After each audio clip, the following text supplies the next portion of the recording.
DreamHack Atlanta Snapdragon Pro Series here on day 2 of our Call of Duty Mobile World Championship competition. It is a beautiful day to get a top 4 and eliminate some more teams. I cannot wait to get into all of the action. If you missed everything from yesterday, make sure you go back and check the VOD because so much happened on our first day of competition that you're really gonna need to catch up before we dive back into it today. Hello everyone. Hi, my name is Glitter Explosion. I'll be with you all weekend long as your host today. Kicking off the day, we've got Shift and Proper on the desk.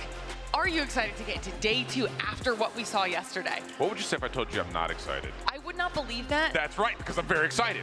No, it's really, really awesome. I mean, hey, first time we've seen a Swiss format come to play. It gave teams extra chances to really square up against other opponents. So we really got to actually this year figure out, was the West actually better than the East, or was Vague just spewing some nonsense when he was on main stage last year? I don't know.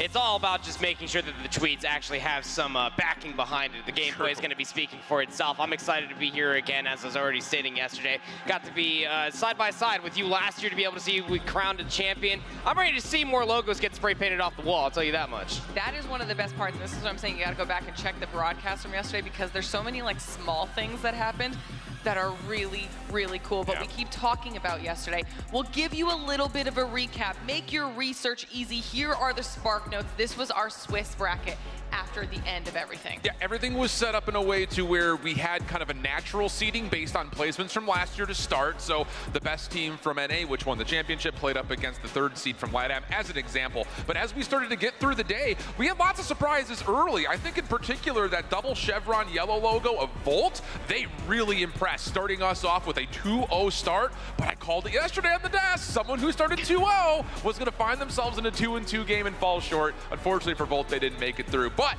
we did see a couple of our favorites actually rise to the occasion and get through with some cleanliness as a 3-0 squad. Wolves and LG in particular were the two to do that. Yeah, I was going to say some cleanliness indeed. I mean, LG definitely got tested. Some might say that they kind of threw away a lot of rounds when they were facing Inco in that opening match as far as slumps. But semantics aside, yes, Wolves, LG, #1 teams in their respective regions, given a few different outcomes, will be here as far as top 8 are concerned. A lot of interesting outcomes, all things considered, the way that Swiss does pan out. Yeah. A lot of different teams playing up against each other. Latin America coming up short, Europe coming up short as well.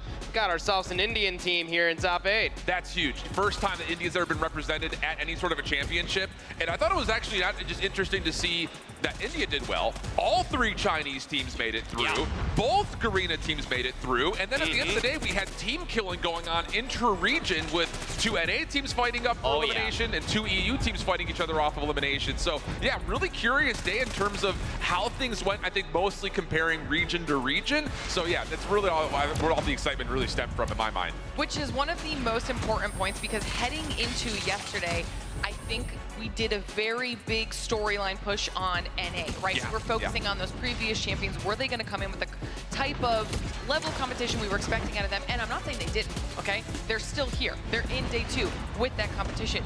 But the regional divide is a very real thing when I'm talking about halves of the globe. Yeah, and I think more importantly, LATAM has no representation. Right. After last year, Inco finished 3rd. They actually didn't win a series. Again, they had some issues when it came down to getting visas approved, so their roster changed a lot before they got here. But also surprisingly, another Brazilian team from last year almost made it to the top 8, and we have no Latin American representation at all here in this top 8 bracket. Europe coming up short once again. As we take a look at the top 8 bracket, these are your 8 teams that we will see combating it throughout the entirety of today.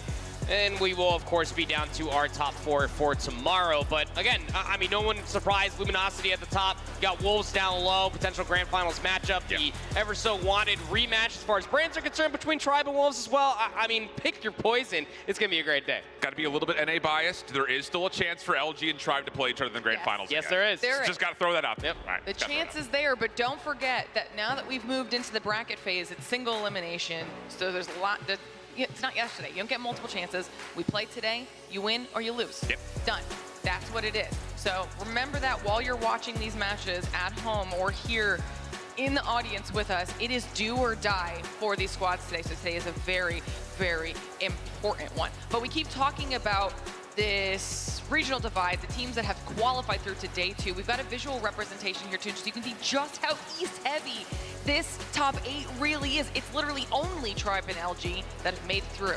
Yeah, and again, I think just the big point to hammer home, all 3 Chinese teams, both Garena teams. That is super, super impressive. And for a moment there, it was really close to having Volt. So like we almost had almost all Eastern teams except for maybe one squad. So really impressive stuff out of the East. I think CDFI really got all these teams that you see ready to go except for Godlike, who wasn't there. So it's really, I think, kind of goes to show that the elongated formats that they play out East very well could have helped them here playing in a, again, Swiss-style format where there were more games than usual. Yeah, a lot of teams, especially from the East, have an abundance of practice against one another, specifically on land from CDFI.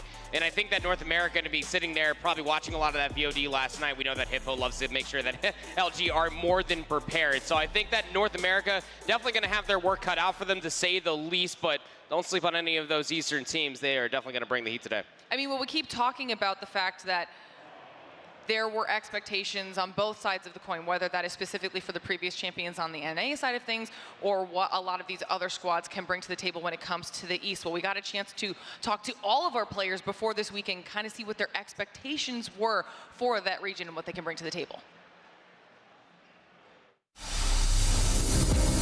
The last 2 years, North America have been really strong, but it's an even playing field across all regions now. So I do think there will be quite a few upsets. Quote me if I'm wrong. Last year, when West was doing good, East teams were, I think, surprised from their performance. But I really feel that East teams are very smart. They've learned from the mistakes, and you guys will know when the match starts. For West, they are more strategic in terms of their gameplay, and for East, we are more focused on our gunfights. That's the difference, and let's see who will be the best this year. Always nice to be able to hear from the players there. And one of the important things is that I think a lot of them are just taking it as it comes. They're waiting for each match, making sure they're prepared for each individual confrontation, if you will, and it served them well moving throughout the entire Swiss bracket. Now moving into today, obviously we're top 8, we were top 16.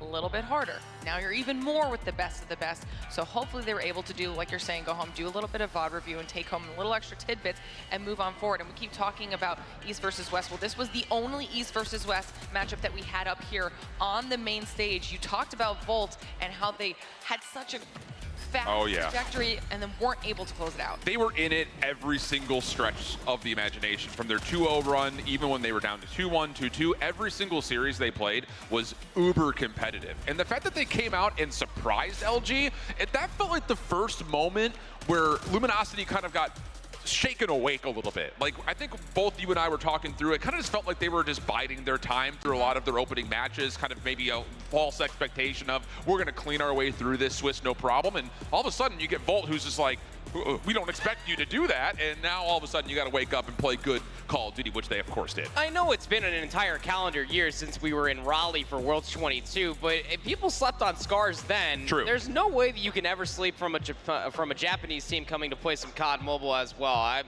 very unfortunate to say that Volt won't be here for our top 8 competition, but as you already pointed out, Lauren, this is going to be shark-infested waters all the way through. You make one mistake, you lose one best of 5 today, you are done, you are out of the competition. Was that you, like, getting electrocuted by the Volt? Was that, like, what that was? Bad wordplay to start today, Lauren, move on. I'm just wondering.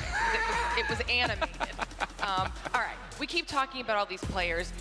It's not always so serious. We did some fun stuff with them on Media Day as well, and we asked them a very important question, arguably one of the most important questions, and it was, what would you do with the money if you won?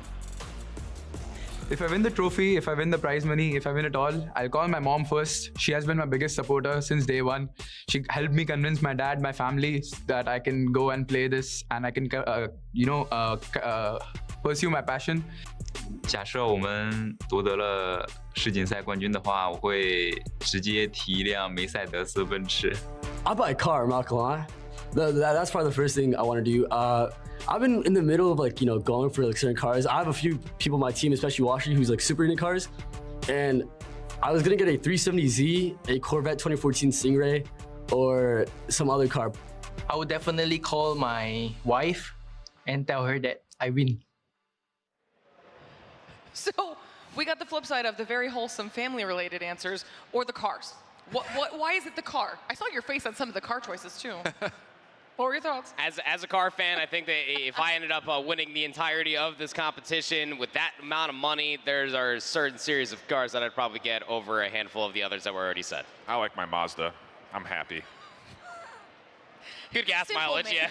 Great gas Simple mileage. man. 40 to the gallon, bro. It's nuts. It's all about the mileage. But those types of content pieces are always some of my favorite because it gives us an opportunity to see the personalities outside of the game. We have so many amazing players that are here competing, and I might be biased, but they're my favorite. You are biased. Yeah. Your biased explosion today. You like the wholesome stuff. No, I was about to agree with you. Don't single me out. We were about to cry on this desk yesterday during some wholesome content. I'm not gonna lie that if you tell me that if you won this competition, you're like, I'm gonna call my wife, tell her that we won, and we can go on vacation. I'd probably break down right here and now. You don't have a wife? No. I'm saying that if somebody won. No. I don't have a wife. You'll notice how there's one specific finger that doesn't have a ring on it. No. Okay, well, while you all emotionally collect yourselves, we've been laying the land for what to expect for today. Match number 1 is about ready to get underway. We're kicking things off with LG versus Kendra. You know we had to do it big, so it's time for us to send it on over to Tom at the main stage to get it going. Groups are done. The bracket is set. It's time to play Call of Duty Mobile. Our first matchup, as the desk just said, is Luminosity versus Kendra. So, introducing the #1 team out of North America, the winners of Stage 4, dressed in blue and white. Say hello to Luminosity Gaming!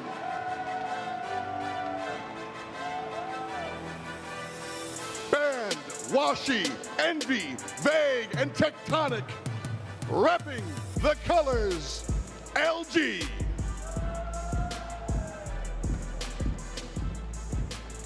Boys, take your stations.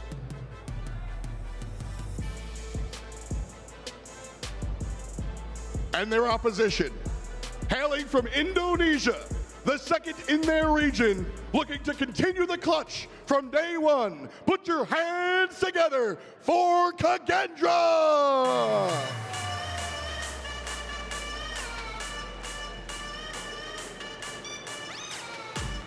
Fran, Zen, Clove, Reef, and Me6. On the left-hand side of your spectator UI, one more time, Kendra! Men, take your seats. Fans, take your seats. Let's ball. All right, we mentioned East versus West, kicking things off with an East versus West battle. We'll start by talking about LG. They led off the show on day 1, the lead day 2, because it's hard to not talk about them given past events. Look, yes, they're a super team. Okay, everyone who was on the grand final stage last year is now on this squad. And I think some would argue the best players that were on the grand final stage last year on either side are now on one team. But, and it is a big but and I cannot lie, I was not convinced by LG fully yesterday. They were throwing away a lot of hard points that were really, really tight. This looked like they kind of lost composure when the game was on the line. Yeah. Their search looked particularly good. Their control was really flashy on Crossroads, but I expected more out of what they were going to bring to the hardpoint, especially early on. Only going 1 and 2 in hardpoint feels a bit odd for LG. I will say this much, as far as the differential, as we take a look at the roster, there is one specific thing that is sticking out, and that is the roster swap. You know, getting Tech in, moving Marshy away. You even heard Tech talked about yesterday to Dot that this is probably the best 5-player roster that they're going to have available. It does change their pace differential. You can clearly see it in their hardpoint. A lot of different executions are coming up a little bit flat. If there's one game mode that you feel like that they might have been lacking in yesterday, as you already pointed out, it is definitely that hardpoint, but the 2, 3, and 5 is still very strong. And that was the reason that Tech voluntarily benched himself going into Seattle, as he felt that LG was missing out on tempo tempo, pace, and slaying presence. So is that maybe the reason that they only went 1 and 2 yesterday, or were they just a little bit too casual about how they approached hardpoint? That's going to be, I think, a major focus on this particular matchup. Yeah, I like that call out as well. Excited to see what they bring to the table here today with their performance. But we did get a chance to catch up with the entire squad of Luminosity before this weekend kicked off and see what their expectations were, not only for themselves, but for the other teams. Yeah. Hello, my name is MV. What's up, everybody? I'm Tectonic. So my IGN is Veg. My name is Washi. Hi, my name's Band, and I'm a player for Team Luminosity Gaming. I'd say the one way we try to be ahead by one step compared to all the other teams is definitely because of the help from our coaches and analysts. Doing all the extra stuff where, it takes too much time when we have other things to do, that's when they come in and they basically do it for us. Practice, a lot of hard work. Being able to watch their gameplay and pretty much counter strategy their gameplay and then just being more successful than them. I'd say the team that we're mostly looking forward to playing is definitely Woes. They've been talking trash, they've been saying their words. I'd say the Woes players are kind of overrated. They have like 1 or 2 main players that are really good, and if you shut them down, the rest of them kind of fall apart. So hopefully they have enough to come back and try to win the game against us. We have a lot of pressure on our shoulders, but we don't really let it get into our heads. At the end of the day, we're pro players. We're paid to play this game. We created a superstar team towards the start of this year. We're all well-rounded players. All 6 of us are amazing. I feel like we're winning. Anything less than that, it kind of it's a bad feeling. We've been running these plays, and I'm sticking to the plan. I mean, they know it. You can tell that they know they are the superstar team. They have very high expectations for themselves. It's gonna be all down to, do they meet those expectations? I mean, it's the old adage of, hard work beats talent when talent doesn't work hard. Sure. And I think that is going to be kind of the pinnacle of today. And the assumption is that this team is going to come in prepped. They always have been. Hippo, like you had already kind of mentioned proper, he's super diligent about doing all the research needed, not only for their own team to improve, but also to kind of figure out what the strengths and weaknesses are of the people across the stage. So they have to kind of see that adage not go against them here today. I mean, yeah, you're talking about the people across the stage. Let's break them down a little bit. Tell me about Kendra. Look, Kendra, I mean, as far as a roster is concerned, you got to feel like that when you're looking at the global stage for Garena, a lot of people were starting to sleep on them. But through a lot of their matches yesterday and watching a lot of the VOD, it was quite eye-opening. Can they slay with some of the best? Sure. Absolutely. Do they have the fundamentals to be able to lock down a lot of the objectives? Totally. And I feel like a lot of that was opened when you go back and you watch them all through CDFI. This is a roster, as far as what is concerned, that can slay with the best and can absolutely hang with the rest. I think this is going to be a really good test for Clove, Fran, V6, Zen, and Reef to be able to see how they do stack up against, well, quite frankly, the global #1. Yeah, I thought their respawn looked particularly polished yesterday. Yeah. They did really nice jobs in hardpoint. They played a lot of wide open big maps that forced them to kind of not only have to be able to keep up in the kill potential, but also smartly and diligently rotate. So those are really good key factors for Kendra. The problem was when they played up against great search and destroy teams, they got absolutely obliterated. So that has to be, I think, the focus for me looking at this Kendra squad is, are they better in search and destroy? Well, they had at least a night to try and figure out whatever they needed to work on moving into today. But like LG, we got a chance to catch up with Kendra before the event as well and see what their expectations and goals were for this weekend and where they thought they'd finish.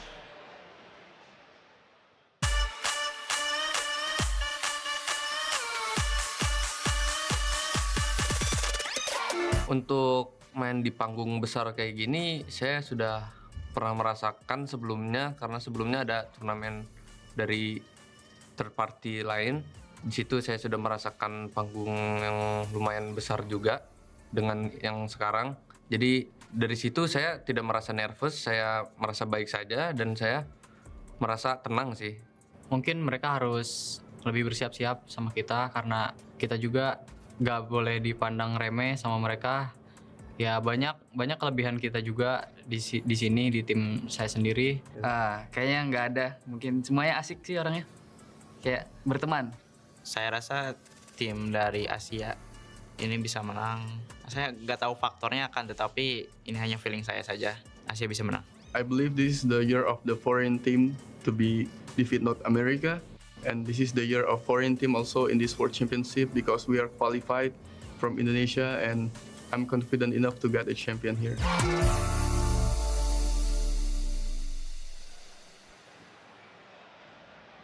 I mean, we mentioned that quote from Hippo about LG having a target on their back, but after listening to that interview with Kendra, it sounds like all of NA, they don't want it to be NA, they want it to be anybody but. There is like a joint coalition going on right now, right? I think it's one of those things that, and to be fair, we also have kind of leaned into the storyline of like North America is expected to be the best region. We said it all through stage 4, and it's just kind of quietly, everyone out east was like, you know what, fine. We'll do CDFI, we'll bring Japan over, we'll have all of our Korean teams, all of our Chinese teams, we'll figure it out and take it to you.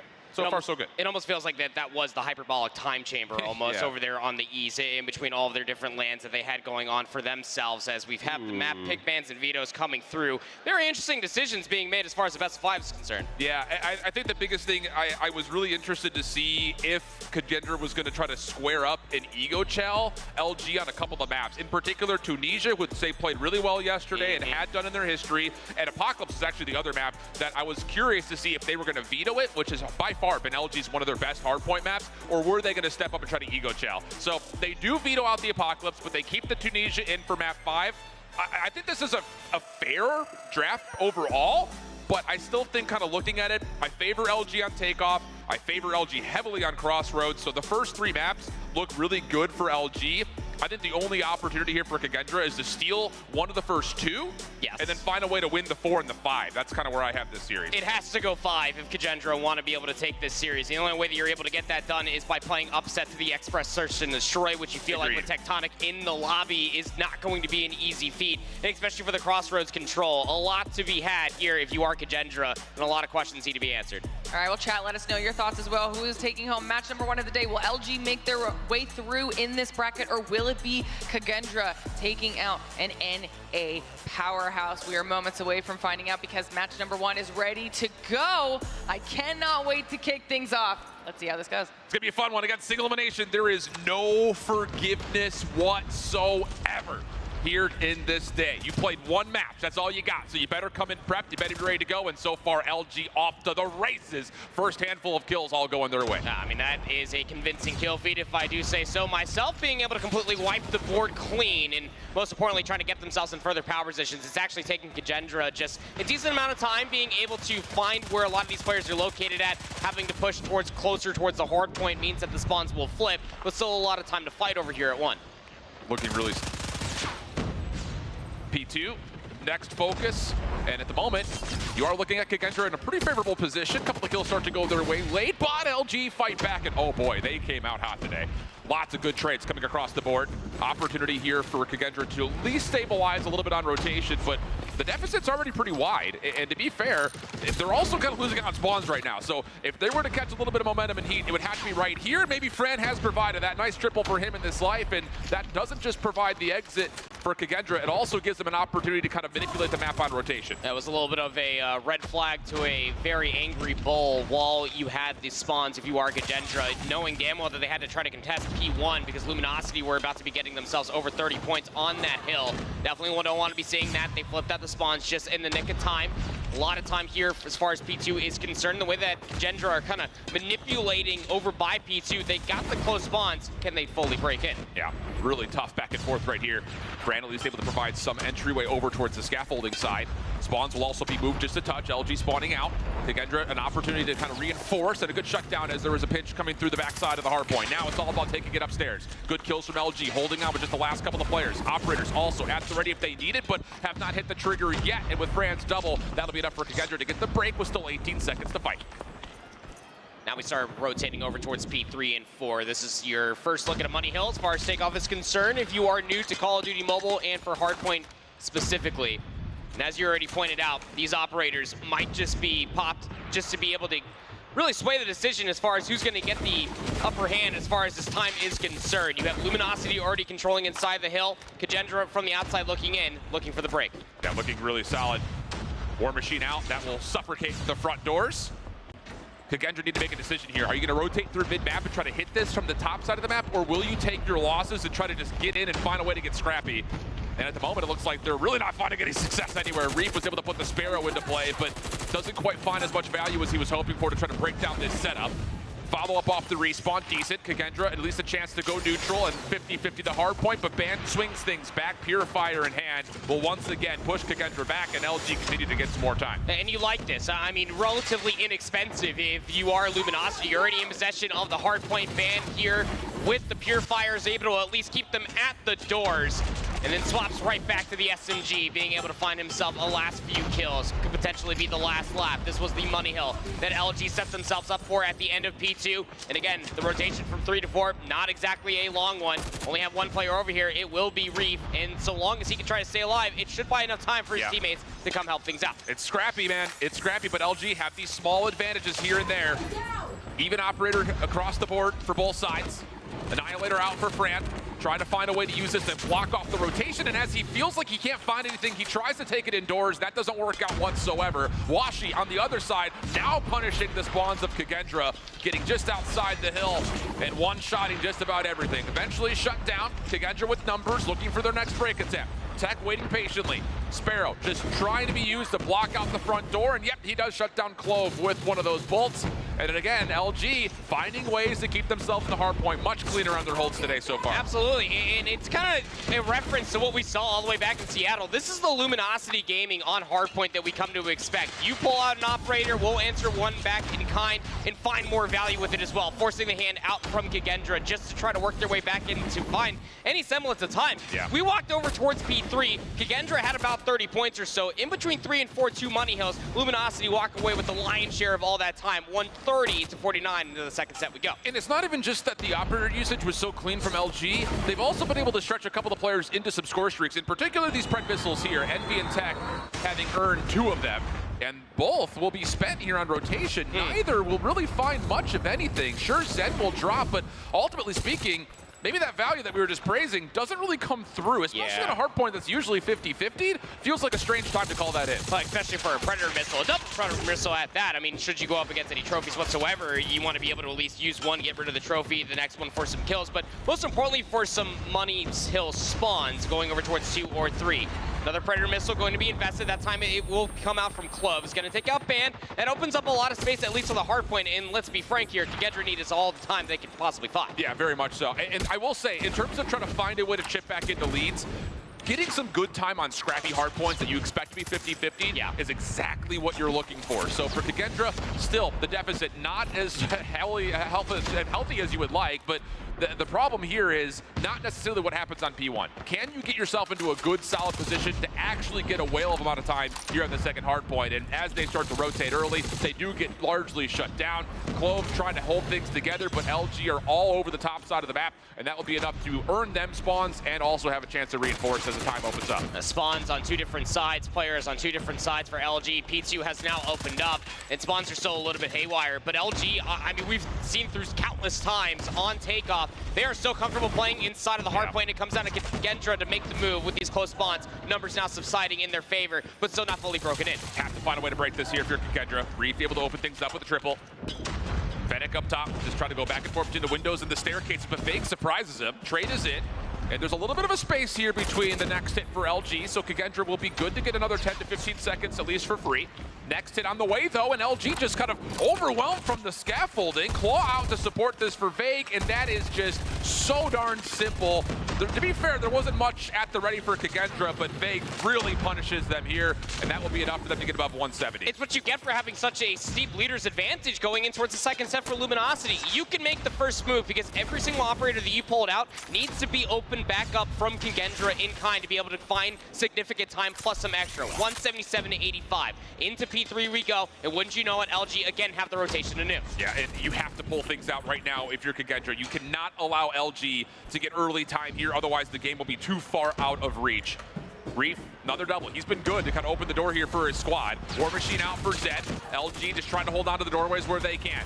V6 also from the opposite side, just trying to spam things out with the claw, and eventually the damage is dealt to allow Kendra a chance to get in and contest, but Washi beats it with an Annihilator, and he's gonna go for 3. More possibly on the way. What a shot from Washi. Fran shuts him down, but it feels like the damage has been dealt as LG once again get right back into the hard point, and they can put this well out of reach. Doesn't exactly help things out when Clove pulls out a Sparrow takes himself out of commission as well. I mean, these are the answers that you want to be able to see from Kendra. The same thing that Luminosity has been finding, the answers for the operators being pulled in the first set is nowhere to be found for Kendra. Luminosity threatening to put Kendra in the 100-point club as the rotation towards new is about to be upon us. I think those that followed along from Season 4 of North America, when you see LG on Takeoff, you think about that Tribe game. That was an anomaly, an absolute outlier, as LG are dominating here early. Brad and I later out just trying to do something to make life punishing as we start to rotate back over towards the 4th hill, but Band gets behind it, finds himself not just 2, but 3, maybe possible for more, and that's another Sparrow that gets completely obliterated. LG, ice cold to start things off here on day 1. War Machine from Envy, keeping everybody at bay.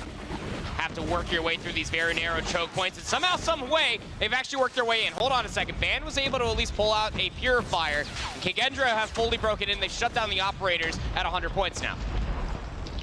LG maybe put the foot off the gas just a touch here, kind of throwing some operators in, saying, all we need is 11 points. We'll find it by using these, and maybe a little bit of lack of discipline keeps Kendra alive a little while longer. LG still finding a chance to get a couple of extra seconds before this last hard point ends. Keep your eye on number 5 in yellow. Washi trying to hit a flank early over towards the top of P2 as the rest of the team starts to funnel in towards Statue side. And that extra little bit of space should allow LG a really good look over the top of this first hard point to give themselves their last 8 points. Brad, a double, keeps things mixy.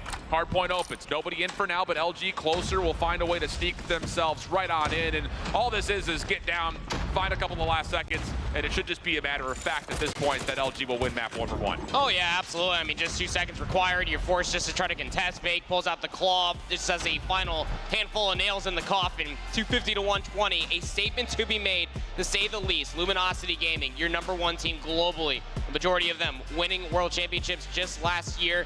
What we got to see in Seattle comes as no surprise here in the opening map of day number 2 here at Worlds 23. Yeah, and I think that there's something to be said. Again, best of 3s yesterday, so we didn't necessarily get a chance to kind of feel out what everyone's preferences were going to be after about 2 months of hiatus, going from Season 4 into this World Championships, because we just didn't get a chance to see what they would have picked for a second hardpoint or a second search and destroy.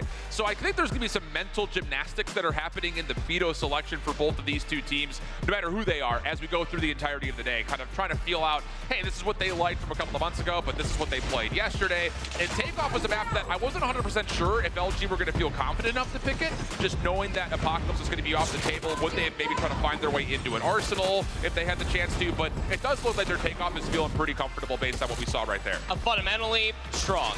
As far as slaying, also very strong. We got to see them realistically pull themselves back into where they previously were. Again, as you talked about that matchup versus Tribe, an anomaly to say the least in Seattle, but this is the confident Luminosity that we've come to know and expect. And again, the way that you have to put it in perspective for Luminosity specifically is that their picks are going to be a little bit more targeted to the team that they're actually going up against. You have to feel confident versus Kendra and a handful of other Eastern teams, because quite frankly, there's only one other North American team in this top 8 to be able to take them down on Takeoff, and you can see it right there in the slays. Envy having himself a whale of a game, 33 and 26, 38 kills coming out from Band as well. Washi also dropping a 30 bomb. The only one that didn't drop 30 was Fake, but his job was definitely felt across the entirety of the map.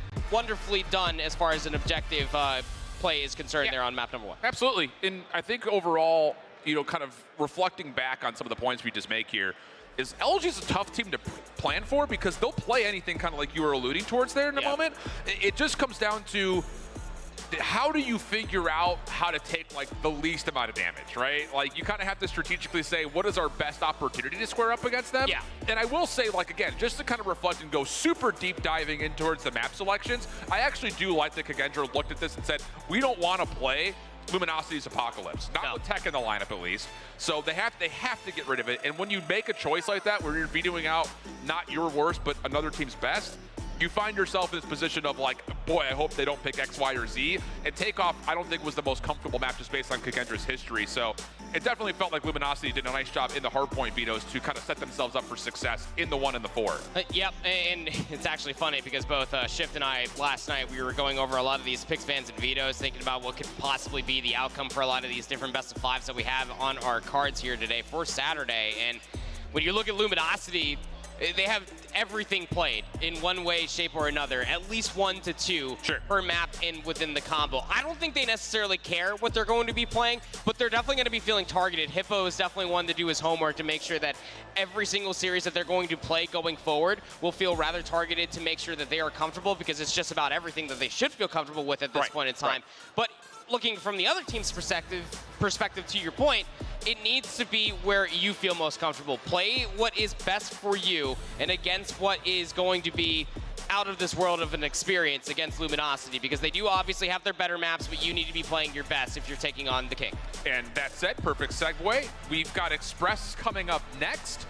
That was the selection, I believe, of Kendra, because Tunisia would be map 5, and that's like Luminosity's playground. So this is, like you mentioned, if they were to find a way to get to game 5, which is what it feels like would have to happen if Kendra were to have a chance here, this is almost a must-win. I don't see them reverse sweeping LG, so you know what? I'm not even going to just flirt with it. This is a must-win map for me. You have to, absolutely. Yesterday, they went 1-1 as far as Express is concerned. They lost it to Q9-07, and they were able to win it versus TLE. As far as offense is concerned, for Kendra, losing themselves a handful of numbers, it's just Zen left alive.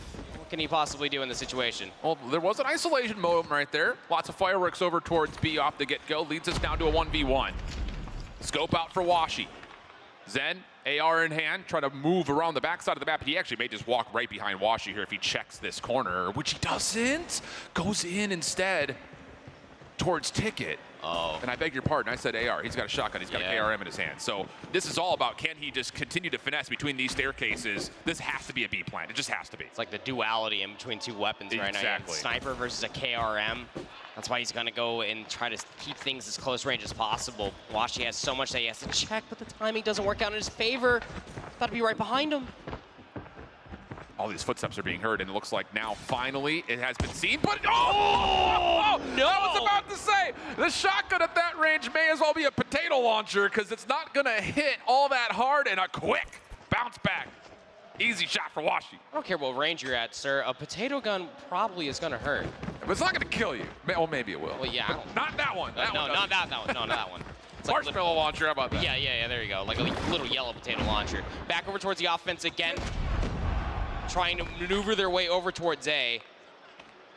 There's so much space that has to be cleared, and you can see how Luminosity are playing this defensively, just essentially for retake. They have all of mid control. Another first blood from Washi through the middle of the map here, so it allows the SMGs to feel a little bit more freedom, of which Vague capitalizes on very nicely. 3v5 situation, Kendra in trouble. You see one on the cross, and gave Zen a conversation, put it that way. LG trying to reset. Kendra does well to execute on some discipline, see if they can kind of feel out any more overextensions, of which Fran was able to find Vague, but he's on the wrong side of the receiving end of that. And that's enough here for the numbers for Luminosity just to completely dominate every stretch of this map positioning-wise. And look how annoying this position is for all of Luminosity left alive in this 2v4. They're essentially pinched around server. They're forced to take the high ground. Smoke will, of course, blossom out to the side of Planters, but you're now trapped inside a lock because Luminosity don't want you there no more. Ban coming up from the top side of tower will help Envy, no, not really help them, but they were right there with each other to kind of clean out lockers, which is where the last two members were. So defensively speaking, First Blood's looking good for LG, and they're turning it into not just an early 5v4, they're turning it into 5v3s and 5v2s almost immediately afterwards. So quick conversions off of that early contact for LG. Just how quick they're able to dissect the information. This time it's all over towards B through the middle of the map. First Blood over towards B. Here we go. Numbers now are in favor of Kendra. Love it. Little split hit to kind of isolate the B site defensively. LG stuck inside a Ticket with that hit through mid simultaneously as the heavy stack through the staircase comes through. So now they avoid Washi's scope early, get the opening contact that looked much more favorable over the top of this B site, and the bomb will get planted. 4v2 post plant. LG kind of working this a bit isolated at the moment. Tech trying to see what he can find over towards monitors, of which he doesn't see too much, but does open the door for Washi to isolate a corner. Good first shot, tries to spam and won't find any connections as V6 will now absolutely wreck things over towards the monitors, getting the last two kills, and Kendra gets on the board. A little bit of a pace differential. This time it goes over towards B. To your point, they also hit the middle alley as well. And through that very long haul, there was nobody from Luminosity realistically trying to stop them. Great team shots coming through for Kendra to finally get themselves on the board. Keep up this pace, y'all, because it is exactly what you need. This time they're going to be taking their virtues over towards A, 5 players strong. Now, Washi doesn't see this on the crossover through the train tracks. He's going to be late to get here to support. It's all down to what Veg can find, and by himself, he's not able to do too much besides a little bit of chip damage, which Kendra will shrug off and now take to the rest of this round a numbers advantage, 5v4. Question here is, they're not going to know what's behind them with all 5 members stacking over towards A, so they have to commit to this. And oh, that nade, bad geometry off the top of the bomb site, doesn't connect for anything, and now Ban may be thinking, wait, are they actually here? Because that nade doesn't hit anything at all. And as you can see, player number 3 for Kendra has to continuously turn around because the flank is still open. You have numbers. Bomb being planted at A, though, forcing Luminosity to come to them. Washi is hitting that flank, scope in hand. LG starting to take a couple of small steps forward. Washi gets one on the backside.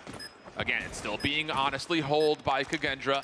Keep an eye on Me6 to see if he can find good contact while the rest of LG work on cleaning things up. Washi trying to get involved, pistol behind him.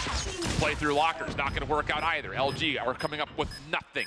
Envy, last one left alive, and he is stuck top tower in this 1v3. Nowhere to go, no way to get down to the bomb, and 2 very clean rounds from Kendra. Love it. Yep. Fantastic. I mean, the way that Luminosity are committed, at least for that defense, getting first blooded the way that they did, they're forced to almost play in those longer lines of sight, but the coverage is there, especially from lockers, where the bomb is going to be planted from. It's on that side, so you can't necessarily stop it from happening. Great 2-round response coming through from Kendra, now taking their virtues back over towards B. Ceremonious nades being exchanged, bottom side at B.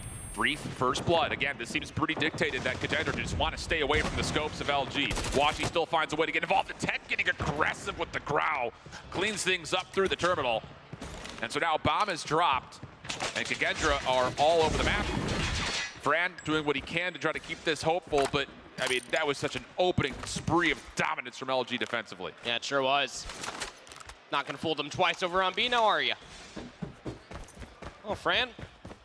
That's a little 1v3 to start off here on Saturday. Well, he's not going to be able to find the first over inside of departure. So, all good as far as the response is concerned coming through from Luminosity, and that's exactly what you need to be able to showcase as a championship caliber team.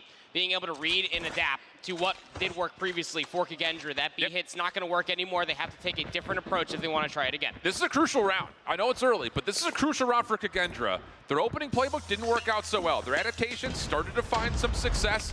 Can you find more opportunities on your last offense? Oh, messy fight through ticket. SMGs of LG come out on top. Trades though, as Fran's able to double up late into this hit through ticket. Steps away from Tech and then wants the battle. Not quite able to commit fully towards it as the job has mostly been done for Kendra. You've gotten control of the B site. You know that Tech is playing nearby. Do they see him on the cross? Yes, they do. Important information here as Me6 will be able to get the bomb planted. We're going to go 3v2 post plant. It's going to be a long flank coming through from Tech, clearing away these longer hallways. Surely do, but the way that you're setting up this retake, if you are Luminosity, there's a lot of isolated 1v1s that need to go down before you take this bomb back. Tech by himself, and oh, he's going to have line of sight advantage here.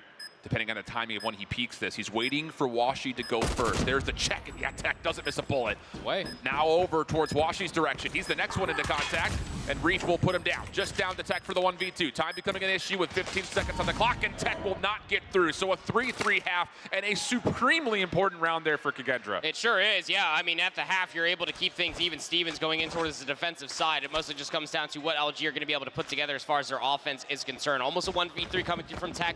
From the long hallway, got his isolated 1v3s, but couldn't get to the cover. Offense for Luminosity. Gonna be split affair through the middle of the map, sending one player to look at A, while the bomb is maneuvering its way towards B. Yeah, Me6 got naded off. There was no way he can get his scope up to help out with that initial push, so it's gonna have to be retake here at B. Reef able to take advantage of one who got too overextended. Fake tries to get the trade and will eventually find it, but it comes at a cost. Washi drops simultaneously as that kill came through. Post plant setup, Fake looking to get aggressive over towards Bridge, has the player 1 HP. Zen just trying to get the regen off, boxing gloves around, and Fake gets put down. Huge kill for Kendra. Now the retake starting to come through. Last 2 members for LG sitting right on top of the bomb site. Tech trying to spam it out, helps out for damage for Envy to follow up, but it's not enough. And the retake is good for Kendra taking their first lead. I love the play from Vague to be able to get that upper hallway area until he overchowed. And that is some of the egotistical maneuvers that we've seen from Luminosity that loses them some rounds, that loses them some maps, to be completely candid with you. Yeah. You have the damage, hold the space. There's no need just to slide on in and just give away a free kill when you know the fight is majoritarily going on over at the bomb site. So big first round on their defensive path for Kendra. They now have the lead.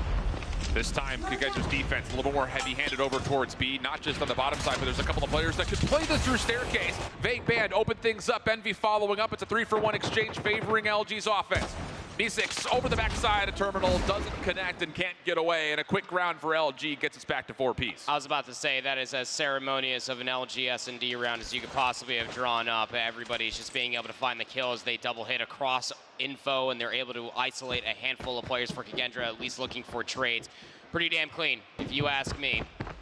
So now the offense is going to take it as a flip, playing to the heads of Kendra, who wanted all this B control in through mid. Realistically going to have to be a retake if they can't stop this A-bomb from being planted. Yep. Can they stay away from Washi's scope while trying to maneuver across the middle of the map? That will be the big question here, as the bomb will start to get planted. B6 hoping he can find something lingering over towards B, but little do they know, there's nothing home. Full surround starting to come through for Kendra. 2 from one side, 2 from the other, B6 in the middle. Now the hit for the retake on the way. First blood good for Envy. Locker stays clean. Washi kind of going back and forth between both sides, and LG's post plant is dealing with all of this, and it's dealing with it cleanly. B6 again empty from some really easy shots, and that'll be enough for LG to just very casually get their 5th round of the board. I mean, that was the easiest post plant I think I've ever seen over there on Express. You had everything being watched, surely, but I mean, the flank was dealt with, players trying to rush through the front, sure, why not? The train also being locked down. Just where Kendra started off this half wonderfully, Luminosity answered back with 2 strong. Now just 2 rounds away from taking a 2-0 lead. Delayed hit for LG over towards the A site. Kendra looking to get aggressive in towards lockers. Will this be predicted at all? It's a decent setup for Crossfire. And LG are staying away from it, playing through train, so there is a chance for Clove to do some damage. He does get flashed, so he's got to back off, and the timing was good, but again, it's another moment where Kendra have LG on the ropes, and it takes maybe a little bit too long to follow up on the kills. Still, it comes through for Kendra. It's laborious, but it works out, as now just Tech and Washi once again find themselves in the 2v multiple. With Clove constantly being up through top server, you feel like that you do have to have this push if you are watching. The biggest issue, of course, is that he has a sniper and a pistol. As cracked as he is, can't get the lockdown. It's up to Tech now for a 1v multiple situation. It'd be a 1v4. Bomb needs to be collected, but he does have just under 60 seconds to play. So lots of time in the clock to finesse this. Doesn't have to sprint forward and make too many sound cues if he doesn't want to. No utility, though, to play with. His nade's gone. His trophy's gone. And here comes the first dangerous check, and that will be the one that gets him. Really good stuff right there from Kendra. And again, it feels like they're looking at these opening gunfights, it's like, oh, they should be pulling away with these no problem. And it takes us a little bit longer than you would like, but at least this time they're able to follow up and get us to a tied 5-5 game. Hesitation and search and destroy specifically for Express is going to get you caught out more than anything with the longer lines of sight, though I do love that adaptation for Kendra, having at least a player inside of A. Luminosity looking to call their bluff, though. They're going right back aggressively towards A. Nade's trying to go over towards tower side. Looks like LG figured out what Kendra's defensive setup here at A was. Problem is, they used a lot of utility and no one's home again. And this time, Kendra are going to retake by way of taking the long flank. The only person watching this is Tech. He's going to be flat out overwhelmed. Can he get away with his life? No, he cannot. So now here comes the flood, all from the back.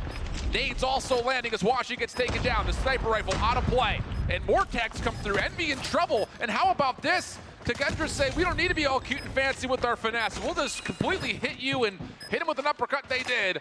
That's going to be a 6-5 tally with a quick defuse. Kendra a chance to take map 2. 1 round away from being able to do it on the defense, and honestly speaking, that is how you want to try to retake over by that A bomb site from Kendra's perspective, being able to utilize your numbers overwhelming rather than just trying to send your snipers and different individuals to just be isolated in 1v odd situations. Luminosity trying to switch the pace again over towards B, but Kendra are here. Reef over the top of the heady. No early contact from LG. They're on the other side of the staircase. Reef checks in, and Reef gets a double. A huge moment early, but LG battle back. Down to a 3v3. Help is on the way, but it's late. And in that process, LG clean all the kills up, and it leaves Fran by himself in a 1v3. Bomb will get collected by Tech. Fran trying to finesse as much as he possibly can. He's going to need to isolate someone, and he gets washing cleanly. Okay, hold on a second. Clock gets reduced to 44 seconds with the plant. Fran still holding the angle. Next check. Was that seen by Tech? Sure seems that way. Band is on the way to assist.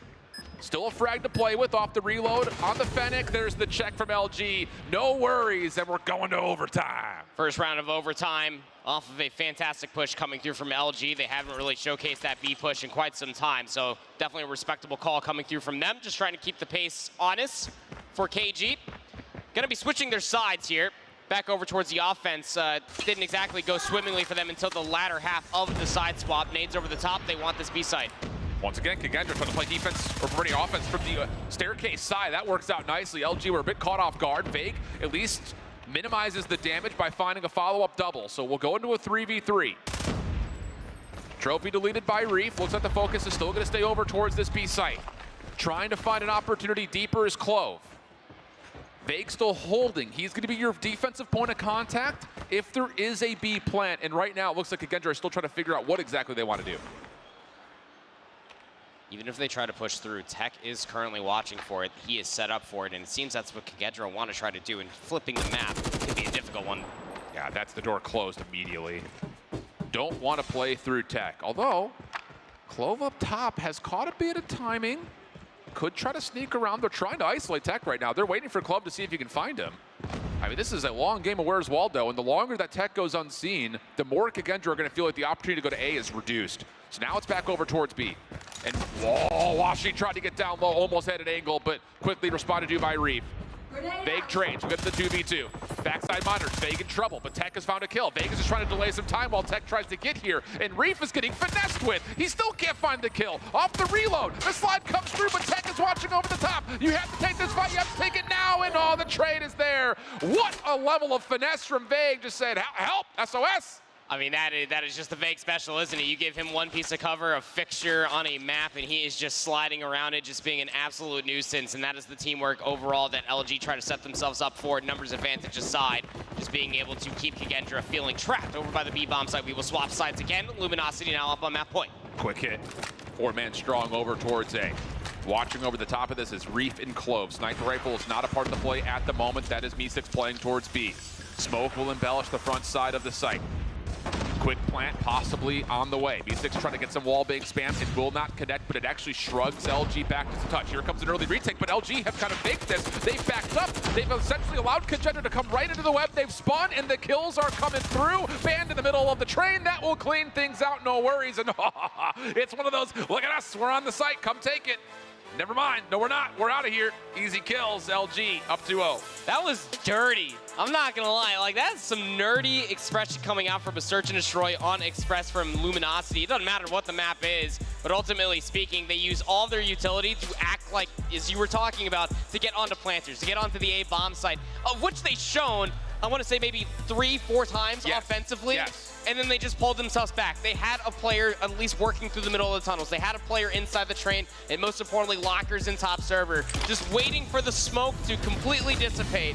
And when it did, is the moment that they pounce and call game with a 2-0 lead. And think about it. I mean, you're bringing up the point perfectly, but like, actively listen to what this is, because Kendra, like you mentioned, they were happy to give A away throughout all the regulation defense, and then they were saying, we're going to play retake. Once they tried it with a little 2-2 split, that didn't work out as well. The other times, they did it by full flooding, either from the front or around the back. And this time, LG says, let's show them that we're taking A, and then never mind. Get out of there, hold some good power positions, and it essentially feels like Kendra's the team playing offense into a 5-man LG defense at the end. Tech, a monster game, though, 16-8. Mercy. I mean, it is just a deep cut coming through, and this is, again, why you talk about Tech inside of the lobby here for LG when it comes down to search and destroy. Express isn't exactly a map where you will see consistency as far as double snipers are concerned, but Tech with the Growl is just an absolute force to be reckoned with. You can see exactly why Luminosity has put some stocks into the Tech market, and that is exactly why LG finding themselves in a 2-0 lead. Look, Kendra, we said that it was going to be a must-win for map number 2. Yeah. It's not looking too good that they have to reverse sweep LG now, world's number 1. No, definitely not. I feel like as much as the map pool is not unfamiliar to Kendra's history, sure, it is a little unfamiliar to them in the tournament this week. That's right. They haven't played any Crossroads Control, which is what's coming up next. They only played a single Hacienda Hardpoint, which was one of their most played through Stage 4, but it didn't really give us much confidence. I think they were 3 and 4 overall throughout their Stage 4 and CDFI, so not a convincing map by any stretch of the imagination. And even though we kept saying that Kendra needs to get to map 5, even that doesn't look great because it's Tunisia. So yeah, trying to reverse sweep on 3 maps that you may be familiar with but don't have a lot of success on, it doesn't really bode a lot of confidence, I think, in the conversation, especially with how LG's playing today. These next 3 maps, should we end up seeing the 4 and 5 from Kendra's POV, it feels like Reliable has now come back, where they have spent so much time on. But you go back to the conversation again for Luminosity, every single map pick, more or less, give or take a few within each mode, feels right at home for them. There's not a combination of a map or mode that they have not played, have not practiced, and at one point or another looked phenomenal on. Sure, and I think that's the bigger point. Let's just go ahead and throw the assumption because they're 2-0 up, not because of anything else. Not because of anything else. Not because they're a super team or whatever. Oh, okay. But there's really maybe one map on each mode that they're uncomfortable with. Sure. At worst. And so get rid of it. You can get rid of it. Yep. Absolutely. Or you kind of evaluate, is our worst map also one of their bad maps? So we just take away their best one and then just see what happens and kind of flip a coin, because they're not unfamiliar to doing that either. So it's going to be tough, I think, just to set yourself up for success against this LG team because of how fluid they are across every map mode combo. It's a terrifying thing, man. And this is why, again, we constantly just paint this picture. We started off yesterday bright and early, and we continuously talk about it. They have a target on their back for a reason. You come for the Kings, you best not miss. That is this Luminosity gaming roster. Yeah, unless Kings are the Kings for BU, in which case they didn't win a map, so. Was that necessary? Sorry, had to throw it out. They've already been through enough. They were here all day yesterday, didn't win a map, and you just have to call them out like that on Saturday? Sorry, they did win a map. I forgot they beat those. Oh, okay. All right. My bad. Good catch. JK, Otaka. It's JK in Spanish. But here we go. Crossroads, Control.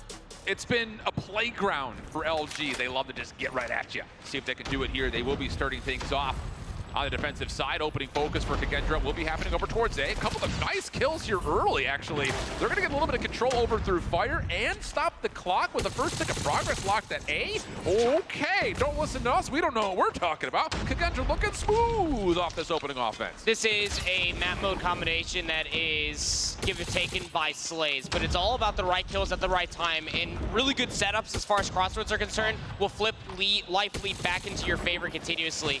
Over by the A control zone, at least you're able to get that first segment, but the retake has already come through. Keep your eye on Clove.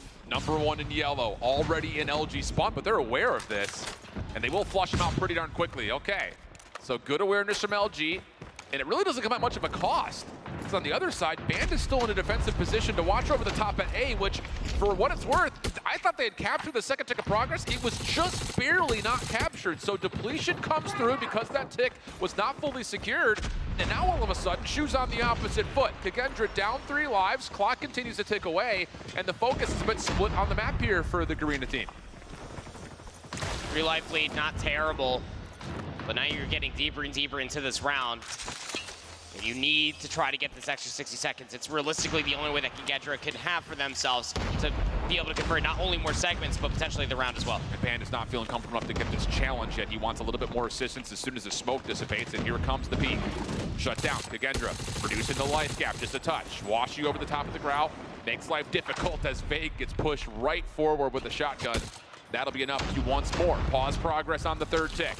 Focus for Kendra all over the map and still not able to come out on top of the gunfights. 5 in a row for Envy, working on a very early Predator missile.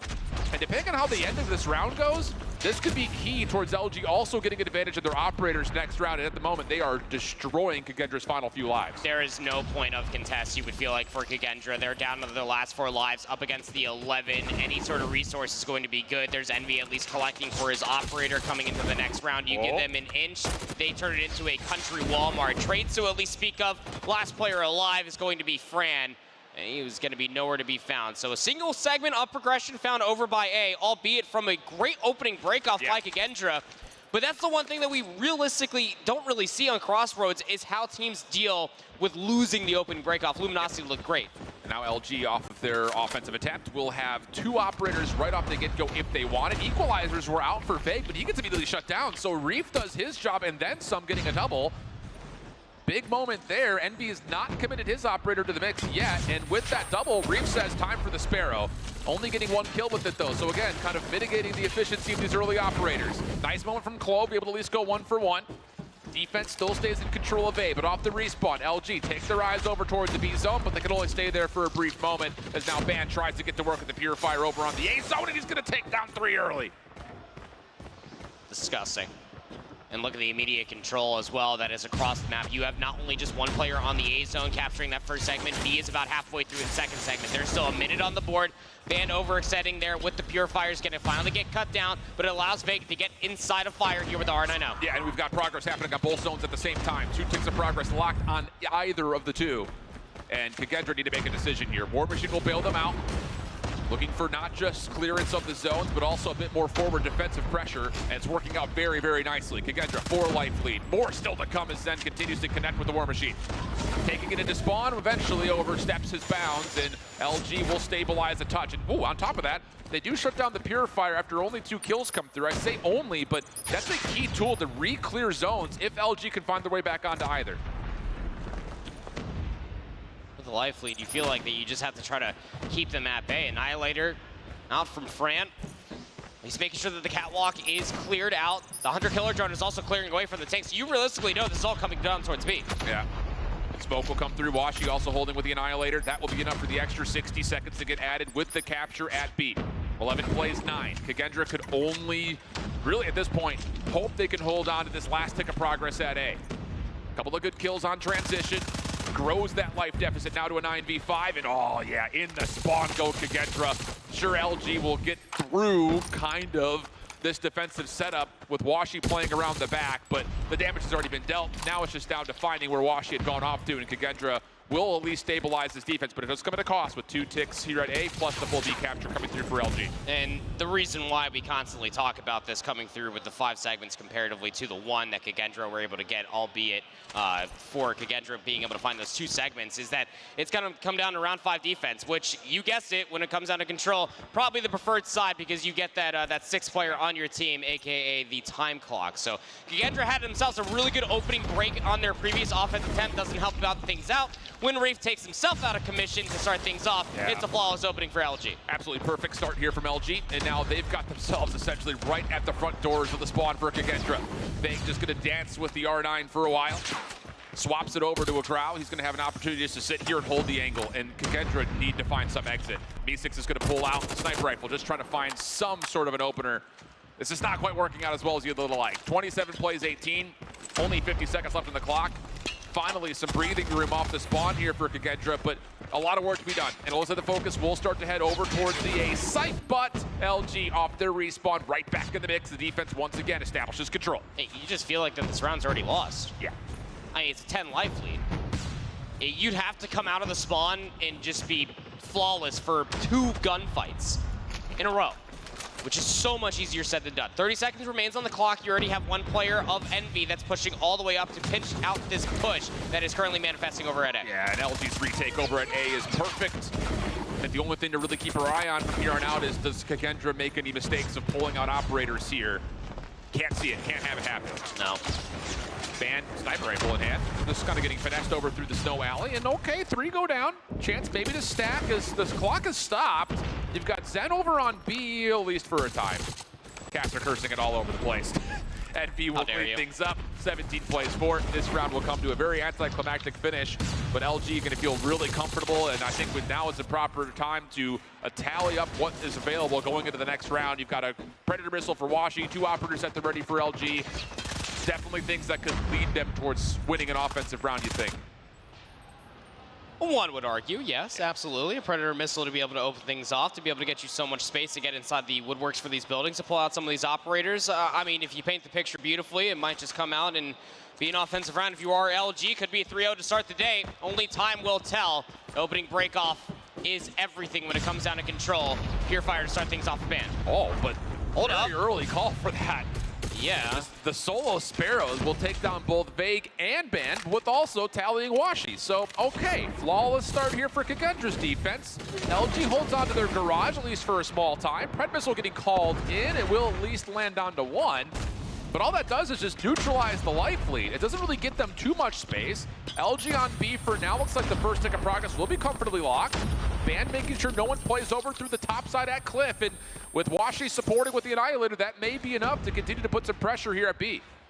Still looking at it, though. I mean, Washi with this Annihilator has 3 shots left.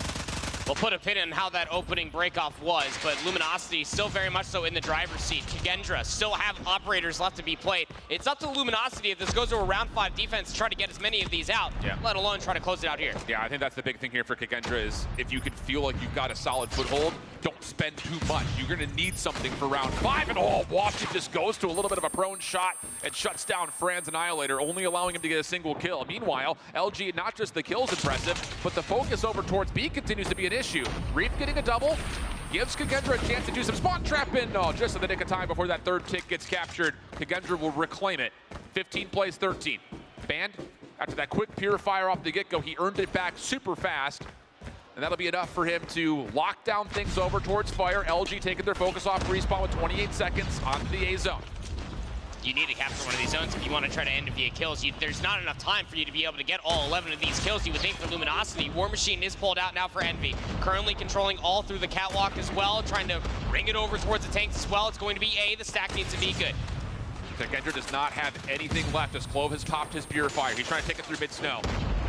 Nade for B6 will land, and that's enough to reestablish the defense. A lot of time still on the clock, though. 9v6, and Clove oversteps. Purifier not going to land at that range, and here we go. Over towards B after the focus at A was just a little bit too late for Kagendra. Now you've got a couple of players on. They're stacking for it, and oh my goodness, LG just literally dive out of the point, and that stack allows them to get that third tick of progress. 3-1 the count on the map, 3-0 in the series. It was the worst case scenario that we already drew up for Kagendra. They saw Luminosity pulling out a handful of their operators utilizing their utility, so they felt required that they had to do the same.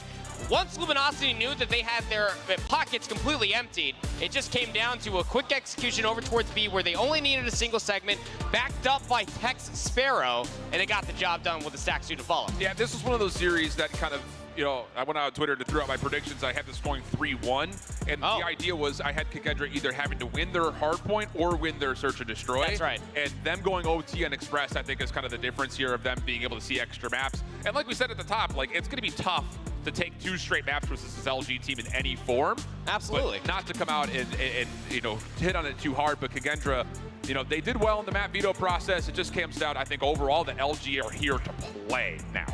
Well, you'd certainly hope so after dropping a handful of maps yesterday and best of 3s throughout the entirety of Swiss. Going to OT versus LG is nothing to scoff at, but when it comes down to the respawns, I feel like when we go through a lot of these different replays here on the Crossroads Strike map number 3, you'll be able to see what makes this Luminosity team just the #1 global team in Call of Duty Mobile. Their decision making, their slaying, their understanding of where the operators kind of lie in wait for the enemy team and for themselves to be able to answer back in response, albeit a very interesting opening break in that final round, maybe getting a little over-eager with the resources they had at their disposal. Still, in a deficit, they were still able to get the job done. And I think the final point here for LG is these guys on Crossroads are so good at playing around the objective, where I feel like in the past, teams that have preferred seeing Crossroads like it because it essentially turns into a 30v30 TDM more often than not. So to see LG be able to capitalize an offensive round by sneaking away the A zone, get the extra 60, and all of a sudden there's a bit of panic and chaos where Kagendra's like, wait a second, they got that. And then, oh, wait a second, they're already on B. That's just real tough to see, I think, if you're facing up against LG, because their Crossroads is going to be a staple if they were to find a way to win a championship this weekend. I mean, impressive performance across the board. LG moving through in our bracket, which means it's time for us to send it on over to FDOT at the main stage to see how they're feeling after that performance. I'm chilling up here with Washi. Congratulations on the win. Talk to me a little bit about the performance. Map number 2 looked a little tough, but you brought it out. How'd that one go? So last night, you know, we talked as a group. We found out that our next opponent was Kagendra, and we were like, okay, so let's see what are their worst and best maps. So we figured out how they play. They would pretty much be really aggressive, but they ended up also being split apart as default. So if they push aside, game 2 S&D, they push aside, and if I see nobody, that means they 5-stack this side, that's a free site. And then we obviously taking care of them from there. Hell yeah, man. It's a whole science. I think a lot of the fans don't realize how deep you guys get into it. And speaking of deep, you got a deep roster here. Different lineup on the server from stage 4 to stage 5 with Tectonic coming in. How does that affect the team? Tectonic coming back, it makes the whole game a lot easier. It really does. It's just another me, holding my side, I'm holding his side. We're watching over our SMGs. He's sniping with me, or I'm sniping with him, vice versa. We're watching, we're getting the picks. Straightforward, yeah. And then last bit, after the W, you ran off the stage. You got a lot of people here supporting you. Tell me about the family and the squad that out here yelling your name. Oh yeah. Look at my family, man. Yeah, they're coming here to support me. I really do thank them, bro. I love you guys. I love you. Well, we love the performance. Shout out to the family. We love to see it all. Again, congratulations on the W. Still 2 more. Back to y'all at the desk. The day started with wholesome, and I'm here for it. I'm back. Things are wholesome. Okay. Family in the crowd, telling his family he loves them for supporting him, and they got to watch a good match. I mean, yes, LG comes through. I think we kind of expected them to have a strong performance to kick off the day, but we saw some really good moments out of Kendra too, especially in the S&D. Yeah, and that was the biggest opportunity they would have had, I think, to extend the series. Kind of had to have it. And I think the thing for Kendra is you can still hang your head really, really high. I mean, they went through a really tough opening Swiss. They got here into the top 8. They played up against what a lot of people are putting their horses on when it comes to winning a championship. And they really did battle pretty nicely. I mean, the Takeoff got a little bit out of hand, kind of snowballed a little bit. Same thing can be said about the Crossroads. But I am impressed with what they did this weekend. I think they can definitely feel like they represented the region nicely. That is probably the toughest part about facing LG. I can't tell you how many times we probably spun that up across all 3 maps that were being played. But again, I feel like that is the most important part for all the teams that are still alive in the single elimination bracket, is that you showed that this LG team could be vulnerable. It was just about a tied game going in towards P3, and it was going back and forth as far as search and destroy is concerned. There's openings for some teams to potentially take maps off of this roster this entire weekend. Yeah, lots to be learned here, but LG move on through, and we need to move through our bracket, which means it's time for a short break for us. When we return, though, Standpoint versus Godlike in our second quarterfinals matchup of the day. Don't go anywhere. We'll be right back.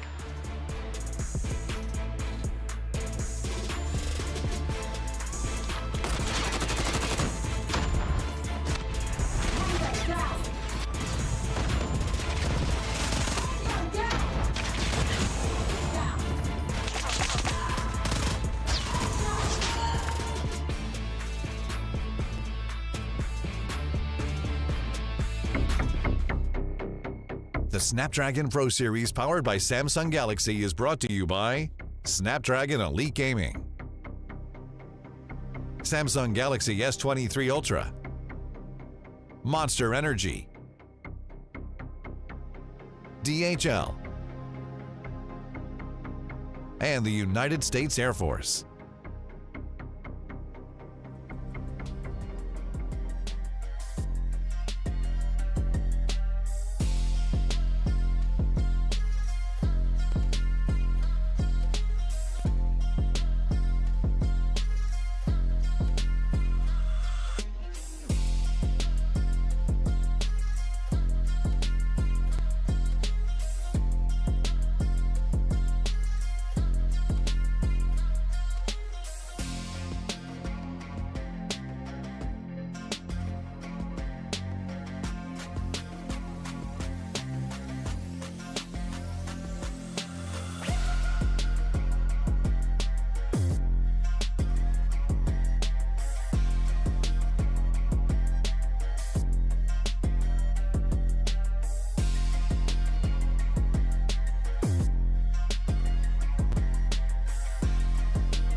All right, everybody, welcome back to the Snapdragon Pro Series live from DreamHack in Atlanta, Georgia. It is day 2 of our Call of Duty Mobile World Championship competition, and LG just moved forward in the first match of the day, continuing their run in the bracket on to our final day tomorrow.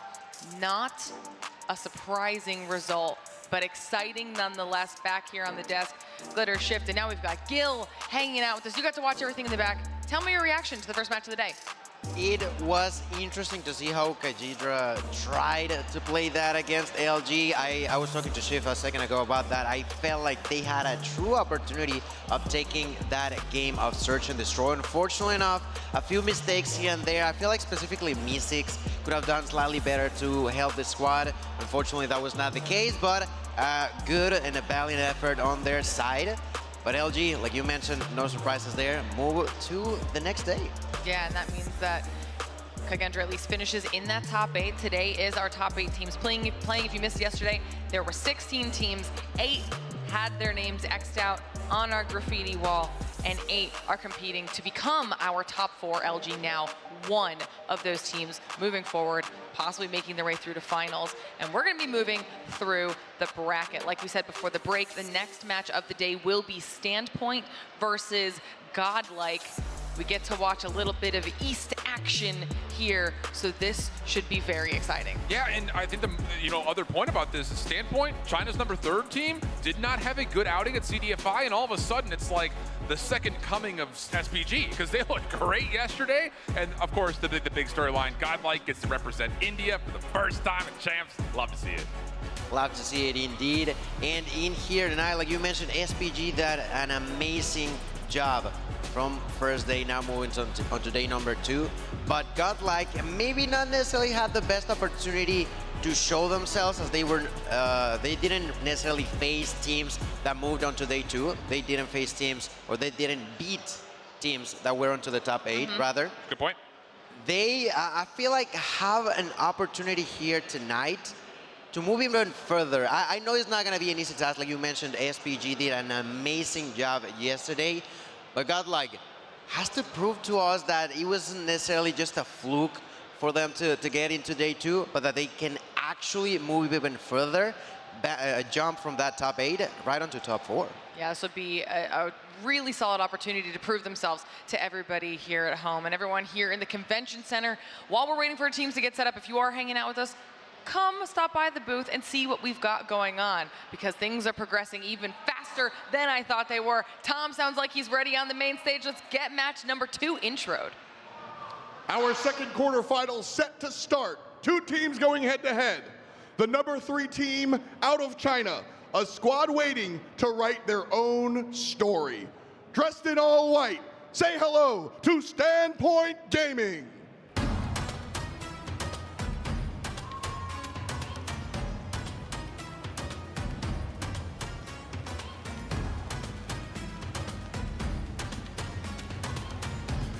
Now on the right side of the stage is Team Godlike. They've been here before, but never this strong. A squad that has worked their way up and are waiting to reap the rewards. India's number 1 team. This is Godlike. And on the left-hand side, one more time, give it up for Standpoint Gaming. All right, competitors, take your seats. Take your seats, and it's time to go.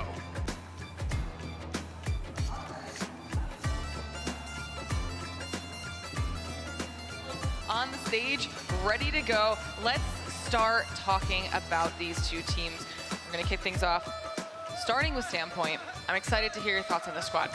Stamp, the thing about it was, and I'll put myself out there for the Wolves too, not the actual Wolves team, we do have that. But for the Wolves out there in the chat, I thought Standpoint was going to be the worst team here this weekend, flat out. Just based on how they looked in CDFI, they were not performing in Search and Destroy. Their map pool and hardpoint was all over the place, and their control, flat out, was abysmal. They have fixed 2 of the 3 parts of that. Their search looked really solid yesterday. Their hardpoint was absolutely immaculate, and the best thing about it was they only dropped maps to other teams from China. So that's, I think, kind of the big point here, and that's actually a storyline for all the Chinese teams, small little tidbit, marinate on that for a moment, but Standpoint really did jolt me awake. They were super surprising watching them play yesterday.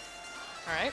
Yeah, and on top of that, I feel like on the opposite end of the corner, Godlike, like we mentioned, he defeated both teams from the side of Europe. He got a chance to play against one of Latin America, and the game that they lost was against Q9, if I'm not mistaken. So once again, they get a second chance at the China's region. Like you mentioned, really good way of fixing the search and destroy. They played an amazing game of Hardpoint. But on Control, I'm not sure. I feel like that is going to be one of the key factors for this as we get a glance onto that ball. It's just amazing. Those shots, they're beautiful. I love these. Oh, they're so much fun. The players absolutely crushed these as well. Everyone being super willing to just kind of have a good time with it, show a little bit of themselves outside of the competitive part of this entire competition. Everybody's gear also immaculate. Very much so. And look, just to kind of wrap the point here about Standpoint, I was really impressed across the board with all 5 players.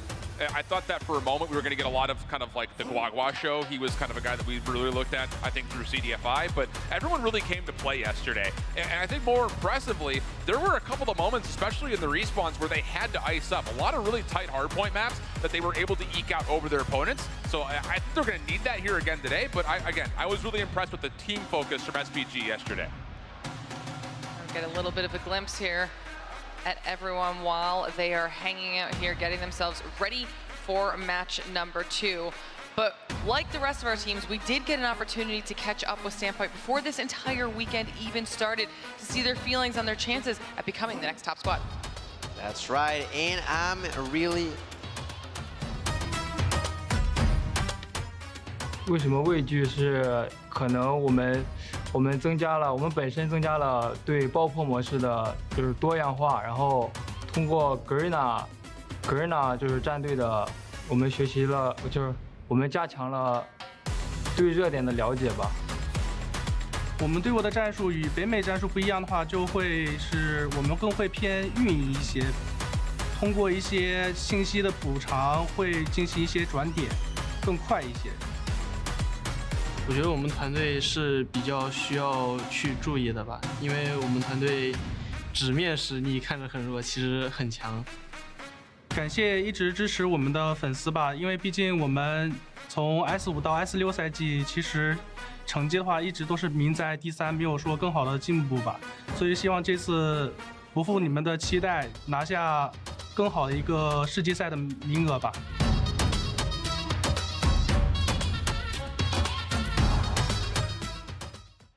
I mean, we saw it right there from Guagua. He specifically said he feels like everybody is sleeping on them right now. Put some respect on their name. I was sleeping on them. Again, I have no problem putting myself out there and saying I was absolutely wrong about this team.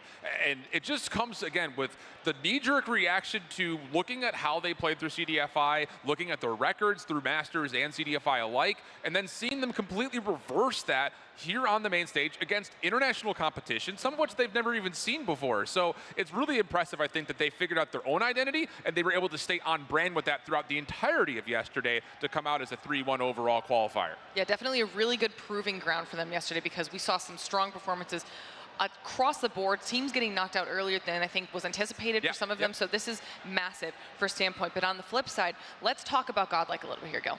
Yeah, absolutely. Godlike, I feel like they did a great job on their own search and destroy matches. They played really clean when it came down to control, as we now begin to see these beautiful scenes from them. You said it yourself, look at those diamonds on his hands. I definitely feel like this team has a lot to prove still. They have made it to top 8, but how much more can they provide to the world? And I'm really intrigued as how they will strategize on this best of 5, because that's going to be a key part in order to see them actually have a shot against their SPG, or SPG to repeat themselves like yesterday, where they just show so much clean way of playing when it came down to Hardpoint and S&D. I think the impressive thing about this Godlike squad, and really just for India in general, we didn't know because they weren't at CDFI. They were the wild card. They were the question mark in the Eastern region, and a lot of us were looking at their results from last year and using that to judge them coming into this year. But the surprising thing about this Godlike team is they get rid of 2 of their starting members from last year's roster. They pick up 2 brand new guys, and they looked great yesterday. So that, I think, was an elevating point, talking about Godlike from last year versus what we're getting here, at least from day number 1. Looked really, really clean. Their flawless record through India in Stage 4 was also matched with a couple of great results yesterday. Well, we got an opportunity to catch up with the Godlike squad as well and talk to them a little bit about what changes have been made to the team, the benefits of those roster changes, and how they're feeling going up against the top teams in the world.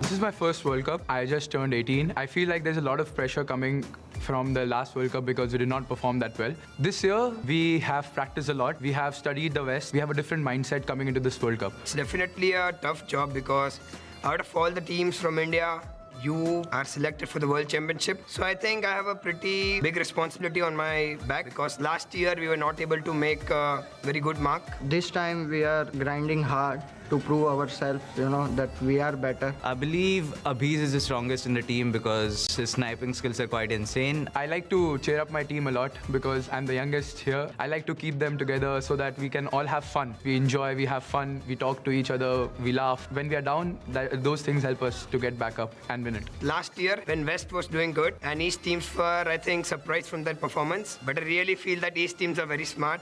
They have learned from the mistakes. This year, I think the foreign team will beat North America because it's not the same as before. The skills are on par with North America. This is the year it will be for the foreign teams. I really want to win the Call of Duty World Championship. That's gonna feel amazing because that's my dream. I wanna give a shout out to my family, friends, and all the supporters from India. Thank you guys for supporting us. I mean, like you said, after the first match, it definitely seems to be the overarching sentiment that all of these teams don't want NA to win. They're ready to bring it to them. They think it can be anyone outside of NA, and I love hearing from Godlike in that regard. Yeah, I think it's really funny too, just like the East versus West conversation, outside of their one loss to Kendra, they beat up on the West. They beat both European teams, and they beat the best Latin American team by seed coming in. So matching that with what they said there in their interviews, hey, job done, kind of. You got the top 8, you beat up on the West a little bit, now a chance to see if they can do some damage to China. Yeah, and like I wanted to touch on earlier, those vetoes, those picks are going to be a key part of how this could potentially play. I was looking at the stats, and yesterday particularly, these two teams have 2 maps that they win really convincingly. On Godside's behalf, if I'm not mistaken, that was Takeoff. Godlike, it was Takeoff, while on the side of SPG was on the map of Arsenal. They did really, really solid, and I feel like that's going to be important as we begin to see the overall series and map win-lose ratio between these two. And again, I have to just mention this, beat a dead horse if you need to. The only map standpoint lost were to other Chinese teams. They beat up on everybody else. So that is maybe a point of contest here when it comes down to, can China just continue to be better than the other regions in the eastern side, or will there be opportunities for Godlike? I think most alarmingly, that 4-0 search and destroy is super scary because we've already said China's been always focused on their search and destroy, but in particular, their hardpoint has improved a massive amount. The only real downside here is their control. They have been pretty empty from it, not just on the weekend because they played it once, but even throughout their Masters and CDFI, that was by far their worst game mode. So that's where I kind of have vulnerabilities here where Godlike can take advantage. And will that be an opportunity for them to really step in? We should be getting those vetoes that picks and bans through here in just a moment, which will then inform all of this information you guys have been giving us and the viewers. Hardpoint picks come through. Hacienda to kick things off. Ooh, Hacienda to start, it doesn't really favor either team, but I do have a lot of focus on the Summit getting through because SPG loved that map. Won it yesterday, and it was their best hardpoint map mode combination coming into this weekend. But the Search and Destroy does provide opportunities for Godlike. They were 3-0 on Slums in their Season 4. They didn't play it at all yesterday, but they did play a lot of firing range yesterday, and they looked really good on it. So for a team in China that you expect to be really good at Search, Godlike did a really nice job setting them up up for success in the map 2 and map 5. And then the map 3 didn't really matter where you went because SPG hasn't been good at control. But Godlike getting raid, super impressive. They were 4-0 in Season 4 on it, and they looked really good on it yesterday, Gil. Yeah, I was exactly surprised by that. Like you mentioned, control, not their best game mode, but to see raid particularly brings in a big question mark for me, if I'm being honest, in a way, but we'll see how that plays out. To begin with, that Hacienda, I definitely thought that Summit was actually going to be the first hard point, but this could potentially change a lot. I feel like on Summit, Godlike could try to figure out a way, although SPG has been playing really clean.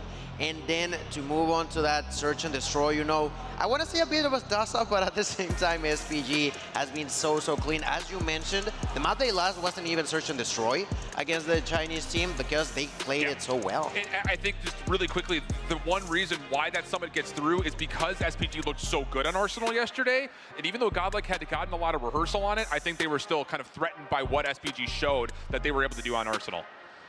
I think this is going to be a really exciting second match of the day.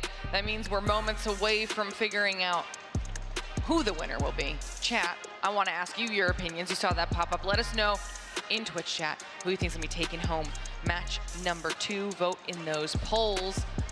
Want to see how accurate you've been because Shift had an incredible day yesterday. I did. I had a great day yesterday, and so far, just kind of looking at what I thought the vetoes would go, I'm doing pretty well on picking what the maps were getting as well. I will say, though, for this series, I am surprised by the map set. It really does. It leans heavily Godlike's direction. The problem is, you're playing up against a Chinese team that really showed that they were worth their medal. I don't know. There is a big part of me that wants to go against my prediction that I put out there. I had SPG winning the series 3-2, but Godlike's map finesse here has an opportunity where they may upset. If you want to call it an upset, I don't even know if you can label it as that. Yeah, I wouldn't say it's necessarily an upset, but I do have to agree with you on that. I definitely thought that they were going to ban Takeoff, and Arsenal ended up doing so. Sure. Like I mentioned, the Summit comes in a little bit later than when I thought, but it could still have an impact because of that control that in a way could mean that Godlike can take us to at least there. On the search and destroy and firing range, I was honestly surprised that they picked it over Tanisha. In a way, I thought that could be an interaction, but well, with that in mind, I agree with you. Godlike has an opportunity, if not to win it easily, because it's not going to be easy. They could even be taking like a 3-1. I think that could bounce their way. It's definitely possible. I think looking at this overall, Godlike has to take the map 2, map 3. I don't, it's hard to say one way or the other in Hacienda because the results are from 2 months ago when these teams had last played it. True. Neither played it yesterday. So I like Godlike in the 2 and the 3. If they were to beat SPG, they have to win map 2, map 3. And I think they have to go 2-3-5. And that requires, and I think, you know, the people at the spawn are saying, Shift just said Godlike has to beat a Chinese team in 2 S&Ds. Not super plausible, but I think based on the map pool, it I is thought the possible. same. I thought the same when I saw the search and destroy, if I'm being honest with you.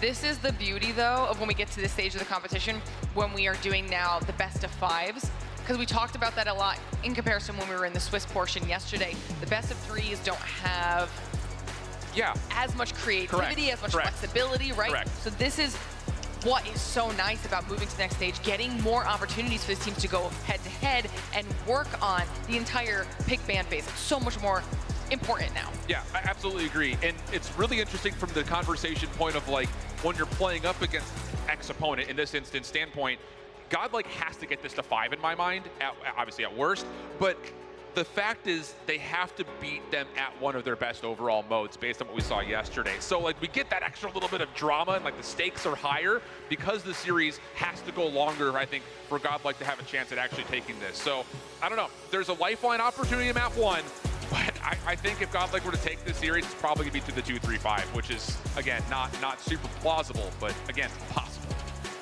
And as you mentioned, that Hacienda brings a big question mark for myself. I am just not sure if that could be like an easy way through for the side of SPG. You know, I feel like Godlike could potentially bringing a surprise in there, and with that, you know, maybe easy off on the side of search and destroy that Chinese is so strong on. Yeah, and to be fair, gonna kind of keep going back and forth on both sides of the fence here. Play just devil's advocate God, for like both people. in India, 100-point club, 2 teams on Hacienda, but it's like, how highly do you put stock into that? Because really, it was only 2 teams in India all season long, and we obviously saw what happened to Vitality. They didn't put up much of a fight, so like, how lopsided are those results? I'm looking for a lifeline. Someone throw me a raft or something. A piece of wood. You've given like 5. Something to float You don't need on. to look. You found the lifelines. You found multiple scenarios where it can swing in either team's favor. Yeah. I just feel like I'm pulling on the thread of a sweater. It's coming unraveled in front of my face. I don't know. That's what happens when you give Shift extra time. I go off the rails. Then he just starts pulling more numbers, more stats from different seasons. It's kind of like big braining it. You ever play Roller Coaster Tycoon? Yes, obviously. Did you ever get to a point where it's like the train gets off the rails, but you didn't finish the roller coaster, so it just launches and just goes everywhere? That's me when I get extra time to fill on map picks. It's like, yeah, it's going really nicely, but then we get over the loop-de-loop, and there's nowhere for the car to go, so it just explodes everywhere. You start with a what if, Exactly. and what if, and there's no stop. There's no stop from there. It just goes. It snowballs. It's all snowballing. Thank you for hanging out with us, guys. We're just having giving the players a few more moments to get themselves set up here for match number 2, making sure that everything is all good at their stations and that they're comfortable and ready to go while you're listening to us talk. And we talked about this a little bit yesterday too. This trophy, absolutely gorgeous. Very large. Have you picked it up? Do you know how heavy it is? I have not picked it up. I'm afraid to. You have? No, I'm terrified. Oh, okay. I don't want to break anything. No. I thought she did. I was like surprised because I'd be terrified as well if I'm being honest. Okay, you know what I'm going to do then? While we let our players get set up, I'm going to send it to a short break so I can go up on stage, pick the trophy. You want to go myself, right now? Like, we can see you try to pick it up. No, I don't want to embarrass myself. We're going to send it to a short break, give our players a few more minutes, but don't worry, when we return, match number 2 coming at you.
All right, everybody, welcome back to the Snapdragon Pro Series. See, a few more minutes, we got everything all figured out. Our players are ready to go. If you're just joining us, we are in match number 2 of day 2 of our Call of Duty Mobile World Championship competition. We've got the title, we've got the trophy, and we have the prize pool on the line. And today, 4 teams will be eliminated on their journey to those grand finals.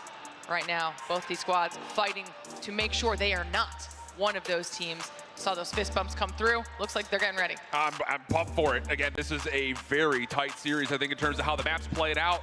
A lot riding on the line with a single nation bracket and $1 million still waiting for you by the end of it. We've got number 3 from China and Standpoint Gaming versus India's first representation at Worlds. Let's get it on. We got Hacienda, Hardpoint, Godlike, and Standpoint squared off. That's right, ladies and gentlemen, gets right into the action. As we begin with this first one, the control, chaos as it can be here. Hacienda, we've talked about how important it is, yet how many questions it holds for both of these teams. Is it going to be SPG? Oh my God, Trunks turns around, goes for the 4th now in a row. Can he do it though? No, he's got the Fennec, he's got that shot, they got no clue that he's there. Manages to somehow miss that last shot, but it doesn't matter that much. His team is still holding the hill. Super great start for Godlike. Great control of the hallways, get your SMGs forward, make life painful off spawn, and then have your ARs feast as soon as your front line starts to drop. Bird, ooh, a little shaky to start, but warming up, finds himself the kill. Lots of time here for Godlike. Keep your eye on the minimap though. Bottom left side is what we're looking for. Neutrino, who's already got himself an early cruise missile, will use that to get time away from P2. So hold on a second. Godlike gets the full scrap. They won't have full possession of spawns, and numbers will start to falter just as soon as that Pred missile was looking to be the X factor on the rotation.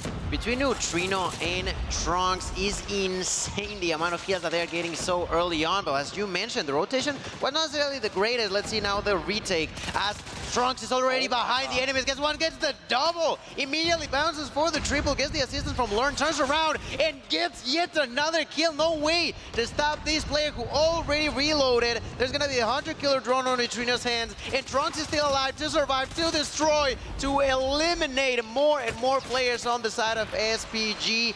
What a start for the Indian team. Holy cow.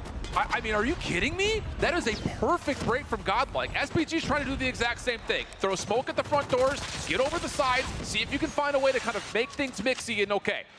Moment of recovery here from SPG, but I will tell you, how to play P1 off of a break-off into how to break a P2, that is unbelievably good from Godlike. So you can definitely see the Hacienda, even though neither team has played it yet this weekend, still looking really comfortable. But Godlike, with Trunks absolutely ripping Standpoint apart, has already got an early claw before we even open up the 3rd hard point, and Trunks is saying, eat my shorts. He is having his way, absolutely shredding SPG, and Godlike will control P3. My goodness, and to top it all off with a few score streaks, there's a double for Trunks with a Pred missile. Learn, gonna be using that Annihilator at a distance, misses a few shots, but continues to distract. That's one, goes for 2, gets taken down. Doesn't matter too much because there's his allies to get rid of the remaining enemies in here. SPG struggling like crazy. Godlike with the start of a dream, and said dream is to continue grinding here on the World Championship. I almost wish we had a 3rd cam to show our reactions right now, because both of us are jaw-dropped,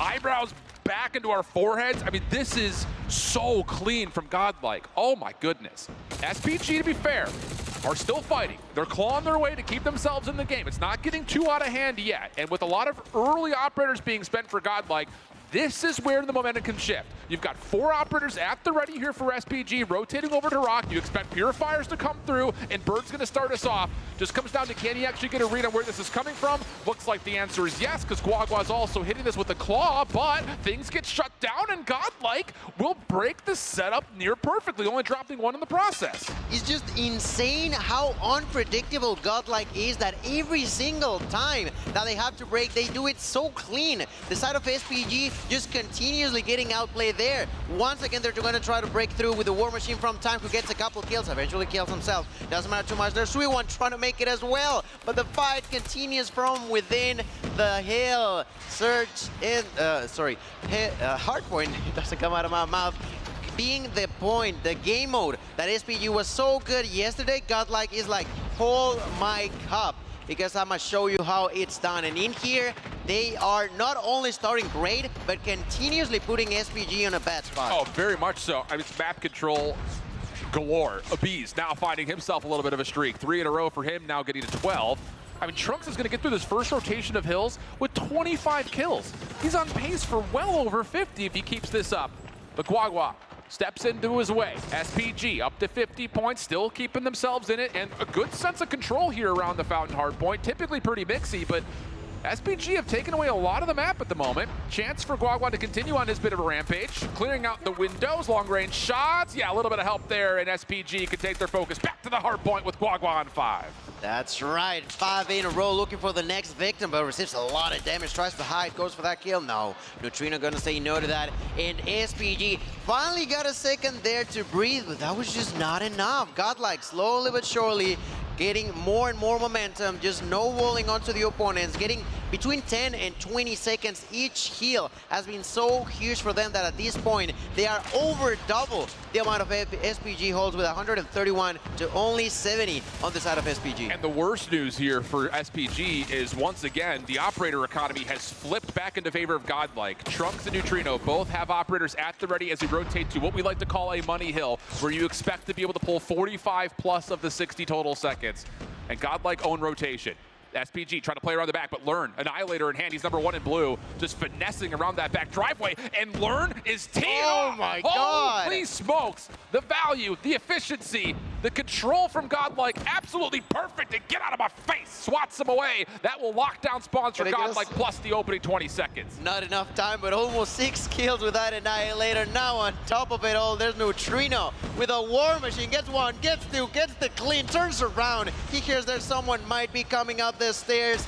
Not gonna find any more kills over there, but the side of Godlike with 163 points in here. Continue to control. 28 kills for Trunks here. Wawa tries to get inside with a claw, doing a lot of damage. Finds one kill, not going to be enough for his bail. With a kill, gets taken down with a nade. SPG with another break inside of this garage area. And they need to try to figure something out, because if it continues to be this way, I'm not too sure if they can recover. There is an opening here for Standpoint. Godlike are very early on this rotation over defenses. So even though they're technically here first, there's still some time before this hardpoint unlocks to where Standpoint can try to play a bit of recovery, but Prevail goes unchecked top office, a pivotal power position over the top of this hill, and now he's got equalizers to make sure nobody does the same thing to him. Oh my goodness. We kind of heard from a lot of the NA guys who scrimmed this Godlike team before the event started that Godlike was looking nasty, and we're seeing exactly why right here. And let me tell you, we've seen moments from Learn, from Trunks, from Avis, and also from Neutrino. Now Prevail joins the fun, joins the mix, and with 100 points lead, they're gonna be rolling over, steaming over the opponents. Prevail with another double kill there with the equalizer, now with the Fennec at a huge distance, finds another double kill. Unbelievable way of playing. You said it yourself. We've heard it from different teams, different players. They all agreed that Godlike had a huge opportunity to bring something new into the table, and that's exactly what they're doing here today. Unfathomable. The amount of just overall dominance across every element of Hardpoint that Godlike's been able to provide. 34 kills for Trunks, 30 for Learn. I mean, this is abusive. Chance for SPG to try to fight for the early time here at Rock, but Trunks and Neutrino come through, find themselves 3 of the 4, and it just, my goodness, it's not even just the fact that Godlike is dominating, it's going to be the mental toll that Godlike is doing this in, because there hasn't been a single great moment anywhere for Standpoint.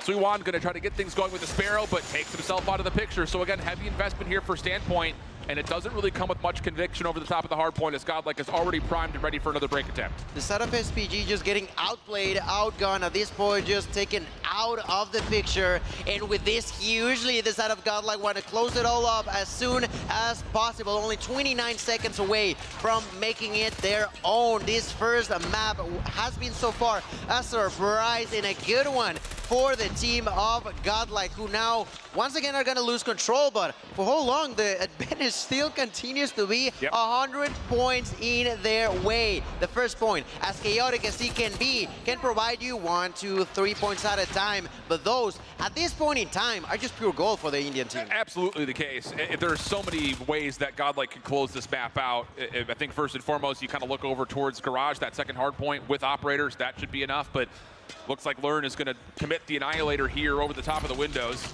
Does get surprised over through secret stairs, so Standpoint will at least get Godlike out of the hard point, plus a couple of extra kills to allow themselves to jump in and find, again, key time. Every second is going to be a big second here for Standpoint.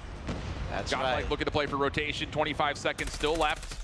Can do more damage to the clock here if Godlike can find their way in, but SPG starting to wake up a little bit, finding a couple of good kills back to back.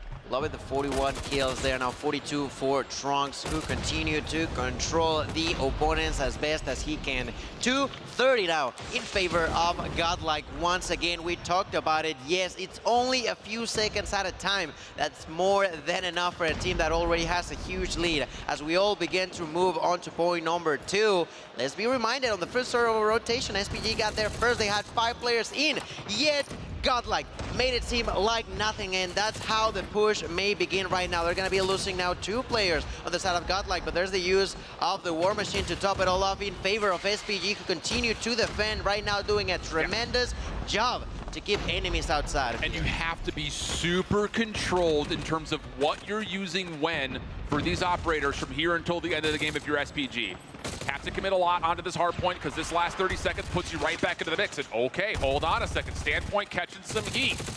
Hold up, let him cook. Finding a lot of time here. 25 seconds still to fight for. Standpoint can at least guarantee another hard point just by staying in a couple extra seconds. And wait a second, Godlike are kind of in pieces, playing around multiple parts of the map, and nothing's really turning up in their favor. This is great time for Standpoint, and all of a sudden, we've got ourselves a game. Impressive time off of 60 potential seconds, potential points. SPG got at least 50, if not more, off of that heal, but now they're gonna be late to the party on the opposite end, and because of that, there's the breath missile that does connect there over onto Neutrino, and that's gonna be an opening in favor of FPG, who now with another bread, that's a double for Birth, and just like that, the only one alive there is gonna be Learn, who tries to survive, but 3-1 is there with the opportunity, and all of a sudden, SPG on a fighting situation. They're doing it. They're bringing this back to near level terms. The SMG's waking up for Standpoint. How has this occurred?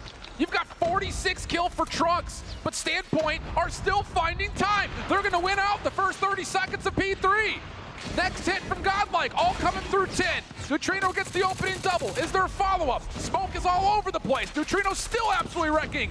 Guagua will eventually be shut down. Need to hit this if you're Standpoint. 2-on-3 into the hard point. Tron's able to find a couple, but Godlike still finding kills. Bird has to jump on in. There's the contest. 248, 221, but Standpoint a little bit too limited in the resources. They made a heck of a go at it, but Godlike's lead too large to overcome.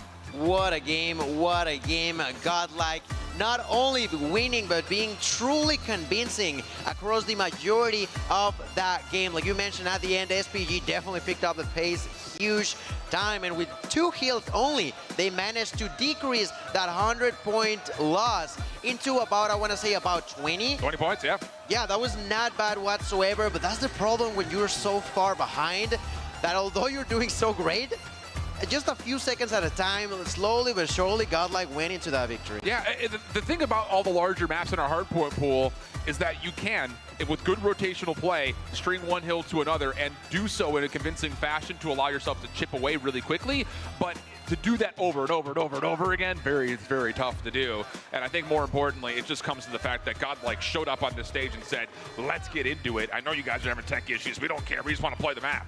And I will say, between Trunks and Neutrino early, they were all over it. So maybe a bit fortunate to have built a 100-plus point lead at one point in time in the map. Your Godlike Standpoint definitely started to find some fever late into the map. Just, again, like we continue to hit on, just too much of a gap to overcome.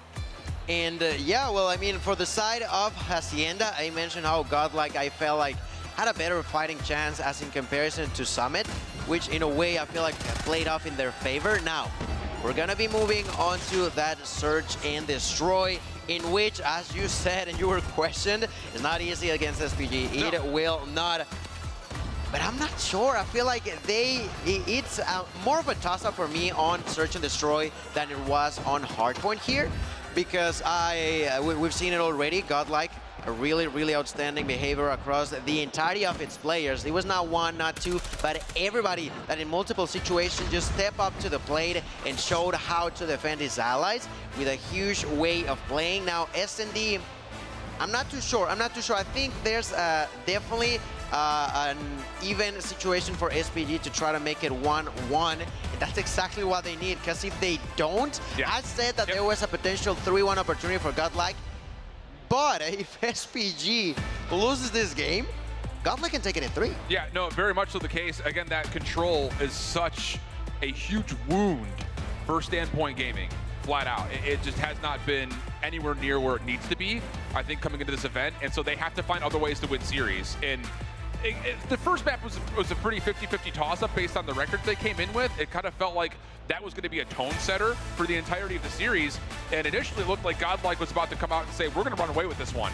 So as much as I could sit here and talk about the fact that this is a big map for Godlike, at least for SPG fans out there, you caught a little bit of heat, you worked your way back into the map, and you do go to one of your categorically stronger modes here into firing range, where they did have a good result yesterday, playing it just once, and of course they took it then. So I think this is the map right here where not only does Standpoint get the chance to kind of show them that, hey, it wasn't just a day one thing, which is, to be fair, that's kind of what was at CDFI. They came out and surprised teams, and it was just like, wait a second, where are these guys coming from? And then they kind of cooled off.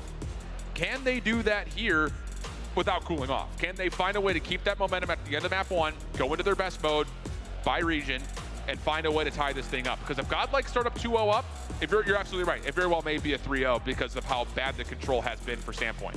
Yeah, that's the great point over there for SPG. Can they maintain the heat? 4-0, defeating even one of his regional teams, that being Q9 yesterday. Can they continue to ramp up? On the other side, Godlike, if I'm not mistaken, played twice on firing range yesterday, winning both of them. Yeah. So that is also something to take into consideration. Both coming out strong on Search and Destroy, both coming out strong onto firing range, which is also why they ended up selecting that one up for sure. Oh my God, I don't know. I feel like SPG's, I don't know how the ban and picks went off over there, but that was just not in their favor whatsoever. Yeah, kind of looking at it, since we do have some time here, I was curious, and you brought this up in our pre-show, that Tunisia wasn't a part of the pool because both teams have enjoyed it in the past, and it was available for both teams to pick. And I don't know who picked what, but as you kind of look through it, it was an Express and a Meltdown veto, which is more kind of indicative of both teams are vetoing out their worst maps, just based on how things had gone.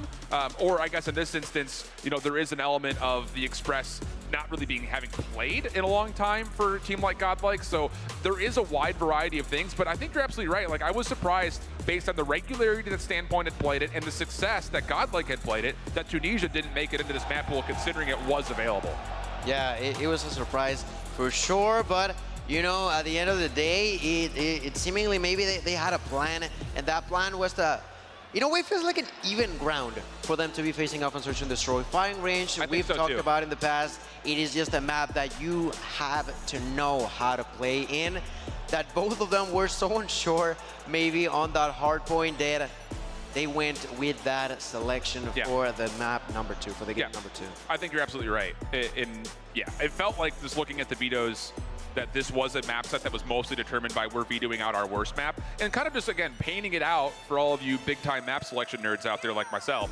When you play a best of 3, you have the opportunity of vetoing your opponent's best and your worst every single time in Hardpoint and Search and Destroy. You don't have that same luxury in best of 5s, which is why we kept talking earlier about how you're going to learn a lot about the identity of the teams here today on what they're thinking through, because you're not going to be able to either veto your opponent's best or your worst. You have to pick between the two, and it looks like for these two squads, we can at least say with some certainty that they're choosing to veto some of their worst maps, which, again, tells us a lot, I think, when whoever wins this match moves on to tomorrow. Yeah, pretty much just met at the middle there with a firing range that hopefully we'll be moving towards soon. I gotta say, I really love the KDAs being behind them. It's just such a nice way of having understanding on how the team as a whole has been doing, but of course individually over there. And in case you guys missed it, in the beginning of the game, the match, we also saw the overall kill-death assistant ratio, in which, if I'm not mistaken, SPG had a considerable lead on the kills, but also on the deaths, and that's something that Godlike capitalized on hard points. Yep. We sure think that could capitalize on control, and now with the firing range being this toss-up map, SPG need to figure something out, need to make sure that they don't fall behind whatsoever, because if they do, as we've previously seen Godlike, they can just strike like crazy on your neck. Absolutely the case. And thanks for bearing with us here, friends. We should be getting pretty darn close to map number 2. Why I said it like that, no one will ever know. Just what came through me at the time. It was very organic. Said about 60 seconds away is what I'm hearing, so. Firing range up next, like we continue to talk about, and I think it's going to be interesting to see how both teams approach this stylistically, because... Do you want to take a look onto the KD from Neutrino over there? 20.6 kills for every 12 or so deaths for himself. That's been great. We saw her pop up, and for a reason that's not a new thing for him today, but coming in from yesterday as well. Oh, big time. I mean, we talk about how both these teams stylistically play. For SPG, it was a full team effort yesterday. And in the past, we've seen from Godlike, maybe even a little bit here in the first map, it can sometimes be an individual performer. And looking at a player like Neutrino, looking like a player like Trunks, very well could be one of those two. Learn as well is also up there. Super positive. Look at all those numbers. Oh, absolutely. It is one of those things that this team comes with more formidability than any other Indian team before, which is surprising because they had the option of playing with the same roster they did last year and instead decided to bring players like Abiz in, who is unknown, didn't play much at all last year, and he's been electric. He's been a rock star for this squad. Absolutely has. And in here we take another glance onto that trophy that I so hope to see Lauren pick up at some point. I gotta throw it out there. If she is hearing me right now, hearing my voice, She lifts. She's a lifter. She'll find a way to get that thing. She might even squat rep it or something. I don't know. That'd be amazing. That would be amazing. And for all you people that are at home, hope you all have enjoyed what we've seen so far. That LG versus Kajidra was definitely a blast. Right now, Godlike and SPG, although it was very inclined for Godlike at first, we saw SPG pick it up at the end, not quite enough to win it, but to make it close to the very end as we begin to see players just try to scream at each other. Then I don't quite remember his name, the one in the middle here for Godlike, just trying to cool things off, you know? We've won already. Of course, we're going to keep it hype, but not too hype, you know? Just not go overly crazy, because that can also play against your team. Yeah, that's Trunks right there. I think he comes in as kind of the leader of this squad, not only in what he provides on the map, but you also have kind of seen him around the arena here this weekend, kind of being the guy that everyone kind of surrounds. So here we go, finally into it. Wake up, Atlanta. We're getting hot and ready to go. Godlike versus Standpoint Gaming, and it will be offense first and foremost. We're the side of Standpoint, and they're going to go to a wide open B site. No one home at all. No one to say no, nothing about that. There we got Sweet still pushing forward. Bombs being planted. Learn about to try to get that kill and does so with a double before getting chunked by Chuan. A great interaction there for Learn, and even prevents the bomb from being planted over there, which is a key success on that interaction. That is the biggest point of all of that. It's surprising to see him get two, but even more importantly, one of those two was the bomb planter. Action, though, on the secondary attempt. Starting to come back for Standpoint Gaming, evening up the odds. Prevail on the hunt for Guagua, who's just trying to find something to hold on to. He will be taken down. Neutrino, and clean shots from Neutrino. Fighting Chuan for the first, and then over the top of the bomb site. Time, no issue whatsoever as Godlike take the opening defense. Yeah, good answer on the side of Godlike, because they were a little bit late to the party. No one knew what was going on over on Bravo, and SPG, with a bit of a weird play over there, tried to surprise and work, but the aftermath was just not there for them.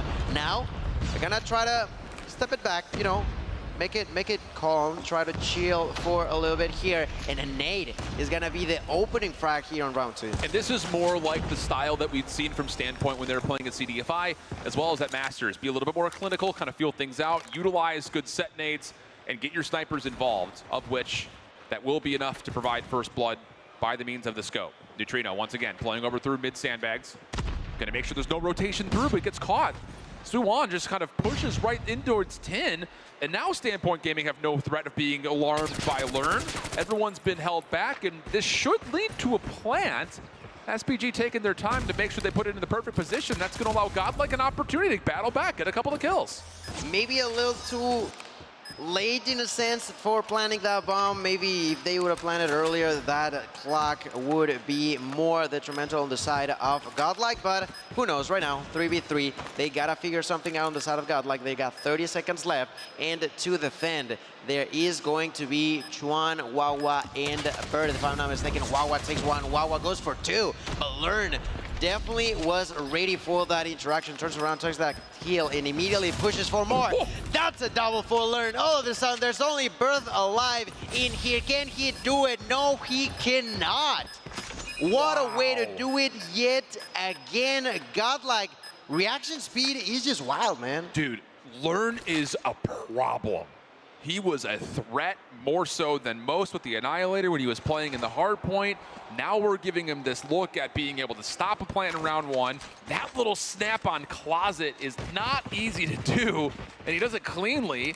And then Abiz helps him out to kind of find the last player for SPG, who is just trying to sneakily stay alive and use the clock as his ally. Beautiful second round here from Godlike. And maybe, on the flip side, a bit of indecision for Standpoint allows that retake to come out. So here, first 20 seconds already kind of gone. Standpoint just feeling things out again, but here comes Godlike. Three-man push through jungle, and their timing may be exquisite. No one's looking for this at all. That could begin to be problematic for SPG, as they have now got themselves pretty much surrounded on many different angles. Look here at Prevail, and it's actually Abyss with that sniper to take the first blood. Yes, they plant the bomb, but what comes next? That's the biggest question. That's where they've been failing a lot on the side of SPG, which is quite surprising in my opinion. They're completely isolated. SPG are getting picked apart one by one. Chuan able to find himself a bit of an exit. He can join with Suwon, who was looking to play off of a flank. It does allow a trade to come through. 1v2 situation, bomb being hopped. Get down, Mr. President. Prevail. Oh, he tries to get there, but the bomb gets stuck for the defuse. So just enough of a bodyguard gets played. The defuse gets hopped immediately, and the split-second decision from Godlike, their tempo, their pace at making these critical moment decisions has worked out now 3 rounds in a row. Picking up, do I push for the kills as they did on the first two, or do I just distract and try to defuse?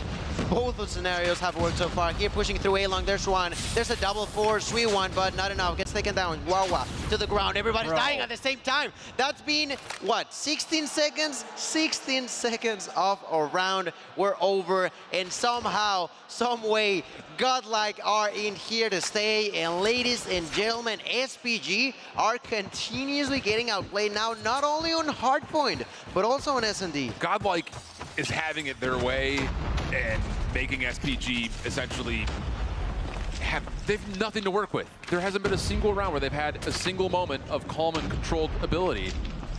And now here, a commitment early over towards A. Plant coming through for Chuan. Trophy systems down to keep him safe, and a good double chow comes through. So post-plant setup can start to make its way across. Abiz, long flank, sniping, trying to open up space around the back. Prevail just waiting for a little bit of assistance. Can he bounce this nade right into Guagua's face? Right over the top. It doesn't quite hit. Here comes the chow, though. Kills start to come through, but no, not enough. The play deep for SPG in the alley works out, and they get on the board. I mean, yeah, that's something that we expected SPG to do rounds ago. Finally managed to do the post-plant defense in here and get the first point going their way. I do got a question. What's up with Bird? What's up with that donut? Donuts are not good for birds, and that's something that needs to change ASAP, because SPG has been suffering as a team, but having a weak link is not going to help whatsoever. Another round where SPG are going to kind of bide their time off of their break-off. Godlike heavy stacking towards B late, but there's so much trust that Abiz can find first blood, which he does provide. Trade comes through, though. Next one up would be Prevail. Doesn't like the look of his position. Tries it back over towards Trailer, where Suwon was waiting. Now SPG, with smoke covering, they can make their way over. Keep your eye on Trunks, number 3 in blue. He gets in towards Trailer. Does he want to try to contest this plant? No. Will instead hold his ground. Wait for help to come through. Neutrino and Learn, the two that need to try to supply some reinforcement. And they're still waiting to see if anyone's lurking behind this play. But the post plant for SPG, again, is deep through the backside of trailer. Trunks trying to open things up over the top of the bomb site. Now Learn trying to follow up, and Neutrino, he's just on an island playing by himself, and he's causing huge problems. Neutrino gets 3 in the round. Now it's just down to 1. Entron trying to move his way forward, and he gets crossed up. Neutrino's gonna pull 4, and Godlike will exit the defensive half up 5-1. Not allowing him to defuse is wild, in my opinion, by the way. He deserved to defuse that bomb, but it doesn't matter. It is just a defusal nonetheless, and a 5-1 lead as we flip spawns in favor of Godlike, who are so ready to take this advantage even deeper in their way. But is the flip of spawns going to be something that benefits Standpoint in some way, somehow? We are about to find out as Godlike pushes through. Along with 2 different players. Learn here with a bomb in hand will begin to plant immediately, to which SPG had nothing to say about. First blood tallied, but it's a rather inconsequential kill. It's on rotation. Good follow-up from Prevail, getting a trade to the Suwon. Retake on the way for SPG. They're trying to move quickly, but there's just not a lot of space for them to maneuver around at all. Even though a 1-shot lands for time, he's the last player left. This would have to be a 1v4 in technicality, and he's got to do it with a scope. Quick shot will miss. Follow-up here from Trunks. No worries, no problems. Godlike already on map point. Standpoint in major trouble. In major problem indeed. A single round is all that Godlike needs in here. They got map point times 5, if I'm not mistaken. 5 different opportunities that I don't think they want to go to the very end. They want to take it now here in this opportunity. Has 2 pushes through mid. Trunks gets a kill onto Xuan. Trunks is now going to get executed. Double kill with huge value in favor of SPG, as time reaction time was amazing indeed. And because of that, they stop in their tracks. That aggression from Godlike, that is not even quite over as Neutrino. Look at him go. Yeah, the thing about it is Standpoint are so far committed forward that they're almost in a position of being self-isolated, but Neutrino knew Bird was nearby, but the shot lands for Bird, leaving it all down now to 1 player, and that will be Abiz. And he's a little bit stuck backside trailer. It's just a scope to work with. Tries to clear things out over the top of the barrels. Time will get 3 in the round, and Standpoint will stay alive. Good job. Good job there for Time. He realized that they were pushing through mid. Gets 1, gets 2, and eventually the 3rd to close it all up. That is huge value for SPG, who are still under fire.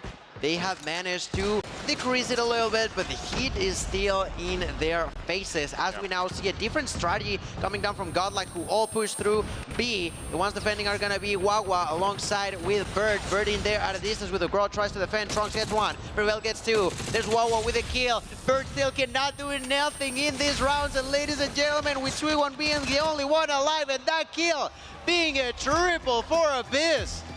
That's a victory for the side of Godlike, ladies and gentlemen. They question shift on that pick for Godlike winning the Search and Destroy.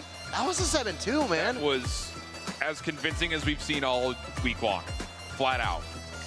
And this is the thing, it's like, there's such a big part of this where Godlike, again, kind of talking about them through their entry yesterday, and now even more today, it's like there's just not a lot of good film on them. Because they ran through their region, which I think a lot of people consider to be one of the weakest, maybe next to Japan. And you can't really take much out of going flawless in map counts in that particular region. And then yesterday, you know, the results are a little bit all over the place. They have a couple of good showings, a couple of maps that, you know, maybe could have gone one way or the other, but they were a little bit one-dimensional. They played a lot of Takeoff, they played a lot of firing range, and I guess what Standpoint saw was enough for them to say, okay, we can square up against these on firing range, but that decision, if it was a conscious one, is starting to come back and bite them really hard, because that was domination from beginning to end, almost like we saw in the Hacienda. This time, no letting up as Godlike are fueled trying to get this down in 3.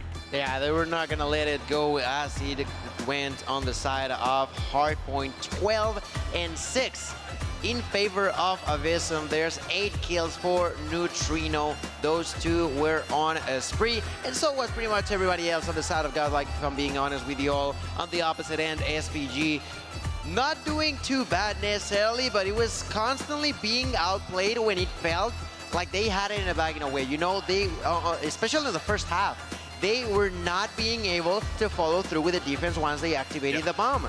That was a problem that happened over and over and over again. It kicked them so hard back that there was, once again, no opportunity to try to come from it. Man, I'm almost at a loss for words. Flat out. This is...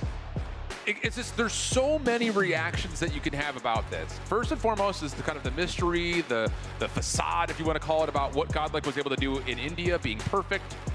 Coming through yesterday, there were still these mixed bag results where it's just like, we don't know if all of that pre-hype buzz, whether the scrims was really going to be, you know, significant enough to really show itself on the main stage. But they're showing that. And at the same rate, though, the other side of the sword is like, did SPG just have a good first day? You know, because this feels like, based on performances that we have tracked from when they were playing in Masters, when they're playing in CDFI, they were getting beat up by just about everybody besides like the second team from Japan and like the fourth teams from Garena. Like they were not doing particularly great in their region to even qualify for Worlds in the first place, kind of like a lucky to be here type situation. And then all of a sudden we kind of get awoken, alarmed by how well they played yesterday, qualifying for 3-1. But was that just one good day for SPG? Because, you know, just to put it out there, this feels more like what the results reflected for SPG coming into this event. And now you have to reverse sweep. And I don't know how you do that going into a mode that you were 3-12 in coming into the event. And in particular on Raid, they're 1-6 on. 1-7 in total after their match yesterday, but they got smoked by Q9. It's not good news. Not good news whatsoever. I think you touched on that earlier. It feels like they used all of their strengths on the at the beginning, and then after on, they were just nothing. They got emptied. They got no more strength to fight back. And on the opposite end, you've got Godlike, who has been, of course, super consistent across the entirety of the region. They were super good and solid in the pre-tournament scrims against the others, that now here today actually, they got the opportunity to close it in 3, and that's definitely what they're going for now. So here we go. It's going to have to be a reverse sweep for Standpoint. Otherwise, Godlike will find themselves moving on to tomorrow, and they could maybe do it in 3-0 form. Over to Raid Control. One of the things to note is that in the past, Chinese teams on Raid Control prefer to get all the kills more than playing around the zone. So can Standpoint kind of change that narrative? So far, so good. Second tick of progress locked for the offensive SPG over at A, and the third one will be conceded to them. Godlike going to back off and default to playing a hard defensive B. Okay, well, so far, kill advantage in favor of SPG, who has just captured A. That's right, nothing to be done over there. Why, you may ask? Because Godlike was just taken, man. I don't care about it. Let me show you how to defend now over on Bravo. Avisum gonna get that kill onto Birth, preventing them from pushing, who are on Godlike spawn pretty much in here, making that rotation time. We'll find that kill. Neutrino died. Prevail and Avis answer immediately against that aggression. And although the idea was interesting, they just closed that door so strong on the side of Godlike that SPG didn't even know what was going on. The understanding from Godlike in this moment is absolutely brilliant. You give up A, and by doing so, you also know that you're possibly giving up a spawn trap, so you have to keep players over towards Laundry to make sure they can deal with Standpoint moving around the back. But look at number 4 in blue. Abiz is playing inside the offensive garage, and it's going to force Standpoint to have to spawn over towards AC. So they have to take the longest route known to man to get over to B, and Abiz is just farming in spawn. That's straight on spawn trap. Come on now. Finally, they take him down, but I still feel like it's too late. Already a minute and a half has passed since we saw that control objective in favor of SPG, who are just attempting to somehow get inside of Bravo. But Godlike constantly says no to that double kill for Prevail, who continues to control the side of Laundry, of Red Room in here. It's just unreal how Godlike are playing, not only to the kills, which they are winning, by the way, but also strategizing every single move to not only what they do, but what the opponents have to do. Yeah, 9v12 though, a breakthrough for Standpoint. They get a couple of clean kills. Now they're on for B. First tick of progress, looks like it's going to be a lock. A couple of streaks being spent, Hunter Killer drones in particular, but that's only a mere inconvenience here for Standpoint.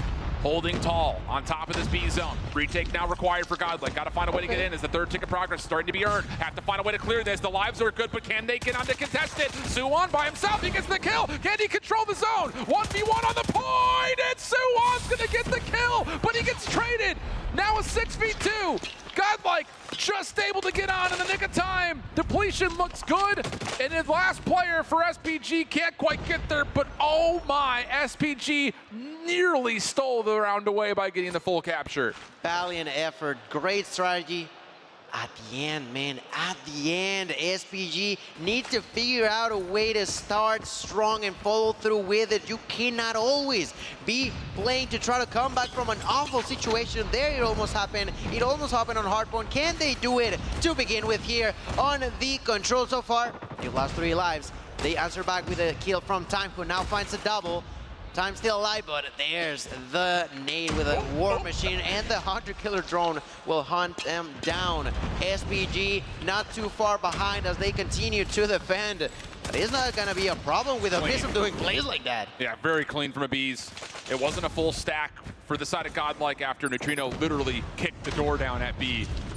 War Machine allowing them an entry, but the follow-up kills really clean, and now Learn getting to work with the Annihilator. A little turn and burner. Nice shot from Learn. The Bees follows up with a double of his own, and that will be enough for the B zone. 24 playing 17, and SPG have to rotate back to try to get an A defense, but the problem here is you already have players at mid. You've got Prevail with equalizers in your spawn, and this could get real messy real quick. In here, Prevail with the push, with the equalizer. We'll try to spawn trap there. Bird has nothing to do it against that double kill now for Prevail. To 3 in total with the equalizer. Goes for the fourth one, 3-1. We'll say no to that, but look at that kill differential now being 7 in favor of Godlike. Plenty of time to play with. Here's Trunks once again trying to aim for that spawn trap in here. Can he do it though? It's gonna be problematic, but not impossible at a distance. There's 3-1 who once again shuts that down. A key player inside of the kitchen, but the lives remain to be in favor of Godlike here. So much liberty here for Godlike to play around. You can continue to try to play for spawn traps. You can try to force the hand of the defense to deal with this A push. They don't have a lot of lives to do so. Essentially at this point, everyone for Standpoint has to be good for at least 2 kills. 12 playing 17, and hold on a second. War Machine out. Time's able to get 1 with that. A late nade from Prevail does essentially confirm his own trade. Guagua in the offensive spawn also creates a bit of a problem with the claw out. The Bees denies it. Said, no pre-fire in my face, son.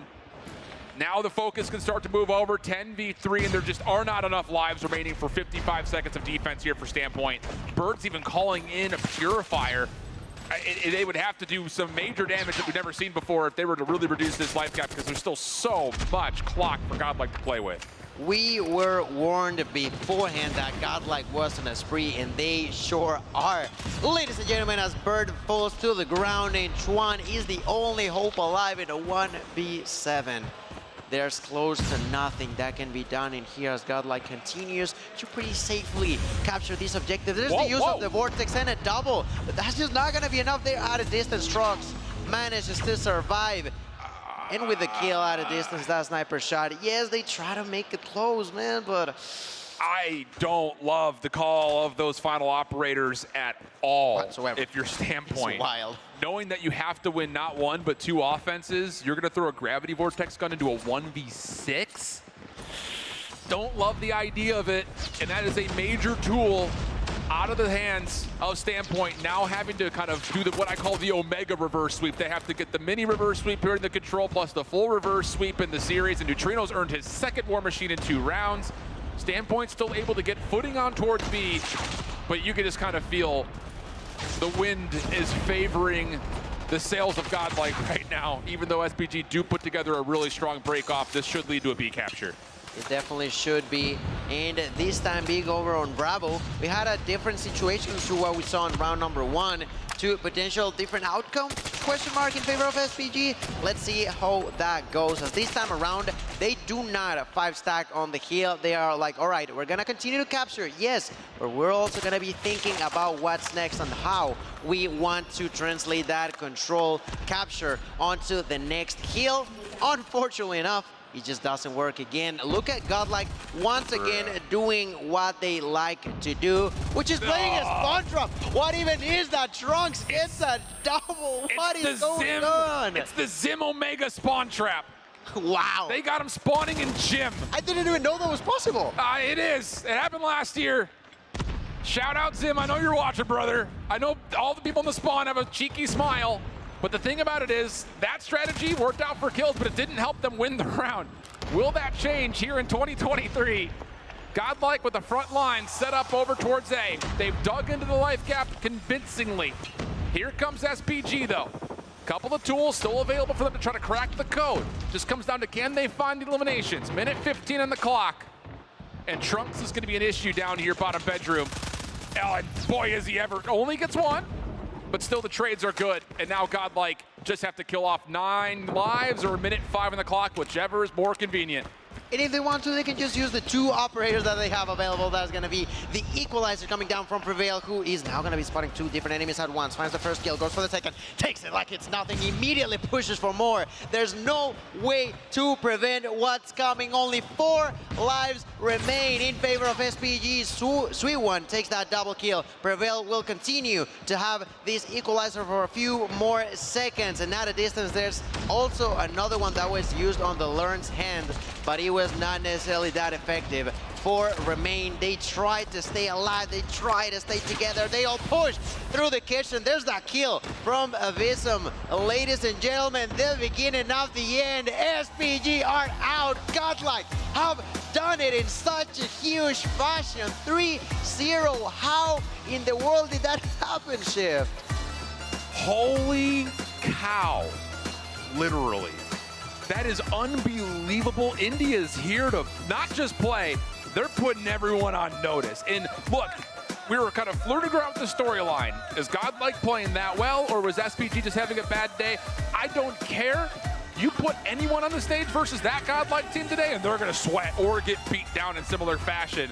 That is a massive showing to a single elimination bracket, and Godlike continues to have India on its shoulders, pushing it an extra step. They've at least secured top 4. What a display from Godlike. Incredible performance over there.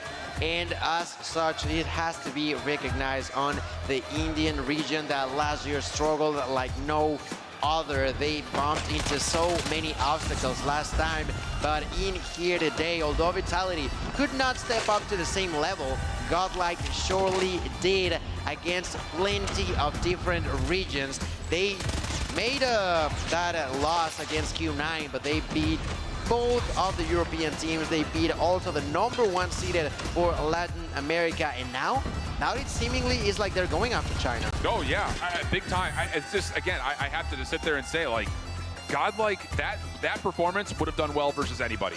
Yeah. Anybody. That was really good hard point until it wasn't there at the end for a little bit, but we'll kind of forget that. For the first 80% of the map, the hard point was perfect from Godlike. The search and destroy was as dominant as we've ever seen on firing range on both sides of the palm. And then a 3-0 on raid where they're making great decisions. They get the Zim spawn trap off. It works out perfectly for them to kind of reduce the life lead, put a lot of pressure on SPG. And I just look at the count. I mean, nearly 20 across the board for just about everybody. Nobody goes negative. It's really clicking on all levels for me right here, Lauren. And to be fair, we had the extra time before this match to do that additional analysis. You were pulling on that thread. You showed all of the ways in which Godlike could benefit from the entire picks and bans phase, and they do that, but in even more dominant fashion than you had ever predicted. I mean, that was a performance. Did you see the zoom in? The intensity in the eyes at the end, the celebration coming out of Godlike? I love everything about it. Pure elation. And again, that's the thing, like talking about how this series laid out based on the picks and bans, the 2-3-5 looked like the best overall maps, but there was potential for them to sneak out a Hacienda hardpoint win because they looked good at it when they played it in their region. 2 different 100-point clubs. But the thing was, that was such a long time ago, and we didn't know what either team was going to bring to the table with Hacienda. So for Godlike to come out, play the map that flawlessly, that says a lot about their fluidity across every single mode. It's not just on what they played kind of one-dimensionally yesterday. They look prepped and ready to go to possibly chase on a championship. And I gotta say, I definitely gave Godlike a true chance of making it onto the next day, but I was not expecting it to be that way. I said at the beginning, I thought of 3-1, and even the games that they won, I thought it was gonna be sort of close. that was not what we saw whatsoever. We saw them completely prepped when it came down to those different interactions. In the 3 game modes, they had a plan that constantly adapted to what SPG tried to do. We saw them on control. They strategized what to do if they lose an objective, and quote-unquote lose, because they just gave it away for free. And it wasn't just you guys. I was talking to Proper in the back as well. He also thought it was going to be a 3-1. Still in favor of Godlike. But that means it's time for us to also check in with Tom. I want to hear how Godlike feels after now securing their spot, continuing this run. Thank you so much. I'm here with the Bees, and I mean, you heard it. How do you feel after doing that? I mean, I feel amazing after defeating such a strong team, and now we are in the top 4. We are finally seeing our path, and we can finally see the trophy come to us. Well, we've watched the Indian subcontinent step up and up and up and up, and you guys, you didn't just win, you dominated. Why are you so strong today, dude? I feel there's a hunger. We haven't performed that well in the previous World Cup, but this time there was a hunger that we have to go there, we have to prove ourselves, we have to dominate every team there, and we have to lift that trophy. You're absolutely doing it, and I think the fans at home know it and they see it. Is there anything you'd like to say to the people at home? Because I know, I've seen it in chat, everyone is loud for you guys. Let them know. I would just like to say, guys, हमको support करते रहो. हम बहुत आगे आ चुके हैं और हम अब ये trophy उठाने वाले हैं. Keep supporting us, guys. Keep supporting us. All right. Well, you knocked him out on the stage. You knock him out on the wall, my man. All you. Congrats.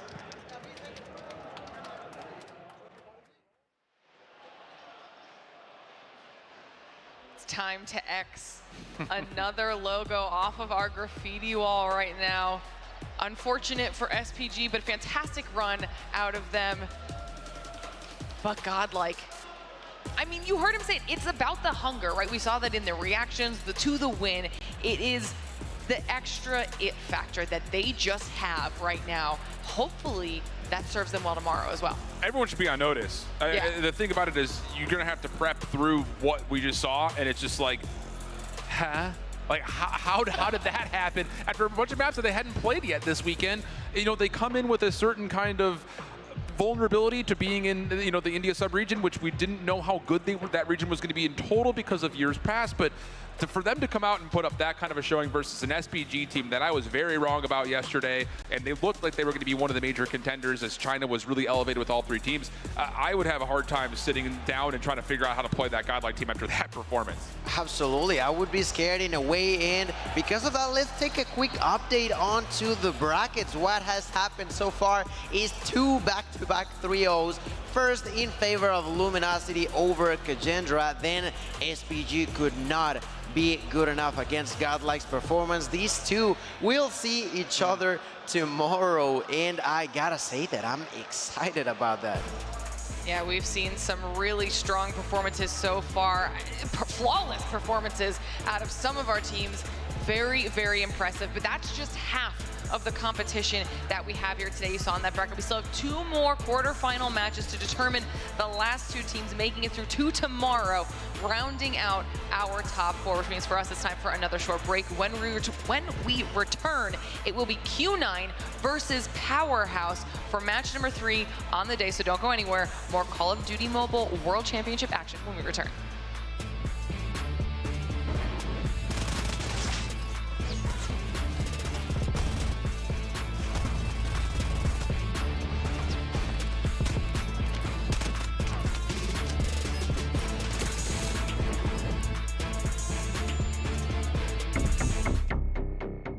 The Snapdragon Pro Series powered by Samsung Galaxy is brought to you by Snapdragon Elite Gaming,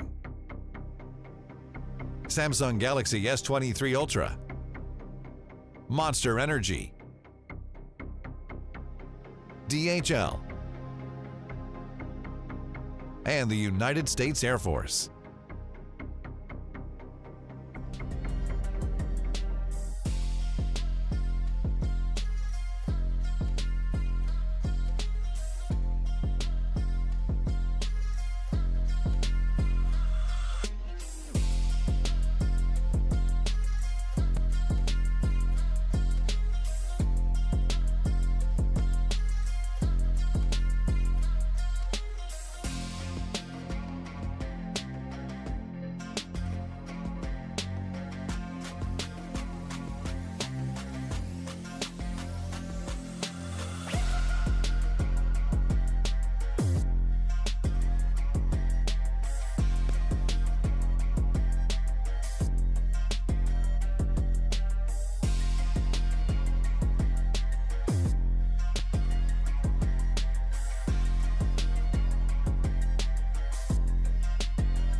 All right, everybody, welcome back to the Snapdragon Pro Series live from DreamHack Atlanta, where we are halfway through our Call of Duty Mobile World Championship competition.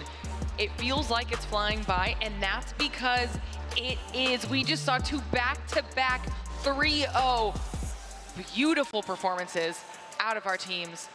LG, Godlike, moving through the bracket. You didn't get a chance to talk about it, but we were talking about it in the green room, so I want you to hype up Godlike a little bit here. I feel like a proud uncle watching Godlike being able to showcase on the main stage. Again, you go back to Worlds 22 last year in Raleigh, no performance was even close to what we're seeing today. They have broken past their previous threshold. Now they're past top 8, in towards top 4.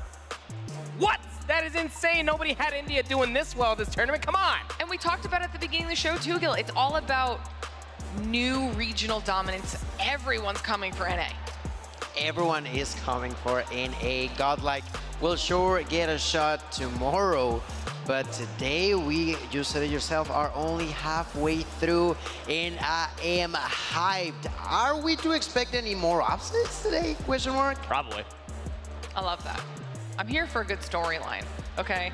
We said it before the break. We've got another match coming up right around the corner. Match number 3 today is between Q9 and Powerhouse. This is gonna be another good one. I mean, you feel like that it will continuously be a good one, especially when we were looking at the beginning of the day. We had the 2 NA teams versus the conglomerate that was the East. There was only one team that was kind of breaking up the monotony of all the teams that were at CDFI, and that was Godlike. So Q9 versus Powerhouse. This is a matchup that we have seen a handful of times over the past calendar year, and most recently was at CDFI. It did go all 5 maps, though Q9 did come out on top. That's right. They did get on top of the opponents, and it's gonna be interesting to see if they can do it once again here against Powerhouse. That yesterday they did it. Yes, they got here, but it wasn't necessarily that clean the way they played. I feel like there was quite a few situations where they struggled a bit against their opponents, while on the other hand, you got Q9, that the only team that they struggled against was their counterpart from China and historical rivals, Wolves. All right, well, we'll have to see what happens in match number 3, but you know how it goes. New match means new epic kickoff. Tom, you ready for this one? Cold and calculated. This team's attention to detail has earned themselves #1 in their highly competitive region. Consistency, meticulousness, greatness. Please welcome to the stage, Qingzhou Club. Oling, Shingon, Sun, Maochi, Youngyi. One more time, Q9.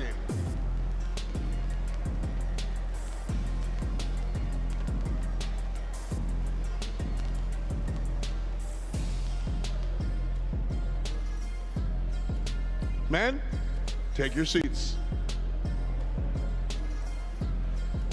And their opposition, an international squad that's made their way to the top of the Garena region, with players representing Singapore, the Philippines, and Malaysia, a team that fits their name, Powerhouse.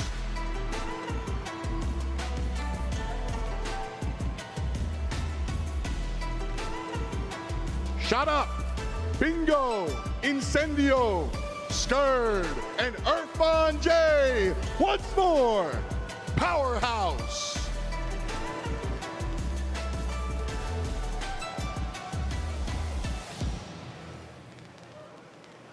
All right, y'all, take your seats.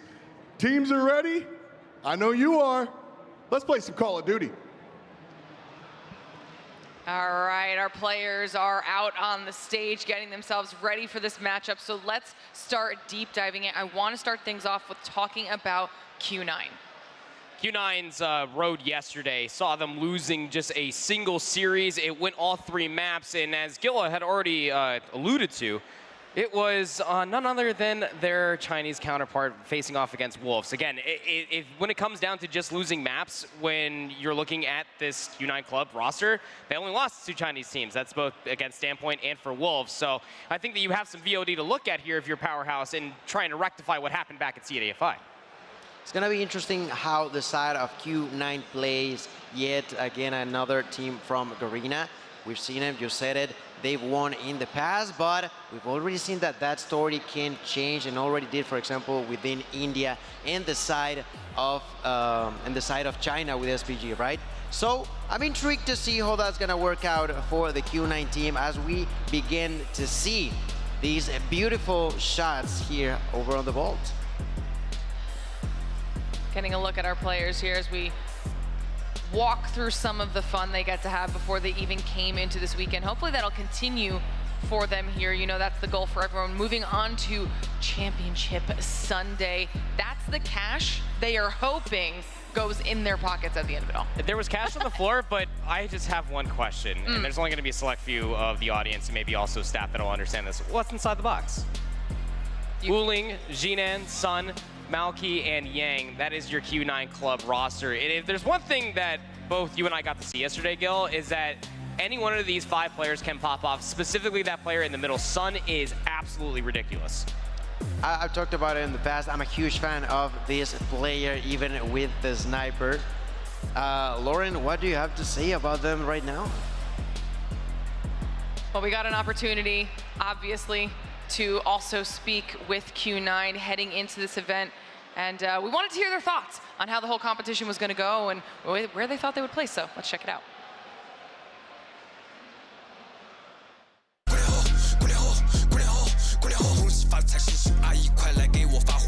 我觉得对我和我的阵容来说，这次参加 CODM 的世界锦标赛意义重大。我觉得这一次的冠军是我们非常渴望的。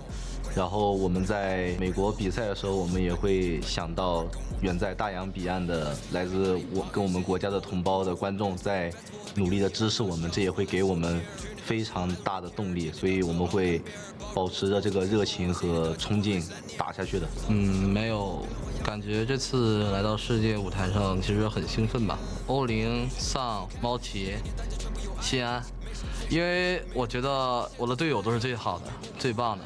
玩儿过的，我感觉个人因为内资吧，可能这么内资的因素，其实有时候我们也挺畏惧对面的，就是对，因为都是内资的，没打过训练赛嘛。我最想叫的是LG吧，因为他是北美赛区的冠军嘛，我就特别想跟他们交手。谢谢大家的支持，然后我们一定不负大家的希望，把这个冠军带回去。All right, I think that might have been one of my favorite things we've seen out of some of these interviews so far. Q9 saying that they really want to go up against LG in the championship because best team, strongest region, and they want to be the best. So in order to be the best, you have to beat the best. That mentality is so great. I mean, it really does kind of put a sentiment in a completely different language on the giant target that is on LG's back, right? I mean, again, you are the #1 team globally, especially for a lot of the players are the defending champions from last year's Worlds. You come for the king, you best not miss. Absolutely, and obviously we're looking at them now up here on the stage. Going up against Q9, it is Powerhouse. Let's talk about them a little bit. Absolutely, this team from Garena that surprised a lot of people yesterday by how they managed to sneak into day #2. We'll be facing up against the top 1, top 2, depending on how you see it for China. This team Powerhouse have yet another shot against one of the big teams out there. On that interview, we saw how Q9 specifically want to go after the side of LG on the grand finals, but I'm sure that the side of Powerhouse also are looking to take a big hit on those big names. Shout out Bingo, Incendio, Skurd, and Irfan. Some of these sounding like Harry Potter spells, I swear. But nonetheless, Powerhouse International is definitely a roster that you do not bat an eye last chat. It's impossible to. We saw how emotional the Garena casters were, even on social media this morning, to be able to see the representation, not just from one Garena team, but both of them making it in towards top 8. A lot still to do. Again, retribution on the line for Powerhouse, trying to rectify the Map 5 loss versus Q9 Club not too long ago. Well, we got an opportunity to talk with Powerhouse before the competition and chat with them about just how much it means to be competing in the World Championship here this weekend.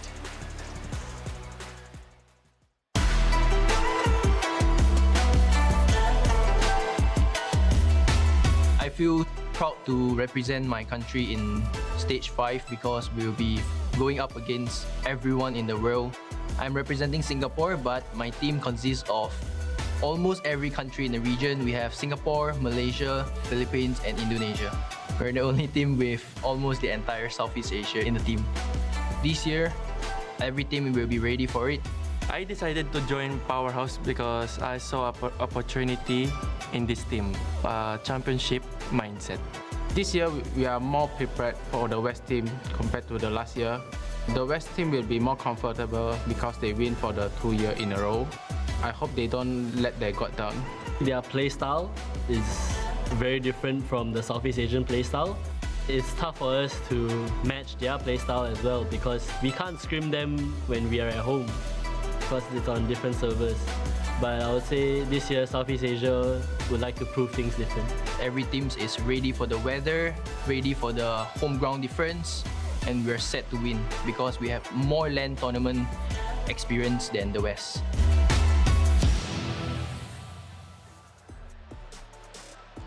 You know, they kind of echoed a lot of the sentiments that you've been saying here on the desk proper. One, they play against each other in the East a lot, so they know that, but they don't get an opportunity to scrim against the West. So there's a little bit of an unknown factor there, but then also kind of called the West side out, saying they've got more LAN experience than them. That's absolutely the case. Again, when it comes down to these Eastern teams, they've been playing LANs since, I don't even know, like a long time ago, realistically. And this one in particular, between Q9 and Powerhouse, much like how the entirety of NA don't have much playtime against them besides these Worlds and international tournaments, there's a lot to be said about the playstyles that they have to offer for each other as we take a look at the stats, courtesy of course, I Hold Shift, just giving us all these different maps and breakdowns of what we were able to see just yesterday. Very stark differences as far as the game modes are concerned. 100% though, the 2 times that Powerhouse went to control.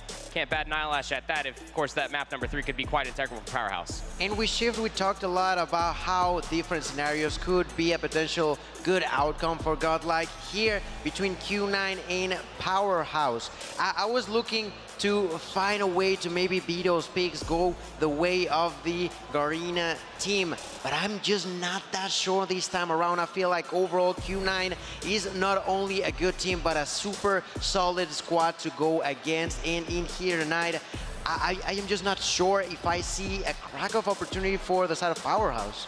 We saw just how influential and important the picks ban phase was in our last match, what type of an advantage it can give, especially now that we're in those best of 5 series, the difference that can make, and we'll be getting those picks bans through here in just a moment for these 2 teams as well. What are you anticipating out of some of these squads here proper? Well, the last time that these 2 teams did play off against each other on LAN, keep in mind, Q9 blew them out of the water when it came down to the raid control. 4-0, again, difference as far as the scoreline is concerned when they were playing across the waters. But as far as Search and Destroy is concerned, Q9 took both of them. And the way that they were able to win it was, well, quite frankly, in taking, I believe it was map 1, 2, and 5. They lost the control. They lost the map 4. But the Search and Destroys did go down on Tunisia, did go down on Express. And all things considered, when you're looking from Powerhouse's perspective, you did have some time in between then and now. You better hope that all of that work has paid off, that you might end up seeing a few of these maps come back. I was not expecting for us to see a Takeoff map number 1, but that's exactly what we'll get. Then we would move on to Search and Destroy on Meltdown. That is some great start over there, and at the middle or potential middle of the best of 5 would be Control on Raid that Proper just touched on earlier. Moving on to the hardpoint on Summit and potentially game 5 of Search and Destroy on Slums. I gotta say that I don't dislike this, particularly for the side of Powerhouse, but I'm still just not feeling it. I'm not completely on their side, if I'm honest. So this Summit is going to be the most interesting one that does stand out to me, of course, that being the map number 4, should we get there, of course. That was a 10-point differential that Q9 were able to win. So very close in between these 2. So it's kind of like the picking of the 2 evils if you are Powerhouse as far as your vetoes are concerned. You have to allow the Takeoff to come through, which honestly speaking is an Eastern classic.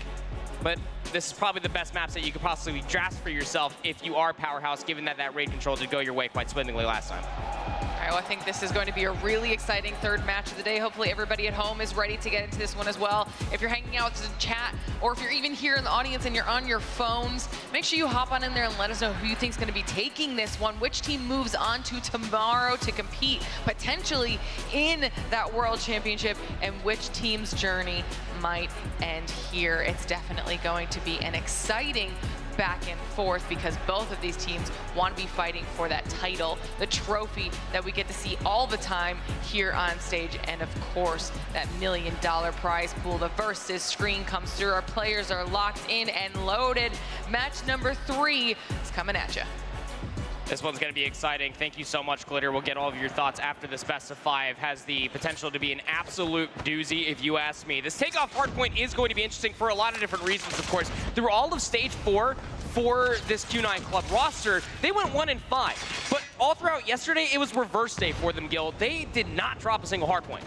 Yeah, it's gonna be the same. I am not sure. I definitely feel like it could go that way, but we shall see. As far as I'm concerned, this game of Q9 starts off with the right foot. The fight now shall begin by the hands of Irfan.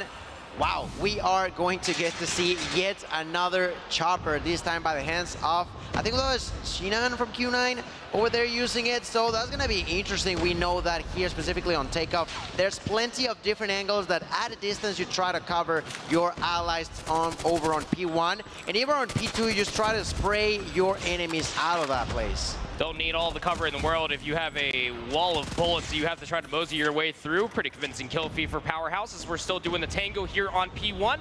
About 5 seconds left to gain here if you are Powerhouse International, and they will be getting all of that, 36-12 at the end of P1.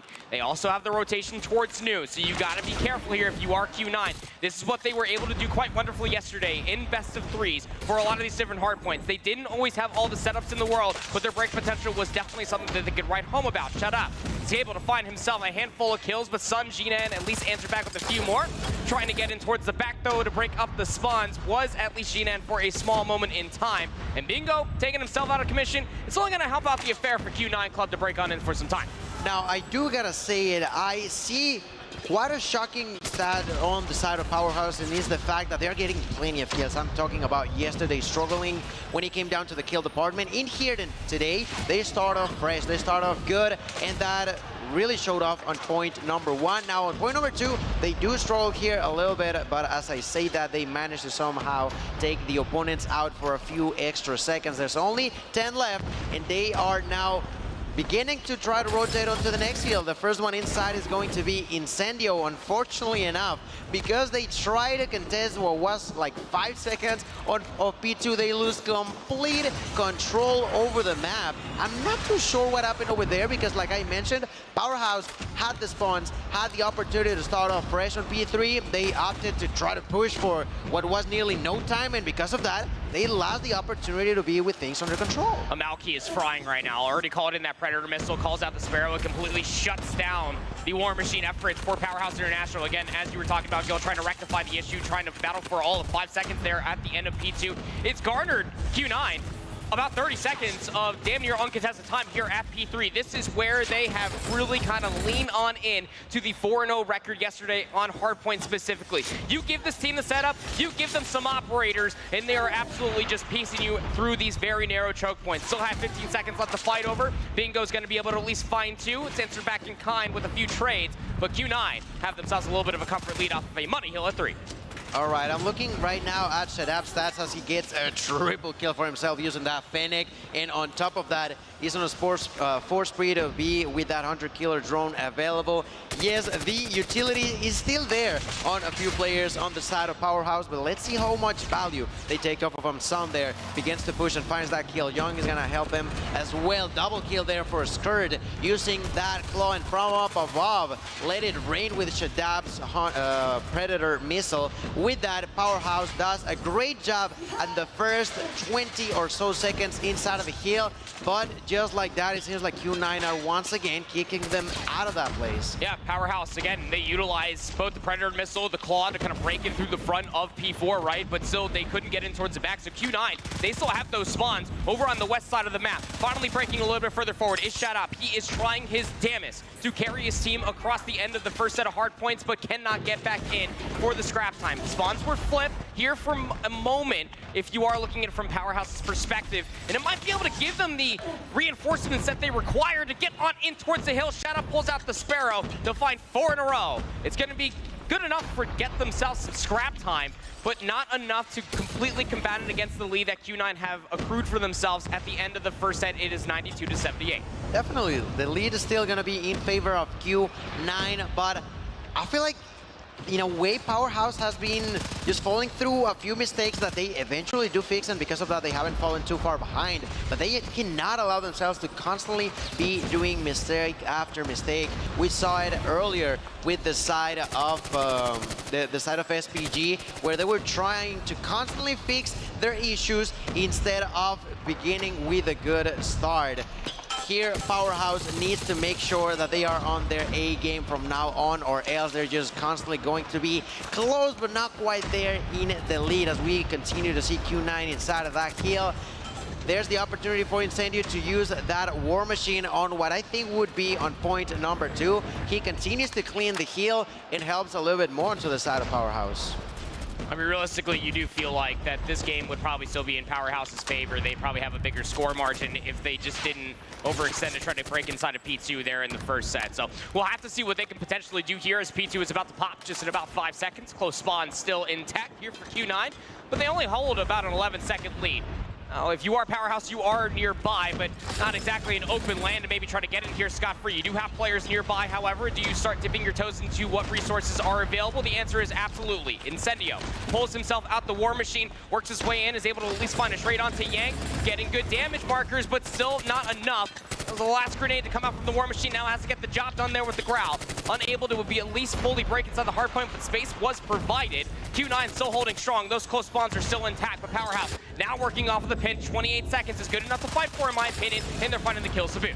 Let's see if they continue to have things under control. The side of Powerhouse can try to defend in there. There's the push towards the construction side, now working out in favor of Q9. Great defense now as we continue to see them constantly rotating players in and out of that hill. Powerhouse, out of that 25 seconds, got about 18 or so going their way, and as such, yet again, they're 15 seconds behind, constantly being close and close and close to the side of Q9. Can they actually jump, make that final step, and take the lead? Well, let's figure it out as, well, seemingly they're going to be a little bit late to that next rotation. Player number 5 there for Powerhouse has an operator. It's Irfan.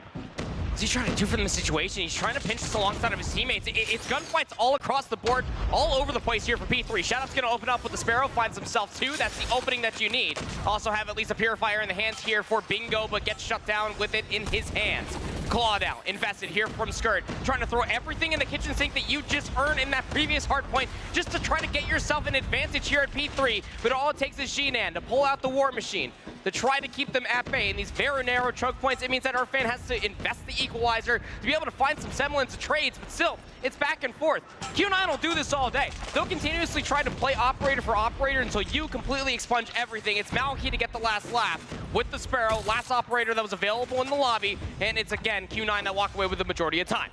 And I mean, probably that's not what they want, but they are happy to be playing this game in which they are constantly ahead of the opponent's risk. Right now, the furthest ahead we've seen them so far, that's 40 or so seconds in the favor of Q9 from up above there. Shut Up trying to push in. Shut Up with already 40 kills going his way, has been the most valuable player for the side of Powerhouse. Unfortunately enough, Isalas have not been able to keep up to that same level. Right now, they do clean the kill. There's 40 or so seconds. They're gonna get kicked out because of that play from Maoki, who gets now a double with it. And immediately, Q9 gets one more kill under their belt. They get the control through the smoke. Yankee is waiting for anyone to even think or dare to walk by of a surprise. They were already behind you, my friend, and because of that lack of awareness, Husky Salas got taken down. Powerhouse has 20 seconds to attempt to defend here in this kill. EMP system invested there for Q9. means that they can try to contest this hill for the last 10 seconds of the second set of hills. And it's going to guarantee themselves a little bit of a bigger lead going in towards the third and final set comparatively to what they had in towards the second. It will be 183 to 143. A 40-point differential. Powerhouse spawning all over the place, to be completely candid with you. Last players in the middle of the map will be Malky, and it's a clean kill feed coming through for Powerhouse International. But it's P1, baby. It's going to be scrappy beyond belief, and that's going to be great for Q9 to be able to maintain their lead. Let's see if they can. 50 seconds left, and they got skirted inside of the hill through the smoke. He's got the club, but I highly doubt that he's gonna be using it on a situation as complicated as that one is. That is gonna be 10 continuous seconds of control in the hands of Powerhouse to now bounce yet another player. In this time, Bingo with a Purifier who goes for that kill, gets it before his own death. Powerhouse doing a great job now at overcoming their demons, overcoming their trouble, but they are still behind. They need to do it better in there. Seeing through the smoke comes heavy, but not enough to actually take them out. Powerhouse, for the first time, I see some sort of light going their way. But what did it cost? I mean, you're able to at least cut down the lead. It is now 169 to 188, but you lost the spawns ahead of New. This has been the biggest issue for Powerhouse International the entire time here on map number 1. You have to try to get these spawns in play ahead of New. Q9 were just gifted them scot-free. Uling's going to be able to find himself too. Xenon now with the War Machine up top, just being able to pepper them with an abundance of damage, taking down so many different trophy systems as much as he can try. It's Yang1 there with the Gravity Vortex Cannon, just shutting down these very narrow choke points. It means that Incendio has to invest his own War Machine just to work their way back in. But the trade game has been so supreme for Q9, just off of these close spawns, just playing up top of P2. They can simply do no wrong as they rack up more time, over 200 points. I feel like the side of Powerhouse got like, what, nearly 10 kills here, but haven't been able to actually get inside. Finally do so for like half a second. Immediately we see the push there from Bingo, who gets executed by Yang. Q9, 220, less than 30 seconds away from taking it home. Another kill for Yang. The control is under their belt. They try to push on the side of Powerhouse, but they're constantly behind. When they finally got a shot at closing that gap, it once again escapes from their hands. 26 seconds is all that Q9 needs, and the rotation is not going to be there, but the spawns are not quite bad there for Powerhouse. No, they're not, but again, this is finally them fixing the issue that were the past 2 sets of hard points. They finally have players in the rotation towards New, trying to find where some of these players are lurking around P4. 2-for-1 trade goes to kill feed, 187 to 229. It will be Q9 inside of the time first, trying to at least get themselves closer to 250, and they're finding all the kills to boot. Split spawns are currently occurring. Incendio is still working over towards Courtyard, trying to pinch alongside of his teammates, but Q9's just completely shutting them down at the front door. So many kills to speak of. Operators, do you have any? The answer is absolutely not. You have to try to get in the hard way if you are Powerhouse International, and the kills just aren't coming through. Last-ditch effort to try to get in towards contest, 249. No one's there to touch. Q9 strike first in the best of 5. And just like that, ladies and gentlemen, Q9 takes it, makes it happen after capitalizing on the mistakes of the opponents and making them always. I don't think we saw more than a single moment of the control over on Powerhouse, and that was on P1 at the very beginning of the game. After that, they were just trying to constantly catch up onto the opponents, but that just never happened. No, it didn't. Again, I felt like that we were an orchestra that were playing the same verse over and over again for Powerhouse International. How many times were we watching them at least getting the spawns ahead of New, and then they just completely give it up? Through the first set of hard points, it was like 10-15 seconds left inside P2. Screw it, play for P3. Try to get yourself that money rotation, and they just allowed Q9 to quite literally waltz into what was a small lead. We were like, okay, you know, first set jitters, whatever may have you. And then it happened again in the second set, and that's exactly what makes Q9 just so deadly. And what we saw yesterday, they remain flawless on hardpoint on the weekend thus far. You give this team any inch to breathe in a hardpoint, any setup to have for themselves, they'll turn it into a lead. And I mean, you said it perfectly, the way that the side of Powerhouse could have had the control, but tried to fight for 15 seconds, got 7 at the expense of losing the opportunity to be there first for the next heal. So with that, you have it, 250, 187. The victory goes for Q9. I was hoping to see Powerhouse just try to show some more here on the hard point, because if I'm being honest with you, when it comes down to search and destroy and then the control, it's gotta be for Q9. It just has to. You would think so for Q9. Again, as far as a region is concerned, coming straight out from China, Search and Destroy has to be, well, I hate to really utilize this pun, but a powerhouse, isn't it? They have spent so much time just being able to perfect their Search and Destroy. And again, you go back to the last time these two teams have faced off against each other at CDFI, the way that Q9 club were able to beat Powerhouse International, they took both the 2 and the 5. There's one thing that they know for certain is that their Search and Destroy will be relatively strong. We've seen that throughout many, many different tournaments from Q9's perspective. But we are going over towards Meltdown. And as for Powerhouse's perspective, they only played it once. That was yesterday. It was a 3-7 loss of all things versus Standpoint, another Chinese team, would have thought. But clearly you left it through inside of this best of 5 because you did not want to face them on the Express or the Tunisia. That was the last 2 maps in Search and Destroy that they lost to versus Q9 across the pond. So you better hope that you had some immediate turnover going into this Meltdown if you are Powerhouse. Would you say that this map number 2 is a must-have? I'd say that they definitely play the cards right to prevent complete disaster on the Search and Destroy. You said it yourself with those both being Express and Tunisia. I feel like a lot of you guys have seen those clips on Twitter from Sun with a sniper killing 4 people nearly at a time. It was just insane how he plays with that sniper. And today, I feel like it was smart. It was smart, but it doesn't take away the fact that Q9 are just so dominant that it is just that difficult to attempt any sort of way. Maybe you prevent them from playing their best, but even their second to best or even third to best is quite difficult to play against. We'll have to see how it all pans out. Again, I can only imagine that we are probably just mere moments away from hopping in towards this map number 2. It's going to be a big one as you see Q9 having themselves some conversations. Same for Powerhouse on how they could potentially take this map number 2 away from Q9, who also played this map a single time yesterday. It was a 7-4 win versus Vitality, which if there's anything we learned off of in our last series, you do not sleep on India. Those guys came to play. Got the graphic on the screen. Verticality as it may be, it is time to get into map number 2. You feel like that Powerhouse, if they want to try to at least take this and try to really increase their chances to stay alive in this tournament, it's all going to start here. And for all you Garena fans out there, you gotta be cheering on your team. Yes, they have fallen once. Yes, they have a really difficult situation, but doesn't mean that is the end of the world. Here, Maoki gonna find the first blood, immediately push for more through the smoke. Gonna be spotted there by the side of Inferno. Irfan is the one who got that kill, but only one for now. Another kill in favor of Powerhouse. Bomb's gonna be planted though, and the only one alive there was Shadab. Not a whole lot there to be done. He tried to make it happen, but it was really difficult. Well, if you're new to Call of Duty Mobile and this is your first time watching Meltdown, welcome to the A-Bomb site, where all teams invested a handful of players over there, and it's a bloodbath, to say the least. Q9 strike first. Offensive round to boot via the kills. Not to see what they decide to do this time around. They're investing a decent amount of players in the middle of the map. But look at Powerhouse aggressively actually taking a lot of charge through A. This is very one-dimensional if you are Powerhouse. A Q9 club, not necessarily expecting it. Now they're starting to recognize it. First blood does get traded, 4v4 across the map, a presence through the middle of the map there for Q9. They might try to wrap this over to B.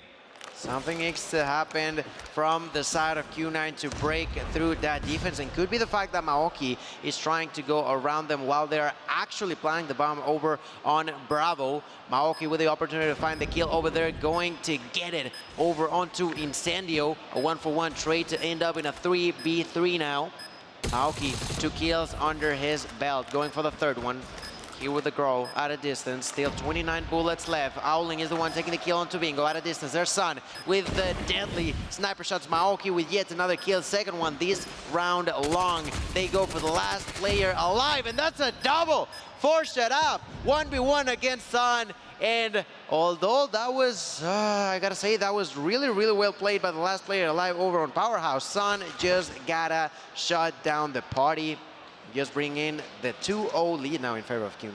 There's one thing we knew for certain. I know just the breadstick isn't going to necessarily beckon this entire conversation. Sun is ridiculous when it comes down to Search and Destroy, really valuing his life and understanding, realistically, just some really good centering.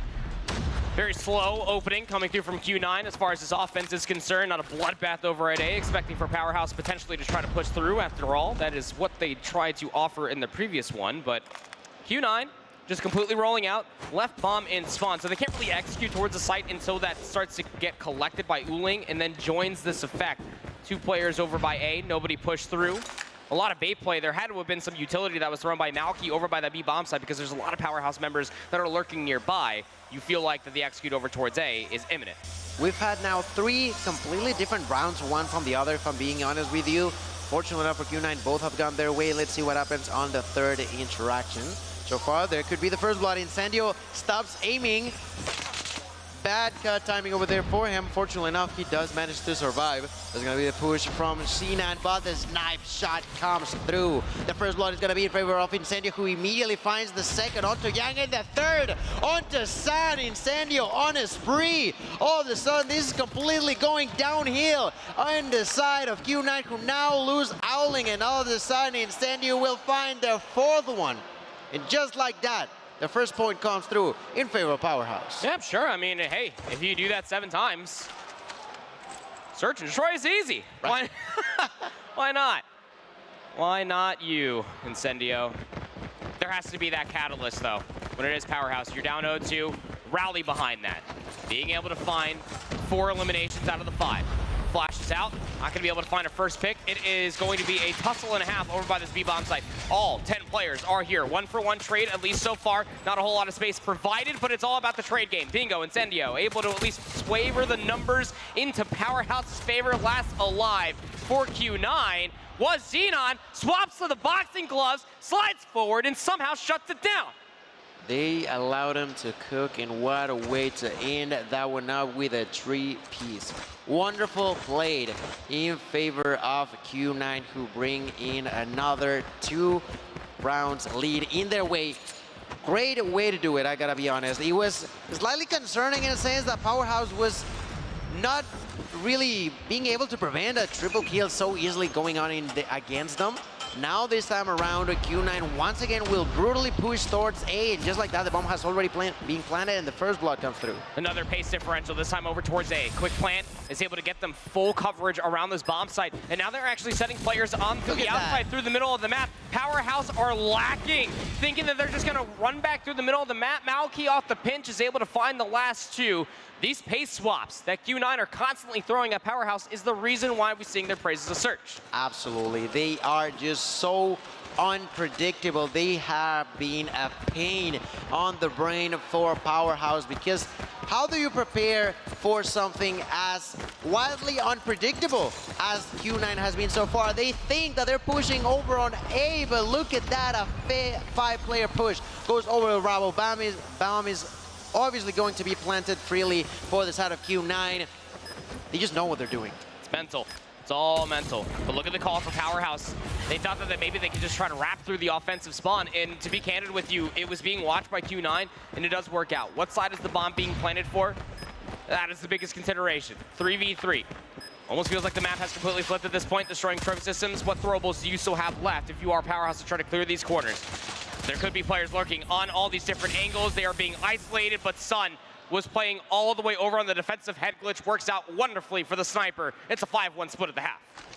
Shining bright as the sun can be, clutches yet another round in their favor. 5-1 lead, switching sides. The side of Q9 are feeling comfortable here today. They have already won game 1 and are on their way to try to do exactly the same on game number 2. As they are now on defense, they opted to play quite aggressively, but it might be enough to stop them in their tracks. Sun finds the first blood on 2 Shadab. Continue the push thanks to the hands of Yang. Not gonna work out. Kills going all over the place. That's gonna be the 3-for-2 trade going in favor actually of Powerhouse. Still have a lot to be battling over here across this B-bomb site. Numbers swavering that in the favor of Powerhouse. I was about to say, last time we were in a 1v3 and G9 was the last alive, he did find all 3 kills, but not that time around. It answers back for Powerhouse to open up with their offensive round. Great way to do so for Powerhouse. That's the second point now going their way. Can they do it again? They have to prevent being on a 6-2 scenario. That would be just awful for them to see. All of you Garena fans have to cheer them on. But on the opposite end, China have already lost one of the 3 members that advanced onto day number 2. So Q9 trying to show why China wants to be the strongest regions in here. As they push for that kill there, Sinan going for that kill, nearly finds it, but not quite, as that's a push there for Powerhouse. A lot of mid-map coverage for Q9, but we've seen this countless times from so many different teams, but Q9 specifically, very comfortable on playing the retake, but the timing doesn't work out in their favor. Hold on a second. Numbers are actually starting to sway back and forth. The last player alive for each team going to be caught in a 1v1, and Yang is going to get the last laugh.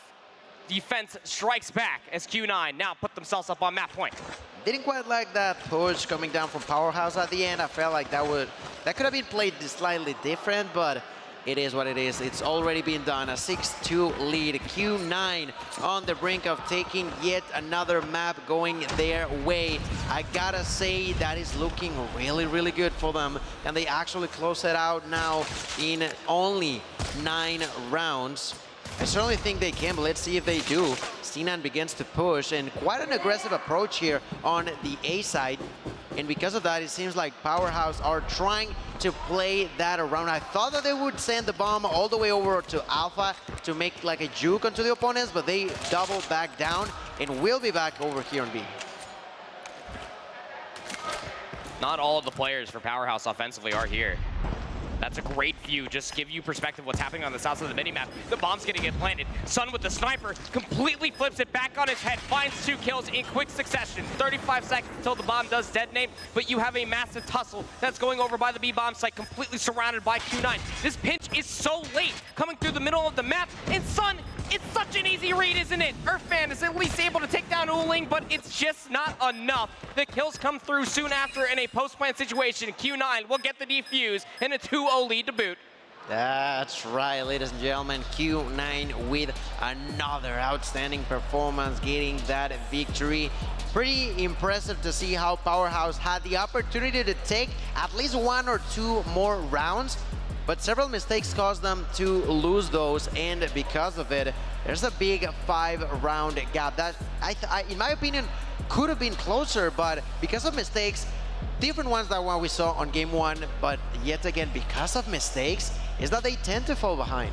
I just think it's the complexity that you have Q9 approaching the search and destroy just completely catches all of Powerhouse off guard. I mean, there's been so many different rounds on the offensive side for Q9 as you take a look at some of these replays on your screen, is that they didn't realistically offer the same round more than once, really. I mean, they've at least offered the same pace through a lot of these different rounds, but it's always about like maybe some of these players lurking in the middle of the map. Are they fast heading over towards B? Are they fast heading over towards A? The first few rounds, they were quite literally waiting for the overextension to come through for Powerhouse because that's what they were doing on defense, and it was working out for them. By the time that the download was complete and Powerhouse finally gave them the space, Q9 said, all right, it's our turn with the ball. Now we're gonna turn up the pace a little bit. Yeah, some teams have like a 1-2 sort of scenario. They just have 2 different plans and they commit to them. I feel like Q9 had 4, and when your opponents have 4 different approaches to the same map, how are you supposed to have it right every single time, right? The side of Powerhouse tried to predict at least 2 or 3 of those rounds.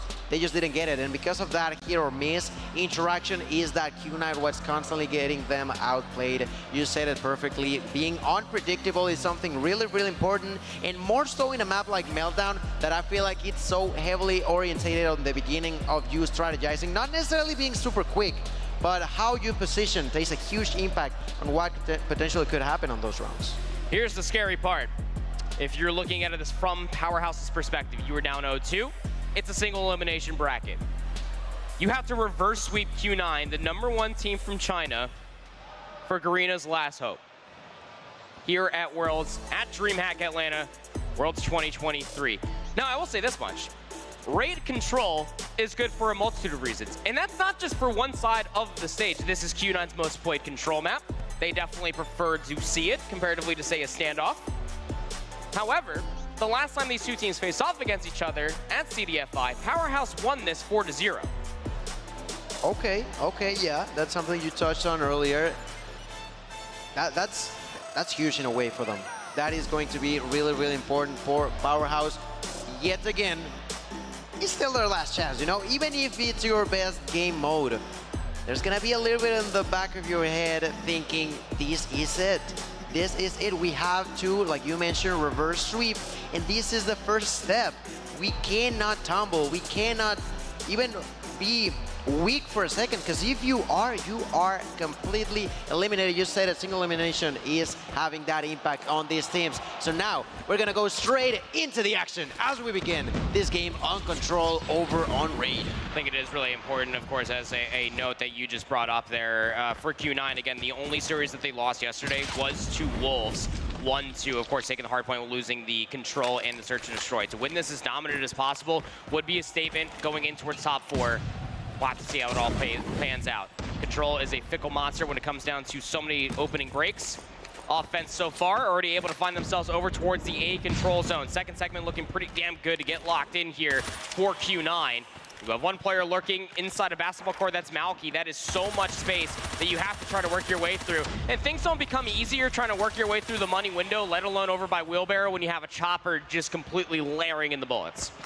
Absolutely right. I just love to see it. It's a weapon that I don't necessarily like how it works per se, but it's always fun to see it, right? Oh, yeah. When you begin to spray and pray with it through the walls is amazing. Now Q9, they just go no fear, just fine. Look at him go with the chopper going all across the map, already running out of bullets, has to reload in here. Tries to go for a bit of a spawn trap, but cancels that reload on accident, and he is completely alone. Has to be cautious. They don't know that he's there quite yet, and they are gonna spot him now. Sinan is dead. Don't worry about it. They caught him in that interaction, but the lives are still in favor of Q9. Absolutely. I mean, that's the benefit of, you know, rolling over towards that A control zone and only losing about a life or two along the way and getting that extra 60 seconds added on towards the board. But the transition from A to B hasn't been potent for Q9 so far.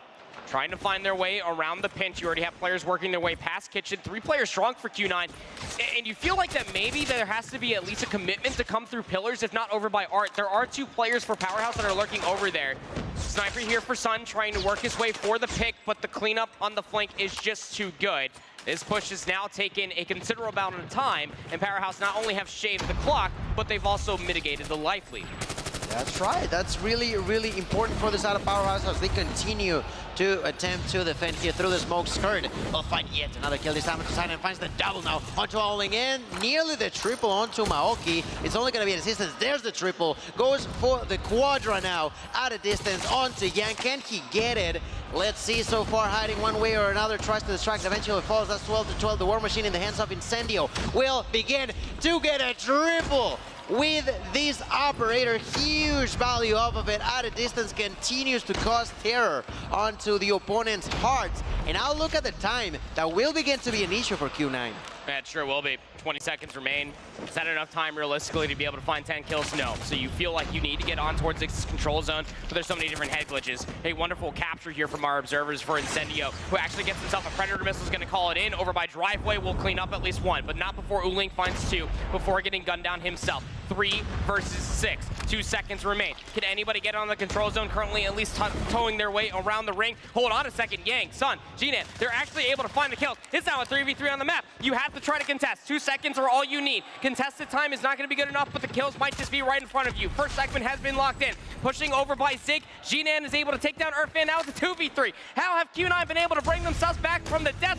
And G-Nan is actually going to invest the War Machine, trying to look for hit markers. They're on the back of Laundry, and they have to somehow try to contest this zone. 2v3, they can't get out from the window. Third segment on the way, and the kill comes through first. Q9 somehow walk away with that opening offense. I mean, they had to take it. Not only War Machine, but also Yang took out that Vortex Machine for a ride.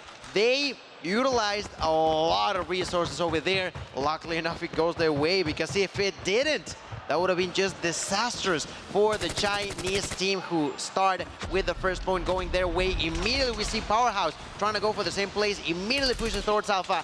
No one's dead just yet, but look at Bingo already going to the sniper nest. There's going to be pushing over the side of basketball court from the side of Q9. Find the first blood onto Irfan and immediately try to push for more. Skirt is there at a distance, has the claw available. Let's see if he decides to take it out for a ride.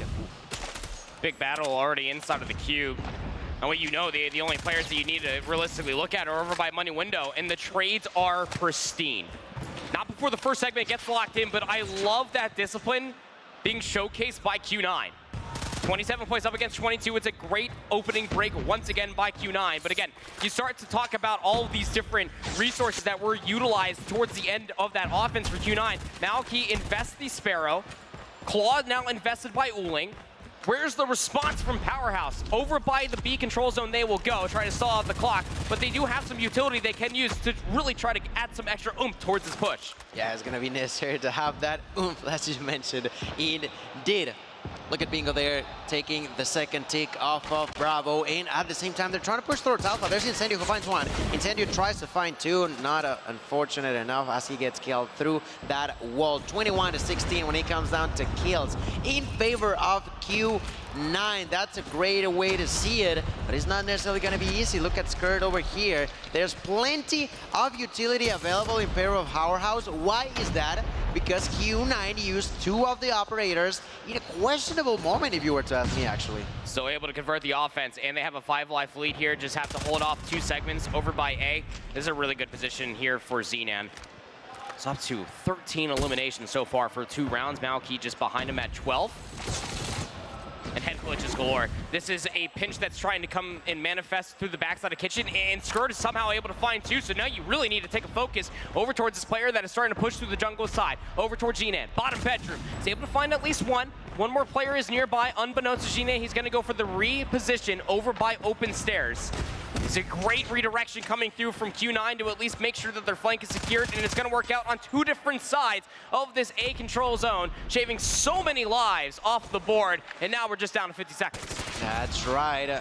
14-7 in lives. 1 tick there, but still not gonna be enough. The side of Q9 with a wonderful opportunity to close that one up. Triple kill in favor of Q9, who continue to control. Only 2 lives left. That's Bingo. That's Incendio. That's the end of a round, of a period. Q9 are in it to win it all when it comes down to this quarterfinal matchup against the Garena team of Powerhouse International. Bingo has fallen. Incendio attempts to go for a miracle. 1v13. Ladies and gentlemen, here Owling tries to go get it. Not gonna be possible. 10 seconds left. Continues to push. Backs down out of sniper nest, but now it is actually going to be either the time or the kill. It's actually the kill. Sinan gets it. Proper. That's a 2-0 lead in favor of the side of Q9. Powerhouse with the backs against the wall. It's just an interesting development. I mean, you have resources that are still available, and you feel like that you have to win an offense eventually, and now you have to somehow reverse sweep a control to start a reverse sweep in the best of 5? Why not? Q9, again, opening breakoff, different from their last, going to be going over towards B, but Sun opens up with 2. I mean, this guy is just ridiculous through these opening breakoffs. Doesn't have the numbers comparatively like Malky and Xenan, but damn is he impressive as far as these opening breaks are concerned. First segment has already been locked in. Sun has the Purifier out, back kitchen, trying to cause a little bit more distress. Second segment looking to get locked in. Predator missile. It's also going to get invested over by the Tiki.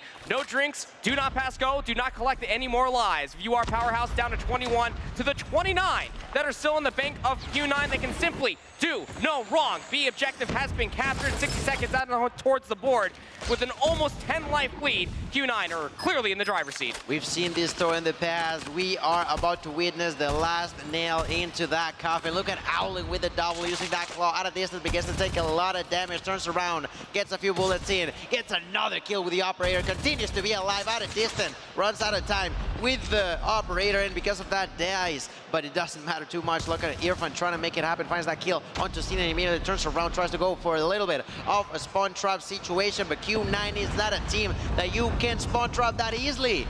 from above. There's Owling using that Pred missile. That's another kill going in favor of Q9. A minute and a half left. And Q9, I know that they're just not worrying about the objective. All they care about is finishing off with the kills. 18 plays up against 10. Resources, not exactly bountiful.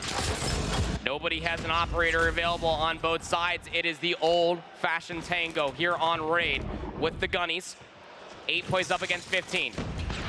Minute 10 left on the board. Can Powerhouse hold on and at least extend this to another round? Let alone stay alive in the tournament. This is your tournament life on the line. Players inside a kitchen. Predator missile has been infested by Earthfan, is able to find at least 2. Could be the catalyst to maybe try to stay alive, but you're down to no lives remaining. 5 plays up against 10. Players not able to get closer towards this control zone to try to stall out the clock. They're just trying to hold on inside the kitchen, but it's easy reads coming through from Q9. 3 plays up against 9. Trying to push the advantage even more so through the pool side. Last player that's down over there would be shut up, and he has to go massive for his team. Bingo, Earthfan, we'll be seeing you later. Last player's alive is shut up inside the Tiki, and he cannot exit for free.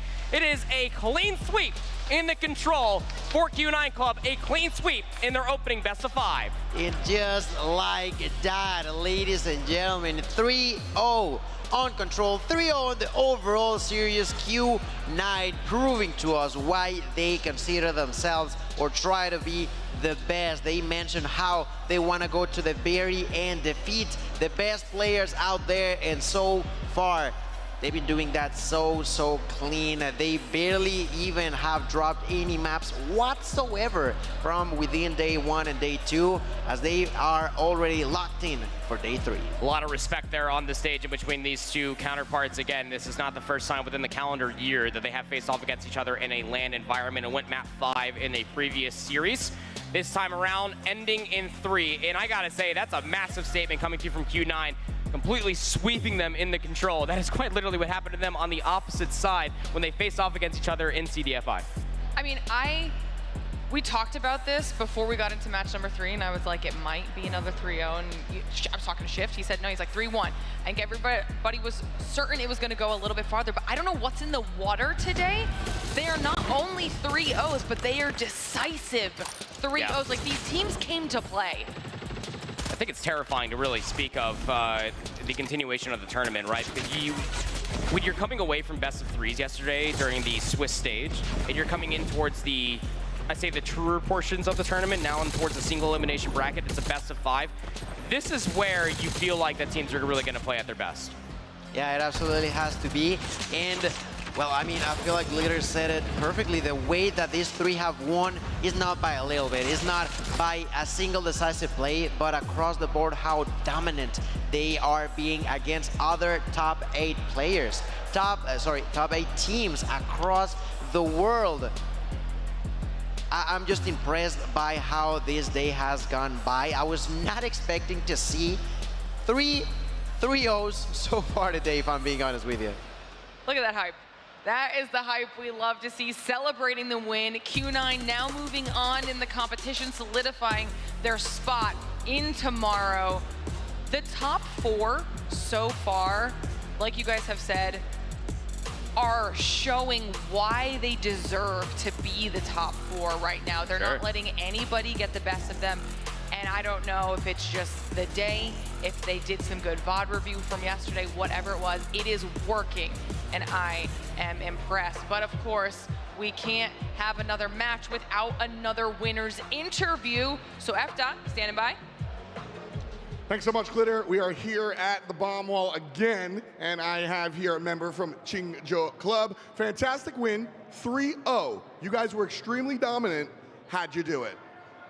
你们今天比赛表现非常的好，一直占领了主导地位，取得了3-0的成绩。你们是怎么做到的？我觉得我们就是靠着彼此的信任走下去。我觉得来到了第5阶段，没有什么是不可能的。We've been trusting all of our teammates to do all the jobs for us, and now that we are at stage 5, we think nothing is impossible for us. China's always been very good against the rest of the world, but now it's the time that it matters. Is anything going to change for tomorrow, or will you keep the strategy the same? 中国在对外的表现上一直打得非常的好，那我们在接下来的比赛中会有任何战术上的改变吗？还是我们会保持原本一直有的战术？我觉得战术可以是多变的，但是我们的信念一定是坚定的。我们会带着对彼此的信任，带着我们良好的配合，一直走下去，直到决赛或者直到我们结束我们的旅程。We have been playing a dynamic game, but our trust in each other has always remained the same. So we will continue to play our best until the next match, till the match after, or however long it takes. I love that. It seems to be all about family on these stages. That said, somebody's got to leave. You beat him on the server. Now it's time to knock him out on the wall. We watch another logo get crossed out as Powerhouse is the next team to be knocked out of the competition. We keep saying this, it really was an impressive run, making it to the top 8 in the world, but it was Q9 who just shut the door on Powerhouse's opportunity. That was a slow X too. You saw there was some pride and joy in that Rex. Like he was like very slowly just drawing the red line. He's like, yeah, that's right. I just did that in a 3-0 fashion. Went 5 maps last time, not today. But I gotta say, this Q9 club roster, when it comes down to it, definitely some considerations when it comes down to hardpoint. Clearly flawless on the entire weekend so far. That was probably the biggest test for them of all. I would definitely say that Powerhouse kind of gifted them a lot of different opportunities to be able to get the lead that they did on Takeoff. But their search and destroy and control looked absolutely perfect. Yeah, at this point, they just now get to sit back in, relax for a little while as they wait to find out who their opponent will be. They gotta be super happy. We saw how proud of themselves they were as we take another look onto the overall bracket. That's right, Q9 advanced onto the semifinals. And as I mentioned, they just gotta wait. They just gotta wait to see what's coming their way for tomorrow. Well, while they're waiting, we'll be getting everything ready over here because we're 75% of the way done with day 2 of our competition. But that means we still need one more team to make their way through in the bracket, solidify that top 4 spot, and one more team we will be saying goodbye to today. The last match of the day, I feel like it's gonna be really, really exciting. We have Tribe versus Wolves to close out our entire competition. This might be the only one that goes the full distance.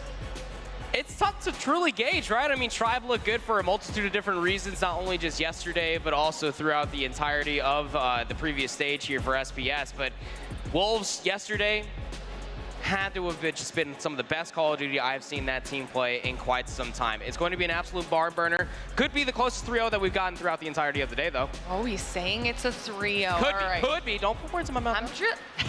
We'll see what happens. Before that, though, we're going to send you to a short break, so make sure you get yourselves ready to go, because when we return, our 4th and final quarterfinal match between Tribes and Wolves. Don't go anywhere.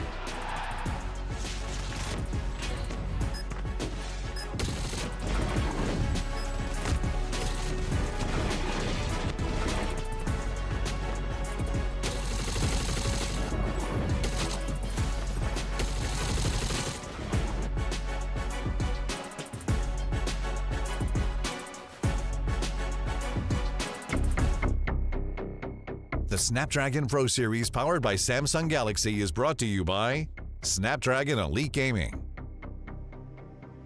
Samsung Galaxy S23 Ultra, Monster Energy,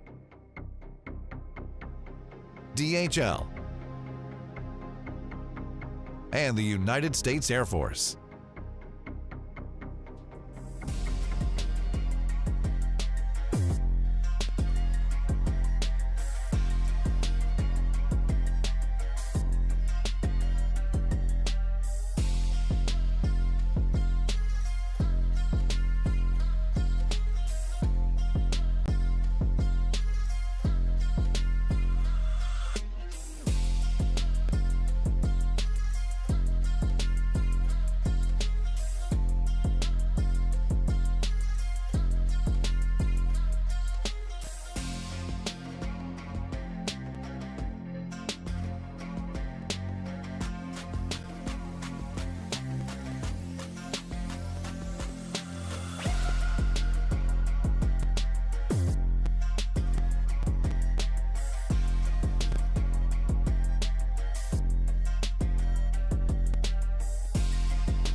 All right, everybody, welcome back to the Snapdragon Pro Series, live from DreamHack Atlanta, where we are moments away from closing out day 2 of our competition here for the Call of Duty Mobile World Championship. We've seen some standout performances, to say the least, from a bunch of our squads, as well as some really entertaining moments here at the booth. We're getting a little bit of some catch-up action, if you will.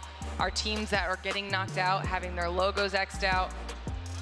LG at the very beginning of the day taking out Kendra. 3-0s across the board. One more left to go. As the bracket is getting filled out, Shift, you're back up here on the desk with us. Hi. How are you feeling about this last match? I feel good. Generally, not even about the match. This match is actually going to be kind of a banger, flat out. I think that Tribe going up against this Wolves team, there's a little bit of weight given to the Wolves squad coming out 3-0 from their Swiss stage. They're also, after having played up against Q9, we kind of determined that they are indeed the best team in China after coming off their CDFI championship. But Tribe had a really slow start, but caught a bit of momentum by the end of the day. It just comes down to, did that carry into today? Yeah, I think that they, again, with all that weight that Tribe have been almost snowballing with towards the end of just yesterday, has a really big momentous sweep for them, considering the fact that they finally got their retribution versus Mayhem. That was a statement to be had for themselves, not only just for this tournament staying alive, continuing on to today, but also as a brand for a whole. Yeah, I think this is going to be a really, really enjoyable way to close out day 2 of our competition. Match number 4, like the boys are saying, it is between Wolves and Tribe. It's going to be exciting, so hopefully everyone at home is ready, sitting down. You've got yourself settled to close out our competition. If you're here live with us at the event as well, we've got some chairs. Come watch to see how this one goes. It's going to be really important. Honestly, if you're the players, maybe come do a little bit of scouting in the process as well. It's here. You can't miss it.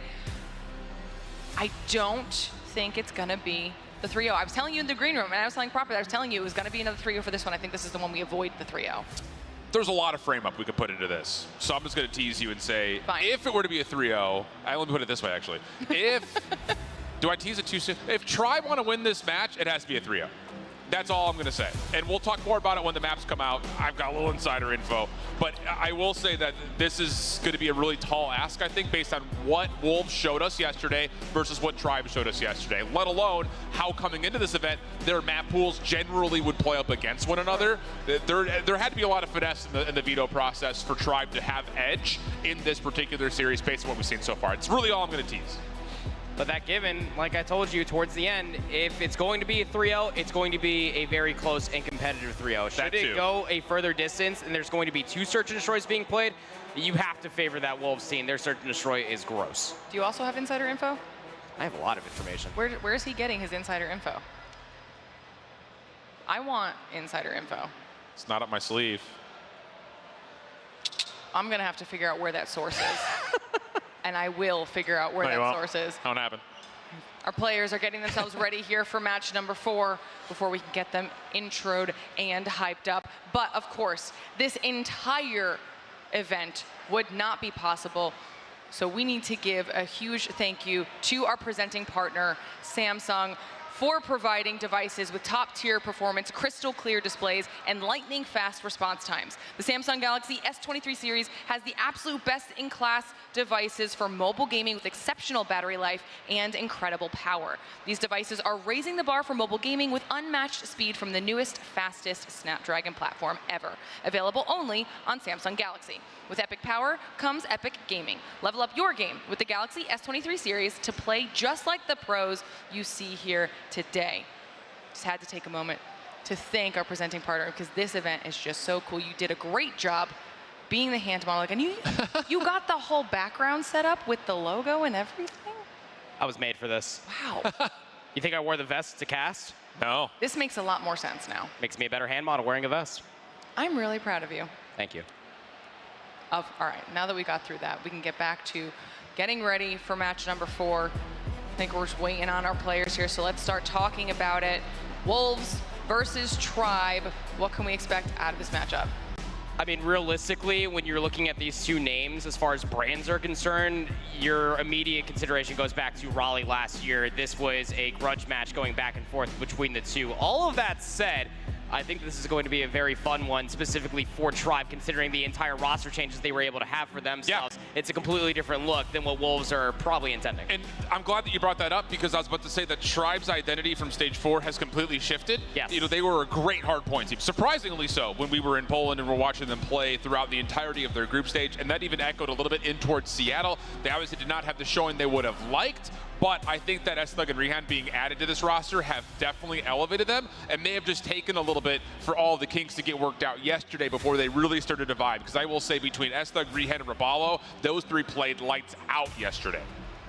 All right, well, we'll have to see what they can do for their teams, because match number 4 is about to get underway, which means it's time to welcome our teams to the stage. F-Dot, let's do this.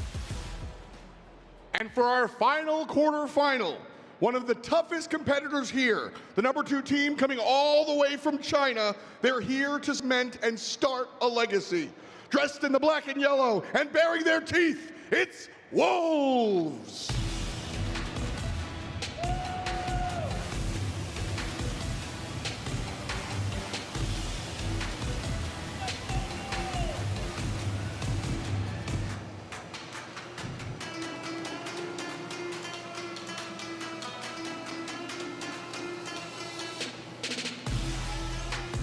One more time, folks. Give it up for Wolves.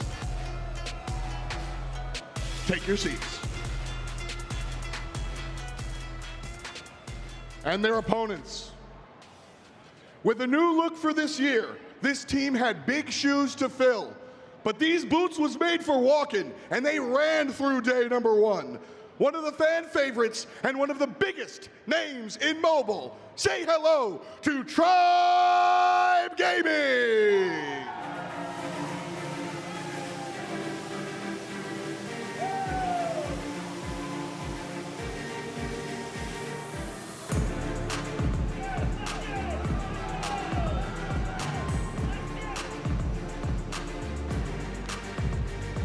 The red and black are back. Give it up for Tribe. North America, you may take your seats. Good luck. Good luck. Y'all both need it. Let's roll. Our final hype team intro for the day. Now our teams are up on stage, getting themselves ready and set up to go. So it's time for us to start talking about this matchup. We'll start with Wolves. Give me your thoughts. I mean, this team, again, as we were already kind of talking about yesterday between me and Shift, is that this, albeit the number 2 coming in towards this tournament, this is the number 1 team from China. Given that they were already qualified, looking at what they were able to do across the entirety of the region and at CDFI as their champion, I think it was pretty much solidified with the way that they kind of dealt a swift hand to Q9 yesterday. Yeah, that's the bigger point that I was going to go into, was the fact that we talked about how China only beat China yesterday, and Wolves did a lot of that. Yes. And that's, I think, the overarching point that really kind of allows us to solidly say that, yes, this is indeed the best team from China, even though they come in as the number 2 seed. The thing about the team yesterday, though, is even though their hard point statistically came out okay, they had to clutch up majorly versus Kendra, and they dropped a absolute stinker versus Q9, but they keep getting bailed out by their Surge. That was the biggest storyline at CDFI. That was the big storyline for them at Masters, and it continued to be the case yesterday. The only final point that I had after this team qualified 3-0 was I was not convinced that their respawn was going to be able to hang versus Western teams. They only had to play Kings yesterday, and they got blessed to be able to play Summit yesterday against them. So that's going to be, I think, the big question mark here is, will their respawn match up against this Tribe team? Well, we got an opportunity to chat with Wolves before the competition and sit down to hear their feelings about competing here and what they thought their chances were at taking the whole thing home.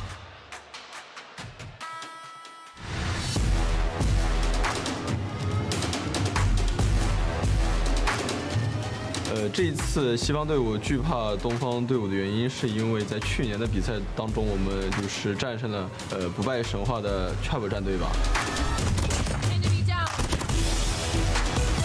所以说这一次他们估计会就是主要研究我们战队，所以说他们就比较惧怕我们。我认为我们队伍的仔是队伍里我们最强的那个人。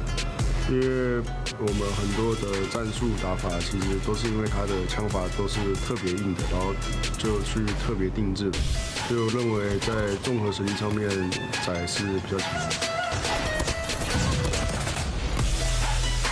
这一次北美队伍的话，我们是想交手的是 LG 跟 Trap 吧，因为 LG 在这一年几乎就是大满贯吧，然后 Trap 的话就是这一次是重组嘛，我们也想就是碰一下实力，所以说我最想碰到的就是这两支队。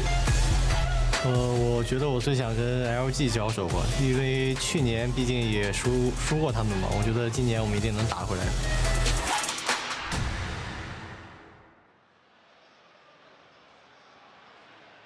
Listen, at this rate, every single team that wants to be the top team in the world is calling out LG Wolves once again, saying that that's who they want to beat in order to take the entire title home. All I'm going to say is I'm not surprised. Again, when you have as much LAN experience as Wolves, enough competition to be able to essentially just fund the entire country at that point, Wolves want to take down the #1 team. They want to run it against LG and just prove to the point that not only are the #1 team from their region, but the world.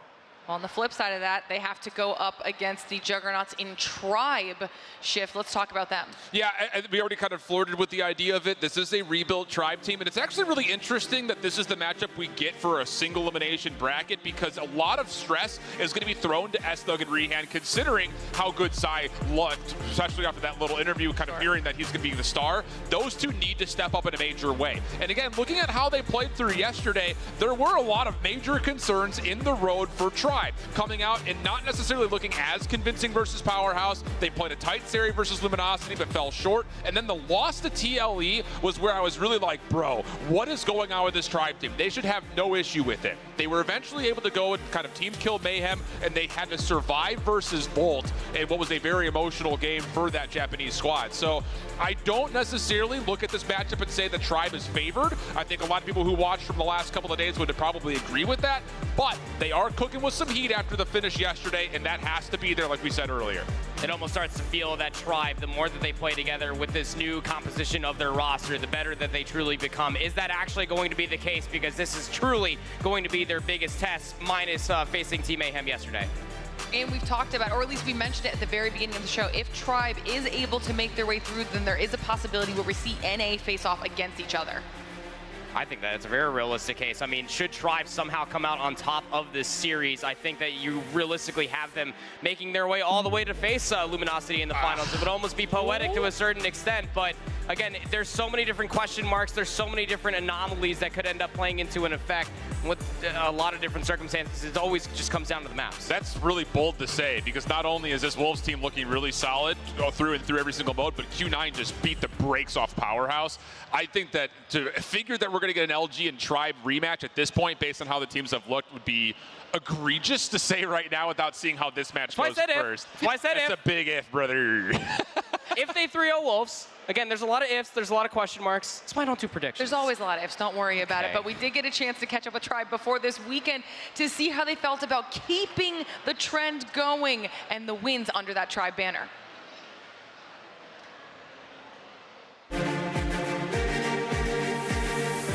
Hi, I'm Solo. I play for Tribe Gaming. I'm the IGL/team captain. Well, for me, I've always tried to keep it as simple as possible. Like, no matter what team I'm on, no matter who I'm playing with, the idea is to win, and that doesn't change no matter what. But definitely, I feel the pressure. Like, for instance, I just don't want to be the weakest link in terms of the dynasty of Tribe. So definitely feeling that pressure, but I don't know. Just got to win at the end of the day. The pressure, it's a lot, you know, like compared to the previous teams Tribe had, like they were like a bunch of good players, talented players, top players, you know, but like this year it's a different lineup, you know, so it's a lot of pressure on us, like new players that play for Tribe, you know, so we gotta like put up a show, you know, make it good and like go for the 3rd trophy. Oh, we've been doing a lot of research. We've been doing our own thing. Once we get on that stage, it's gonna be a different lineup, it's gonna be different play styles, it's gonna be different metas for Tribe Gaming. We've been working back in the lab, doing a lot of good things, and it's gonna pay off well. Like, I have a few friends in these other regions, and I talk to them about what their players are kind of thinking and what they're kind of wondering, and I've heard from a lot of them that they are just completely disregarding us right now, and that has just been amazing to hear for me, because I'm like, okay, we'll show these guys.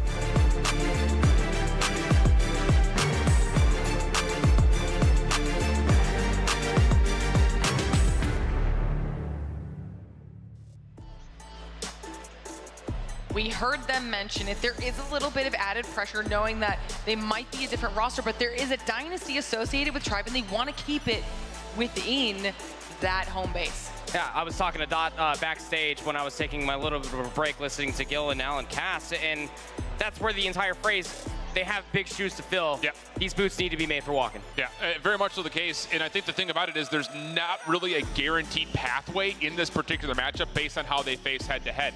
Going through what we saw in Seattle, as well as previous to that, more so during the group stage, they were just out of nowhere the best hardpoint team in NA. It was just like, how has that happened? They even beat Luminosity when they played in the group stage on both hardpoint maps. That was missing at Seattle, and it has not fully been there here yet on the weekend. So, again, I put a lot of stress on what exactly Snug and Rehan could do as the new guys in, facing up against a very electric sub-duo on Wolves that really carried them through a lot of clutch moments yesterday. And this is another interesting point. I kind of flirted with the idea. The map pool is super, super surprising. You have Arsenal taken out by Wolves, and then Takeoff taken out by Tribe. They look really good on Takeoff normally, but yesterday they did get a little bit embarrassed, and that must be living in their head. So they get their pick of Hacienda, but they have not played much Apocalypse whatsoever. That is a huge question mark for the map 4. Outside of that, Meltdown is Tribe's most played search, but it has not been convincing. And you do not want to go play Wolves on Tunisia. And then the final, Standoff for the Control, is great news for Wolves. They look pretty solid in it. They definitely don't want Raid, so that's essentially what we assumed it was going to be. This is a great map pool for Wolves. They got rid of Tribe's Arsenal, they got rid of Tribe's Slums, and they got rid of their worst control in Raid. I've got Wolves taking this thing if it goes anything beyond 3 maps. I agree with you. We already kind of poised that idea. It all kind of starts off with this Hacienda, and the only consideration that I do have for Tribe, just to play devil's advocate, is that they were able to at least outlast Luminosity on this map mode combination yesterday within the Swiss stage. Sure. All of that said, there's still some more considerations. We still have a lot of question marks about what does this new Tribe ceiling truly look like. And that's what we're about to find out. That's literally why we are here. We want the best of the best in the entire world making their way through to that top 4. So this is going to be an electric match, to be sure. The versus screen comes through, which means it is time for the 4th and final match of the day to determine our 4th and final team in our World Championship for Call of Duty Mobile. Let's see who takes this one home. It's going to be a good one. And again, I think this has to be for Tribe. You have to come out immediately. This is your bread and butter. This is their favorite hardpoint map. Wolves let it through because they didn't like Arsenal, so you have to provide electricity from the word go, which is right now. Tribe Gaming, Wolves Esports, final quarter final before we get to our top 4. Let's get it on. Tough to really gauge about just the favorite side of the map. There's so much that could go wrong down here in P1. So many different kills could give you an advantage. Tribe able to find at least themselves a clean kill feed, but still, test of time is going to be decent. A lot of time still to be playing for before we have to take the rotation towards new. Still that battle for the high ground, echoing across the hallways. Smoke comes through in the middle. Xing will use that as a chance to jump on in, contest over to the jump spot for Tribe. Not going to result in too much of anything. Wolves off to a pretty solid start. Now it comes down to the motion across the map. Bottom left, looking for that garage hard point that opens in the next 28 seconds. Wolves already in a good spot to at least fight back over through topside staircase, but Tribe find the kills, and that gives enough time for them to get in, get a little bit of exit time, and still have some members on rotation. Snug has actually started to lurk his way all the way through the mansion, trying to get in behind inside of Lambo, but I mean, Wolves' setup on this rotation is a good one, but they didn't have more than just a single player inside of the Lambo for the new hill, so somehow Tribe have worked their way through the mansion and have players trying to set up for new. Peg down low, able to catch a couple of members of Tribe off guard. Trade does come through, pinstripe goes the kill feed. Hardpoint opens up. Tribe currently on the inside, but Wolves close to possibly contesting. Rabal low, able to find himself a double, and now he's got the nastiest heady in least in the game, but the Lambo explodes, pushes him off of it, and now Wolves have a bit of a lifeline to try to pinch this hardpoint from behind. Xing able to get one. Teammates from the front having a little bit more trouble getting over towards the hill, and Tribe use that chaos as a chance to reestablish control. Double pincher effect. One player ended up spawning out. That was Zai, dealt with swiftly over by the staircase. Just when you thought that Wolves were looking pretty darn good for the rotation over towards P2, which could be considered a money hill, it gets immediately broken up by Tribe. It's a lead, a small one at that, but now you're starting to get closer towards these operators, and P3 might just be seen towards the end when we start to see them being popped. Yeah, exit time's gonna be good here for Tribe. One last finesse play from Wolves, not gonna amount to too much.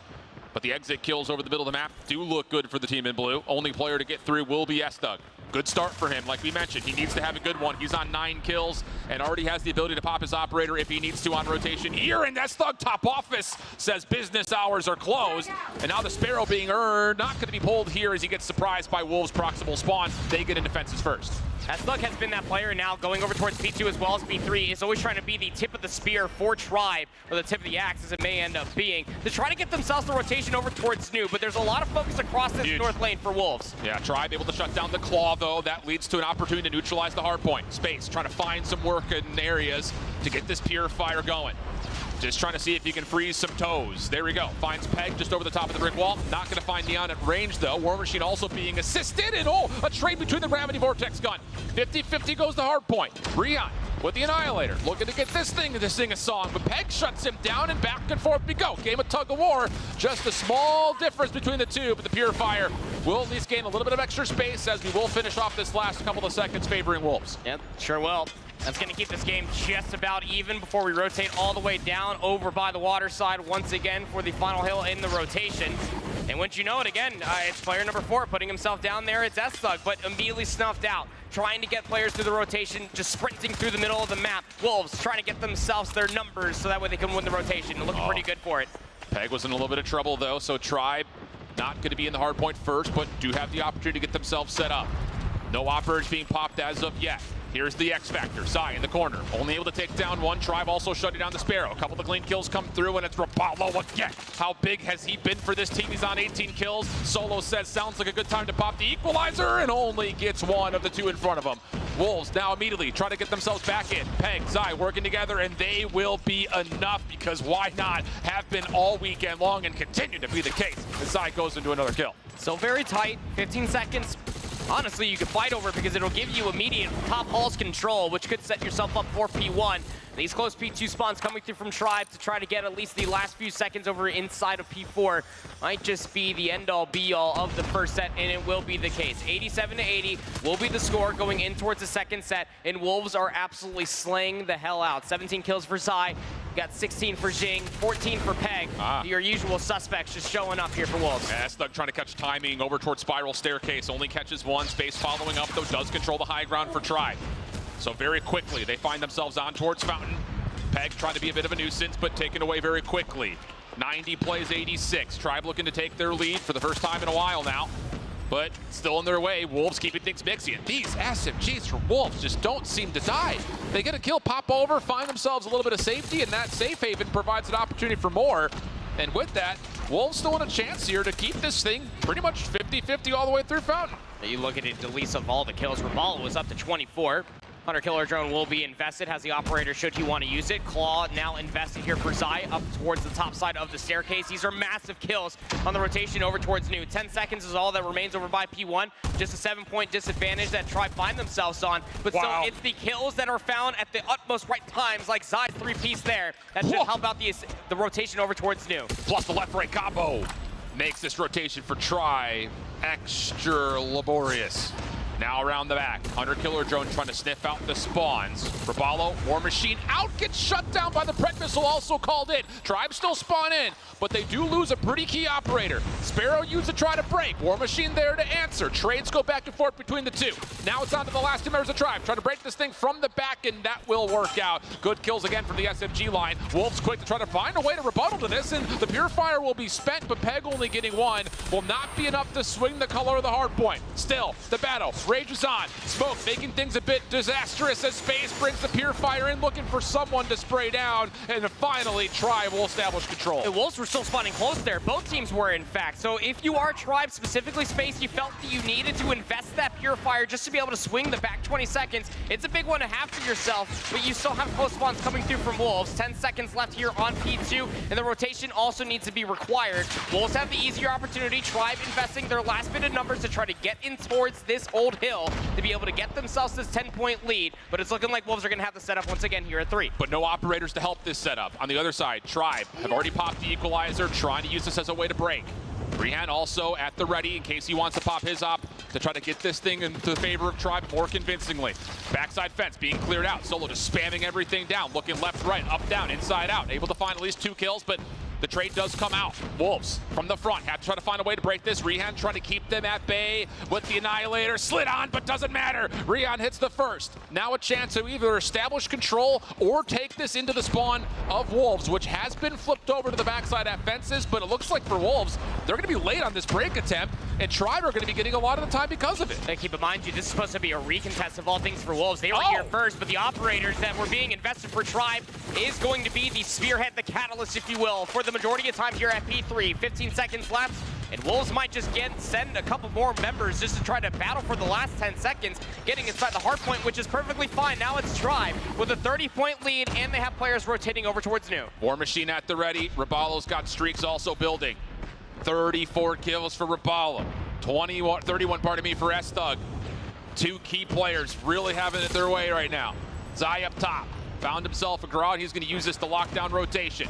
Here comes the hit for Tribe. War Machine shut down in the corner. Peg able to follow up on this. Opportunity for Wolves to get some numbers, but S-Thug, key double for him. He's still alive in the hard point. S-Thug for more. Oh boy, now he's got the Sparrow out. Getting to work with it. 162 on 26. Tribe all over the hard point and growing their lead. Now they have the reads for the spawns coming through from the Lambo side. One player does spawn out. It's going to be Zai there for the pinch. Has at least one player spotting in towards the boathouse. Last player alive was S-Thug inside the hard point. The Hunter-Killer drone will at least take down one more. But you feel like the damage was done through the second set of hard points for Tribe. Not only have they flipped the lead, they have made it about 40 points. Wolves have to find a way to claw themselves back into this game. This scrap time could be massive to try to assist in that effort. 3 operators at the ready. How much do we see spent as we rotate over to Fountain? That's the true question as Tribe continue to make things punishing. And not really any seconds were earned there at the end of the scrap time for Wolves. It was contested for almost the entirety of it, and the final 5 actually go the way of Tribe. So just about a 50-point game. Wolves will be hitting from the office side. Tribe on the opposite through Art. Back and forth battles all over the high ground. Neon trying to change things up, and he's got S-Thug who goes to the drop shot. It's filthy. And Tribe Gaming have the numbers in the hard point. Big old tango up top in the hallways. This is a big difference maker. Equalizer pulled out by Solo, shut down. Just getting as many resources out before we rotate over towards P2, but Wolves need the time. This could be the desperation moment that Tribe can catch them lacking. Lead is significant. Tribe in a position to try to close this map out. Wolves looking to claw their way back in. Having a hard time dealing with Solo in the hard point though, and I mean, I'm telling you, every second he gets is a massive one. Zai finds himself on 4, big triple for him. Has the operator at the ready. Looking to spam down more, but Rehan will take him out of the hard point. Peg forced to still contest. Again, every second's a bad second that Tribe earns if you're a Wolves fan. Over towards rotation, keep your eye on the minimap. Team in blue, needing to find a way to get themselves set up, and they are trying to play for driveway side, but there are members of Tribe in the way, and they're causing a lot of havoc. Got for Jing, though, actually opting in to take the office route to try to pinch this in from behind, knowing that there's going to be players on this south lane. Wolves need to find this, and they need to be a benefactor for a break quickly. Sparrow comes out, trying to assist on the break. Rehan, Annihilator gets earned, but doesn't have a chance to even consider pulling it out. Sparrow will assist in the break. Now the claw to reinforce the hold. Do you get a read on how Tribe are trying to hit this? Oh my goodness, Rabalo spawns in alongside number 2 in space, and no one anticipated that. S-Thug pulls the Sparrow out, and that changes things dramatically. S-Thug from one side, the rest of Tribe from the other. They cannot win here, but again, they're able to put this thing at least at 240 if they can find every final second. And it's looking pretty good for it too. Rabalo spawning in, being the benefactor from that spawn. Occurrence pulls out the War Machine, layering in more damage. It's causing Wolves distress that they have to pull out operators of their own just to try to answer back for this time. We're fighting for all of 5 seconds, plus you have to get the rotation over towards New as well. Wolves will have it once again. But Tribe are trying to battle for the old time. It's going to leave them a little lacking as far as the rotation towards New. That could be a costly decision. Remember that final hit from Tribe. If Wolves were able to hold things down, they've got operator advantage. The Gravity Vortex gun spent first. S-Thug sucked into it. No problems there as the vacuum continues to find kills. Space hit in the face with a Hunter-Killer drone. 190, 228. Tribe not really putting together any semblance of a setup here for a break attempt. Everyone's getting picked one by one. Wolves are starting to make this happen, and players are earning streaks on top of it. This is how a breakdown can happen. 30 seconds still left to fight over. Tribe can close it out if they can find the break, but there's no point of interest to be able to work their way in. One player does spawn out. Ravallo needs to find value in this spawn once again, but still kills. Going back and forth, Predator Missile also being invested by Neon. They are keeping them at bay. Tribe is losing complete composure. Everyone's trying to solo chow this. No break comes through, and we have the possibility of Wolves getting a lead swap. S-Thug taking himself out of the picture. Final attempts here for Tribe, and it's all in pieces. What has gone wrong for Tribe? The major lead starts to all of a sudden battle against them. We rotate to New. 7 seconds till the hard point opens. Ravallo's going to be there first, but he gets gunned by Jing, and now Wolves will have numbers and a chance to fight. Spawns for the boathouse. 2 players strong. Ravallo and Space are going to be setting up for the pinch. At least some trades to speak of. Tribe have found themselves in, and Solo pulls out the equalizer. Lifeline from Solo. The equalizer gives him a double. What can be used for Wolves to try to break this? They're hitting from 2 sides at once. Kills start to come through. Solo, the last one standing. Solo able to find another 2 kills. Is that enough time and space for Tribe to get back into this? Wolves are the better numbers. Taken down by the Purifier is S-Thug. It's all about, can these operators find value? War Machine trying to blow them out of the map. Tribe are all spawning on one side. They're not going to be able to get here in time as the Purifier locks things down. And that is what we call in the industry an absolute breakdown by Tribe. Wolves steal away their bread and butter hardpoint. They had themselves somewhere near about a 50-point lead going in towards that set of hardpoints. Alan, that is despicable, to say the least. That way that Tribe were setting themselves up for that P2 looked great off of the spawn. That happened there from Ravallo. But then they try to hit for what, 5 seconds on P2? Instead of rotating through Office and Pillars to get themselves inside of P3, through all of the kills that Wolves were able to find across the entirety of P3, which, by the way, all times that we were at P3, they were the initial ones there. They got themselves the operators. It came down to the last-ditch effort from the team captain of Solo with the equalizer there at the end. And it was just an operator advantage that Wolves were able to pull out there and keep them at bay there at P4. And I will say, not only is the decision for Tribe to hit that scrap time super costly, but at the same rate, you gotta hit the regain button. You can't just keep going in 2v5 and expecting that things are going to go your way.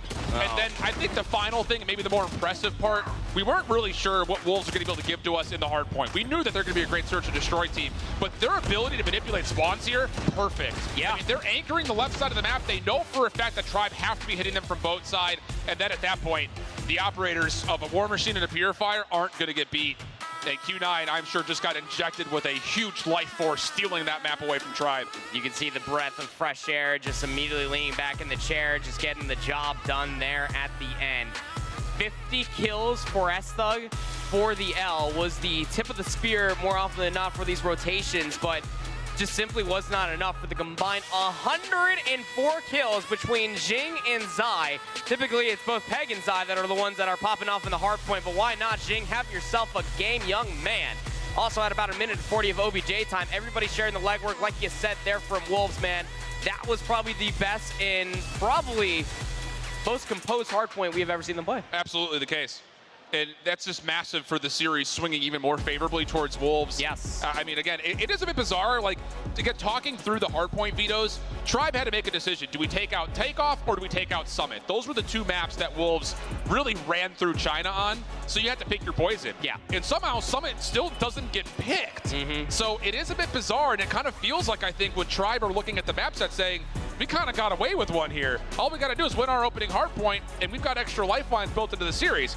Problem now is they didn't win their hardpoint, and the things start to look very dire in terms of how do you find a way to steal 3 maps somewhere in the mix here against a Wolves team that's very complete across the rest of this map set. Yes, they sure do, because we were setting ourselves up for that map number 2. It's going to go down on Meltdown. This is a map mode combination that we did see yesterday for this Wolves roster, where they completely blew Kendra out of the water. 7-2 was that final scoreline in recency.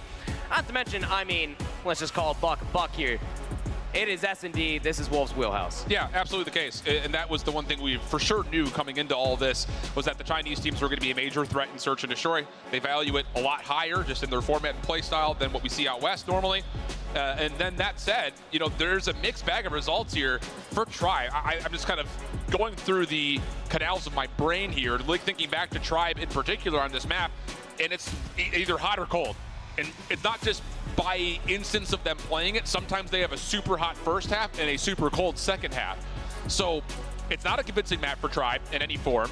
It's their most played, sure, but there's nothing out there that has me going and saying, this is how Tribe for sure win this map, especially against a Wolves team that has looked really solid on it as well. Well, take it as what happened yesterday even. This was the map number 2 when they were facing off against Luminosity in the Swiss stage. Yeah, and LG's always had their number on this map. Absolutely, Like, but it was still tied 3-3 at the half, but then once sides had swapped, Tribe were nowhere to be found. It's again almost feels very similar to what we just witnessed there on the Hacienda map number 1. They had themselves at least an even game, a little bit of a lead, and they couldn't close things out, let alone find some semblance of consistency to be able to win that map. Yeah. Here's the thing. Here's the John Madden comment. They have to play 2 good halves of Search and Destroy here. Boom. Have to have it. Fist bumps are out. Map surely loading. Wolves, huge advantage in the mode. But does Tribe find something over all of the reps they've had on this map to merit the selection, the pick, and a chance to even up this series? Because I'll tell you flat out, if this thing ends up getting to 5 and you have to play up against Wolves on Tunisia, yeah, whew, good luck. Call the doctor. There's a very quick offensive attempt coming through from Wolves over towards A. Might as well feel everything out, but a nice nade from Neon for first blood and King for the second. Numbers advantage very quickly for Wolves. And this is the problem. This is where Wolves really, kind of cashes their checks. Is as soon as there's opening first blood, Zai is going to be already in your face. He is so aggressive. He is like the Chinese shark of EU, if you want to call it that. Stretch, I know. That's fair, though. Yeah. Tag with the plant. Wait, that's Doug. Will find the kill. Unfortunate, he wasn't able to find the timing to stop that from being planted because now, even in the 2v2, clock favors Wolves. Space, awkward battle, and says, all right, you go down to the tunnel. I'm going to go help my teammate over here. Oh, and Neon able to find the kill. Just down to 1. That's Doug. Re-wrapping back. Not a lot of time to make this happen. Grau in hand, 1v2. Gonna have Neon right on the corner, and that will be where he meets his maker. Wolves, quick offense for the first. Point blank. Snipe coming through for Neon, who's just absolutely been electric this entire week. Realistically, his entire career. Finds 3 within that previous round. The sniper is nothing to bat an eyelash at. Tribe do need to be aware of these opening nades that Wolves are going to have for them in this opening offense. Second take here for Wolves. Kind of slowing down the pace. Not all 5 players rushing in towards A. Yeah, Tribe's trying to beat them with that same aggression, though. Hipfire not going to land. Solo to the pistol. Lots of damage, but no kills. S-Thug right there to pick up with the damage dealt, though. Now the focus goes back over towards mid-map. Peg has snuck his way through, and even though we're in a 2v4, Peg may find time to catch a handful for free. Just decides to get the 1 and get out. Recovery still required, though, here for Wolves as the bomb was dropped over towards A. And look at the coverage just around A as a whole. You also have an understanding from S-Thug that somebody should be around the flank. Peg is just expecting someone to drop down the ladder. Are they going to pass each other like 2 ships in the night? Really, there shouldn't be a reason that S-Thug has to move. His only responsibility is to watch this cross. Peg trying to find things in the backside of the Tribe spawn. Nothing yet. He's going to try to re-approach this from mid. Oh, but King sees 1. Nice little adjustment. Snaps out of Rabala for the headshot. 2v2. Tribe is completely isolated. Here comes Peg. S-Thug has to hit this if he decides to commit. Meanwhile, other side of the map in the 1v1. It's a sniper battle. Who's hit first? Pistol out for King, and at the same moment, Peg does cross with S-Thug and still finds the kill. Wolves 2-0 up. Very interesting to be able to find yourself in a 2v2, and the answer is, well, let's just completely separate from each other and just find ourselves clearing different sides of the map rather than trying to conjoin over at A. It works out for Wolves. They have a 2-0 lead now. Going back to their first round strategy, this time 4 players strong inside of A while 1 watches the mid scoop. Same hit from both teams. This time Tribe kind of paying back a little bit of respect. But that told, S-Thug still drops. Wolves full control of A. And I will say this, thinking back to Season 4, this is how LG beat him too. Hit him with aggression, and if there's no answer defensively, just keep doing it until they figure it out. And with Neon collecting another elimination and the bomb being planted, it's looking good for Wolves again in their post plan. Realistically, all going to have to either come through mid or through the front of the defensive side of A. You don't have the numbers to try to do it. What throwables do you possibly have in your arsenal to try to work your way back in? Rehan looking for jump peaks. He's been tagged. King also gets a read in the player mid-map. That's good information for the post-plant defenders inside the site. In particular, it's Peg. Meets it head-on. More play from Rabalo. Jig now looking for a bit of a cross-up, and easy kills come through. And this is just Rinse, wash, repeat for Wolves. Tribe have to give us an answer right here, right now in round 4, or the search may be out of hand. Crazy call for a strategy. I mean, if you can't figure out our aggression, what are you going to do? Just continue to be aggressive. Yep. Why not? It's been working out. Where are these nades going if you are Tribe off the rip to try to stop this? They've been trying to get stuff down over towards A, but it just has not landed. Smoke out towards mid. Different hit for Jing. Trying to get deep, and uh-oh. In trouble is Raballo. Down to half HP, trying to finesse his life, but there's nowhere to go. There's no help anywhere either. I mean, Tribe, they're all statues. They're planted in cement. No one's moving over to rotate to assist in any form, and now the B site's wide open. You've got players in your spawn. If you can't tell by the candor of my voice, it's just embarrassing. Wolves are making an absolute feast out of this Tribe defense. I mean, Wolves just completely catching Tribe lacking the mental game of the S&D, thinking that they're going to go over towards A. They just completely bulldoze them over through the middle of the map, take the player down on the B heady. Numbers favoring that for Wolves. Nobody was surprised, looking for round number 4 in a row. And I'm lost on options in terms of what do you do to crack the code here. At the moment, it's just down to can you make an individual play. Solo gets some real estate, but it's not for sale. Now down to S-Thug. He's stuck up creek without a paddle, without a boat, without floaties. Nothing's keeping him afloat. 4-0 up our Wolves. And oh boy, this is getting real ugly real quick for Tribe. Cement shoes almost coming through for Tribe as far as this water joke is concerned. It almost has to come down to it that, look, you might as well 5-player stack something defensively, and if they're not at that bomb site, just try to flip out the map, because these nades at the beginning aren't stopping anything. Wolves are, again, switching their effect, not going over towards A, not hitting mid or B very quickly. They're waiting for the information and the nades to come through before they decide where they want to go. Bit of patience here for Wolves overall. Tribe, I'm sure, is going to be happy to see all 5 members last for more than 15 seconds in the round. Can they use that as an opportunity to get themselves on the board here, though? Lots of doubt, I'm sure, starting to creep into the defensive minds of Tribe, having not seen anything at all yet. You got Raballo, who snuck a little bit forward over towards A-side reactor. He's going to make sure no one enters. Space is the one trusted to watch this cross, but he gets smoked out. So now you look over to Solo and Raballo. Can they rotate in to even contest this plant? Or are Tribe just going to play full retake? Nades over the top will work. Okay, good discipline from Space to get the first blood. Seems that the full-on retake might just be the case. I mean, look, if you are Space, you are watching this with the sniper rifle, you know you have, should have at least one player trapped, but the 1v1 down low goes in the way of Peg. And just where one domino falls, the soon after is another. Raballo falls, 3v4. Dude, if Peg is feeling confident to slide shell into one-dimensional angles like that and still come out on top. Dirty. Yeah. So Space, still playing Sniper's Nest. Just trying to see if anyone crosses over towards middle, but it doesn't make much of a difference. You've got a double stack of post-plant offensive players inside Reactor and the generator building. Jing can get forward, just play a 1-for-1 angle. Peg on the flank. I mean, no, it's just all turning up aces for Wolves. This is the fall-in-your-face moment if you are Tribe, trying to play this reactionary to what Wolves are constantly throwing at you. They're trying to make proactive decisions, but Wolves can play just as patient and try to flush you out of these different angles and win the gunfights, as you just saw from Peg. Last round of this half, Wolves going back to the old tried and true. Get your trophies down, get your nades out, run on in towards A, and no one for Tribe could do anything about it. Plant should surely come in quickly, waiting for a couple of defensive delayed nades to make sure that the planter stays safe. So Tribe using a lot of utility, but not finding much with it. They're going to have to do this the old-fashioned way. Counter-offensive nades being tossed over towards middle. And keep your eye on number 4 in yellow. King is deep in towards mid at the moment. Does he check this corner? No, not quite. So a bit of hesitancy here from Wolves have actually kind of given a lifeline back over to Tribe now 5v4. And they completely cleared the entirety of the site. However, being able to clear away that B lane meant that Rihan can hold that angle, take down Neon. The 3v5 in a post-plant situation, but that you have to try to retake the site if you are Tribe. Crossfire for Wolves at the front doors at mid. It goes 2-for-1, make it 4-for-1. Are you kidding me? All it is an SMG crossfire. Tribe trying to hit it with numbers, and it comes up absolutely ineffective. 1v1. Rihan taking on Shing. And it's just Rihan's got no intel at all. Not a lot of time. And Zing is just going to sit here and say, defuse if you want to. I've got the sound cues at my favor, although Rihan wins the gunfight.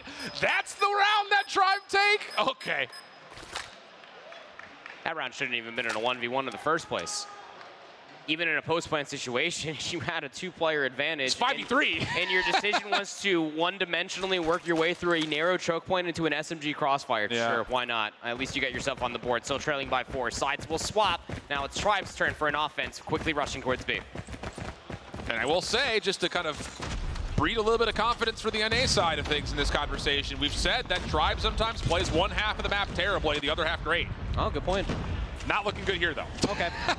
First 3 kills quickly tallied by Wolves on this adjustment over towards the B defense, and the follow-up is perfect. It's just, you could tell there's just the coordinative level between these two teams is, there's a big gap between the two. It's an Atlanta-sized Walmart in between these two teams at the moment as far as this Meltdown Search and Destroy is concerned. Wolves will put themselves up on map point, and if there's one thing you have to always try to take away from this Wolves roster, we saw this yesterday in their Swiss matches. We've seen this periodically through the past calendar year. Their retake potential is insane. They have no qualms giving you the bomb site for free and maneuvering through the map off of the slightest bit of information. Is that what a cow does? Maneuver? Anyway, sure. Through all the hay bales. Wolves, this is the we're better than you strategy. We're just going to run. Zai and Peg will trade each other out, so that'll be now a 4v4, but the map vastly in the hands of the Wolves defense. Tribe are pinned up and bunkered down in front of the B site. They will commit Raballo to get the plant. Wolves will allow this to happen, but there will be a lot of second guessing in terms of will this defense try to wrap around the back. Responsible for that is Space. Everyone else focused on mid or the front. King will make first contact. Sees the player still standing on top of the bomb site. Can't quite hit the snipes as of yet, and that will be enough for Zai to say, okay, I know where I need to go. Let me get there. Trying to find Raballo over the heady. Nasty shot from King. Good help as well from Zai. Here comes the full collapse. Any kills for Tribe to be found anywhere? I mean, at this point, they're just getting completely broken down. Last player left is going to be number 4 in S-Thug, and he can only do so much. It is a literal beatdown, 7-1. Wolves will take the map and be primed to knock out Tribe with one fell swoop if they can do it on control. Looking pretty good for it. I'd be pretty damn confident if I am Wolves at this point in time, considering that you quite literally ripped the rugs out from underneath Tribe in that Hacienda map number 1. And to say that it was not only just a meltdown for map number 2, it's a full-on breakdown as far as the series is concerned from Tribe. They were nowhere to be found, and I need to truly exclaim that. Through so many different rounds, all throughout map number 2, Wolves were throwing the same thing. Rush towards A, it wasn't stopped. Nades were not adjusted to try to counteract that A push from happening. And by the time that you almost felt like Wolves got bored with it, they started maneuvering their way through the middle of the map and down over towards B. They only lost a single round on their offensive half. It's hard to find the words for it. I mean, it is a stark difference. And the understanding around Wolves Search and Destroy we knew was going to be good. Yeah. But I will say, like, in terms of options for Tribe, this was probably the best Search and Destroy map they could have put in the mix, considering that Slums was taken out from under them in the veto process. But this was the worry that we had in Seattle. This was the worry that we kind of had when Tribe was playing up against LG at the end of the group stage in Season 4. Their Search and Destroy was just not holding a candle to the teams that had done the work, done the research, and kind of diversified their map pool in a big way. So the weaknesses of Tribe really coming through. And now somehow, some way, you and I have to try to find a way to talk about a Tribe reverse sweep to beat a little bit of hopium in towards the NA side. But after the breakdown of map 1 and then an absolute slaughter here in the second, I just don't know how, even if you get to 5, you can take down Wolves on a map like 2D with that kind of gameplay. Even before I retap my tank of hopium, which I'm currently hiding underneath this wonderful desk. Doubt it. You don't know me. You already have Wolves, who are the #1 control team coming out of China. Yep. They're going over towards Standoff, which... it's not Raid, so that's good. Yeah, but it's still Standoff. And when you go back and you look at the total numbers in between all of the maps that have been played so far, even in a 9-point difference for that Hacienda map number 1, Wolves are a bunch of slayers. Yeah. And I think that's terrifying when you think about Standoff, because Standoff in COD Mobile, when it comes down to a control map, is overtime for a handful of spawn traps. Very much so the case. It is one of those things, like, I again, after day 1, going into day 1, is talking a lot about how Wolves is a very one-dimensional team. They only played Summit and Takeoff coming into this event on Hardpoint. Firing range in Tunisia was by far their best search and destroys. And then in Crossroads, or pardon me, not in Crossroads, but on Control, you know that they're going to veto Raid because they hate it. So you're going to have to prep yourself up for one or the other depending on pick your poison type situations. And it doesn't seem to make much of a difference. No. I don't think Tribe set themselves up for a tremendous amount of success in the map pool, but at the same rate, I just don't know how you pick between those two controls if you're Tribe, figuring that is a map pool, or a map 3 rather, that you have to win if you want to have a chance in the series. I will say this much, taking a look at the player cams and at least turning around, taking a look at all Tribe on the stage, there's some smiles coming through. Okay, so vibes are clearly there. They're not truly down mentally. And I think that's a very important step in the right direction to start the reverse sweep, just as I completely tap on my Hopian tank that we were talking about earlier. Still some gas left in that? Just, it's a little bit, but it's starting to run on E very, very quickly. So I think that if you are Tribe, you do have to come out and you cannot relent off the gas whatsoever. Yep. Once you start to find a handful of eliminations, you cannot afford to overextend. You have to maintain map control to keep Wolves in the spawn trap.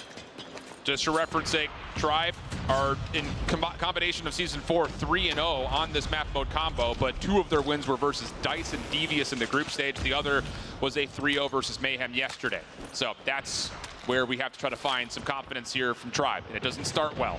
Already you've got Wolves players inside Grandma's trying to set up a bit of a spawn trap. Solo provides an exit over towards the backside of the A-bomb site, so maybe a chance for him to at least put some pressure onto Wolves and maybe find a way to get onto B early, but Nyan will shut him down. Zai follows right back up, and no Tribe member will touch a zone. Had at least a player over towards the statue tank and got themselves closer towards a hotel, but just as soon as you have any semblance of a map control offensively for Tribe, Wolves just step forward, shut it down. Tribe, however, able to work their way from their spawn, have a couple players past Deli trying to get back hotel once more. It's costing so much lives. Yep. 14 playing 23, 30 seconds on the clock. They have to find success now, and the SFGs for Wolves will shut down any play through gas. And look at the spread defensively on the minimap. You've got players at mid and cafe. You've got a double stack over towards tractor, players in gas station. There's nowhere for Tribe to go that's not a choke point right now.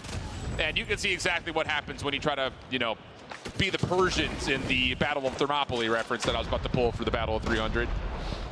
You don't want to go into a choke point. Deep reference. Yeah, very deep. Very historically facted. Yeah. All right.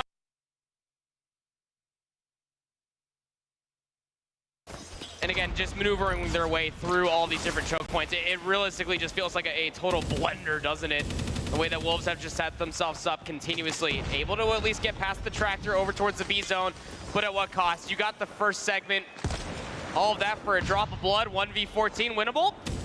Well, no. Not quite. Okay.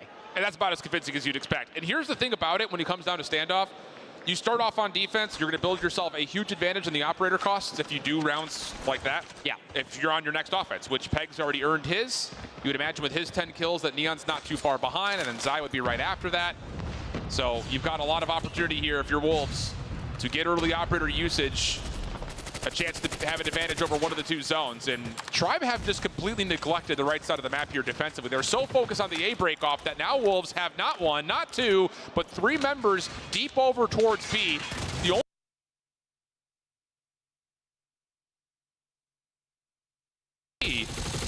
and, well, it's not where you want to be trying to reaggress from. Rabalo shut down, and Wolves will get the first stick of progress on the B site. That is not exactly what you want to see whatsoever if you are Tribe, expecting for the push to come over towards A through the middle of the map, over by Deli. Nuh-uh, not going to be happening. They try to push over towards the tractor. They're able to get that first segment over at B. But Control is just a fickle monster that always comes down to the opening breakoffs. And once you know it, Wolves, both defense and offensive like, have one set opening breakoff. Peg there for the equalizer, just completely putting them in the dirt. 21 plays up against 13. And the clock has stopped the entire time that these kills keep coming through. So it just makes matters worse here for Tribe's defense. They have called in a couple of operators, but you can kind of tell by Estug, he's not 100% sure where the hit's even coming from here for Wolves. I mean, that's just a bunch of Sparrow shots that get thrown into the abyss. While Wolves are, almost going to be able to lock down the A zone. Just a fraction of a segment away, but regain comes through. Rabalo making a little bit more punishment happen with the War Machine out, and a bit of regain here from Tribe defensively. All right, War Machine now invested for Rabalo, trying to keep them at bay. Look, 9v14 with just under 50 seconds left. This round could be convertible. Able to at least find one on the Xing. The push is being stuck over by the tractor. One player has slipped the net inside of L. It's going to be pegged. Finds a kill, gets away with his life, but the trades are going to be good. Time becoming a bit of an issue now all of a sudden for Wolves. 30 seconds on the clock. 10 playing up against 7, but the biggest enemy may be the clock overall. Xing able to sneak through the statue tank side. Zai trying to join him, but shut down. Isolation should come through here for Tribe. Second tick of progress, also not going to be fully locked as of yet. There it is. Xing, 1v1 on the opposite side here at Bakery.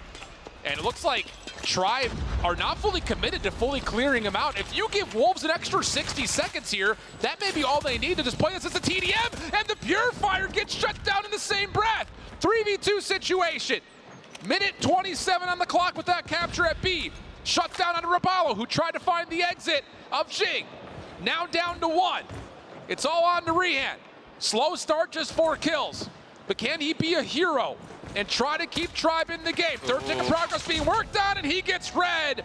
Wolves will take the offense with the eliminations and be 1 round away from 3-0 Tribe. I mean, you feel like that if you are taking a look at it from Tribe's perspective, the Purifier does need to be invested just to be able to at least convert that round, considering that you're still down in lives. But the quickness that it did get shut down is a little concerning coming into this one. 2 operators into the back pockets for Tribe. Nothing on the board. The Annihilator's already popped for Zai, just starting things off as hot as he came in towards this series. It is a damn near flawless opening once again for Wolves. And now you've got lanes locked down. You can start to move forward into this potential spot trap, especially with the Annihilator out. Oh my God! Headshot through the hay bales. Space will eventually shut it down, but I wouldn't even call it a silver lining. Xing with the Gravity Vortex gun also trying to get forward. He also gets put back to respawn, but it's a 6 life advantage and only 50 seconds for Tribe to work out a spawn with. It's not looking likely. 17 points up against 25 operators, not even around the corner, already being invested by Solo, trying to work his way closer towards some of these objectives. You do have some semblance of control around Hotel inside the courtyard, trying to keep these players at bay. I mean, Space is trying to wait for the push that's coming through over by Square, but they are at least stopping the clock progression at A. Yeah, and the equalizers will make sure there is no immediate follow-up here for Wolves. 3 life gap. Second tick lock, third on the way. Wolves likely to concede this and set themselves up around the B zone. Maybe one chance to kind of take a peek, see if you can find some kills and recontest it, but instead, with Tribe trying to find an exit, Wolves will hold their ground. 17 plays 15. Minute 40 on the clock. Tribe trying to find a transition to B, but the long flank from Wolves will kind of keep them in place a little while longer. Good kills come through, and that breeds at least an opportunity for Tribe to get through mid-map. Minute 26, very doable with lives just being about even. Walking through the blender, they're over by Statue, going 1 for 1 is Zai, who's having himself a hell of a control, up to 19 eliminations, 21 for Peg. You can almost hear a pin drop. Gotta try to work your way closer towards this B control zone if you are Tribe, but most importantly, you have to clear all of Bakery. Where's the bait and switch right there? It's just the Solo Chow comes in. Xing says, thank you very much. S-Thug does turn things at least marginally back towards Tribe's favor. Able to use the Sparrow to some success, but a pushback again comes through. 7 plays 6. Rabalo, desperate in nature, gets the War Machine over towards the B zone. No defenders are on it, though. So it does actually thread the needle, finds Xing. That's inside the doorway, actually. You may not know it, but it was an impressive shot over the top. 5 plays 4. Here comes the potential hit for Tribe. Still kind of meandering outside the zone, and off respawn, Wolves are just picking them apart in no man's land. You gotta commit. Find a way to get onto the zone. 30 seconds on the clock. 2v3 was S-Thug gets 1, but King able to put things a touch more out of reach. Now just down to S-Thug. He will be shut down, and Wolves will clean things up. 3-0 the control, 3-0 the series. They make it to top 4. Unbelievable scenes. It almost felt like this was guaranteed to go to 4 maps. I thought we were gonna see at least the Apocalypse, Alan, but you kind of lack. You get a little complacent on a Hacienda hardpoint. You find yourself being 3-0'd here by Wolves. Yeah. Even throughout the entirety of that control, you felt like that there was at least 2 different rounds that were winnable for Tribe, respectfully, in that last attempt on offense. When you were starting to pull out different operators, you were calling out wonderfully that there was some very impressive kills being found by the War Machine, by a couple nades, absolutely. But at the point where Tribe had themselves operators, a distinct advantage for map positioning, it kind of goes back to how that Hacienda hardpoint did end, where you know, Wolves were actually earning their operators as soon after as Tribe was popping them, so it became resource management 101, and they just had to pop theirs to be able to call game. It's very surprising. And here's the thing, and this is going to be a lesson learned, I think, to everybody on both sides, whether win or loss, make it the top 8 or not.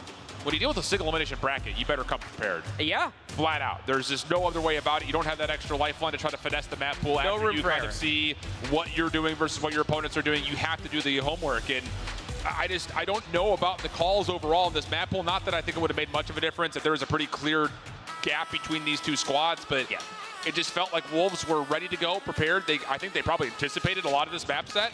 I mean, hell, they had to have either selected Hacienda or Apocalypse, which are not two common picks for them. So they definitely had something up their sleeves, and they used it perfectly here to shut down Tribe.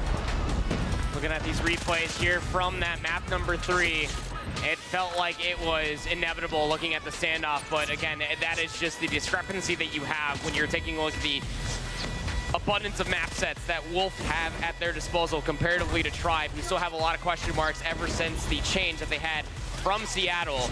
Wolves came more prepared than Tribe, to your point there, Alan. And I feel like Wolves made a massive statement with this, though, because we saw the interview with Tribe. They knew they had a lot to live up to. You guys are saying that they, you know, considering Seattle, everything that happened in Seattle, this was another decisive 3-0. Wolves are like, even if Tribe wants to come back, they want to try and renew the dynasty. Right now, it's our time. Yep. We're going to own this entire stage. You can see reflected in the stats up here. I mean, come on. Peg and Zai are a problem. They were, and I will say, like, again, after yesterday's matches, I know Wolves came out of their groups 3-0, but I was not particularly impressed in any form with how they played their hardpoint in particular.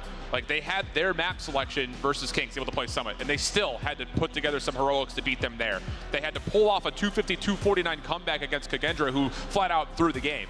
And then they got beat down by Q9 on Apocalypse. So it's just, you know, one of those things that the individual skill helped Wolves get through the hard points. And I think we've got potential MVP candidates here between Peg, Xing, and Zai. Just the three of them at moments throughout the entirety of the weekend, they've been unbelievable. And I'm glad you said that too, because Zai was one that was called out in the interview before we even started the match as a potential MVP candidate to begin with. Big time. We see that now, why that was even an option, but it's not just Zai. Like you're saying, there's multiple options. Wolves are going to be a team that they're going to be keeping their eyes on here throughout the rest of tomorrow. But match number 4 being done means that is our 4th and final team into tomorrow, and one more team knocked out, which means one more interview with F-Dot ready to go. F-Dot, how are they feeling?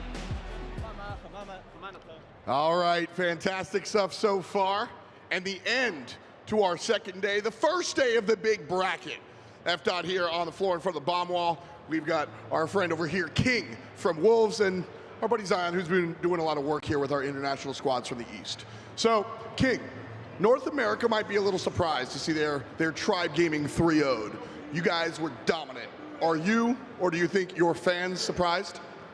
对于 Tribe 他们来说，这一次被3-0，可能他们还有一点惊讶。那对于你们来说，你们有感到任何的惊喜吗？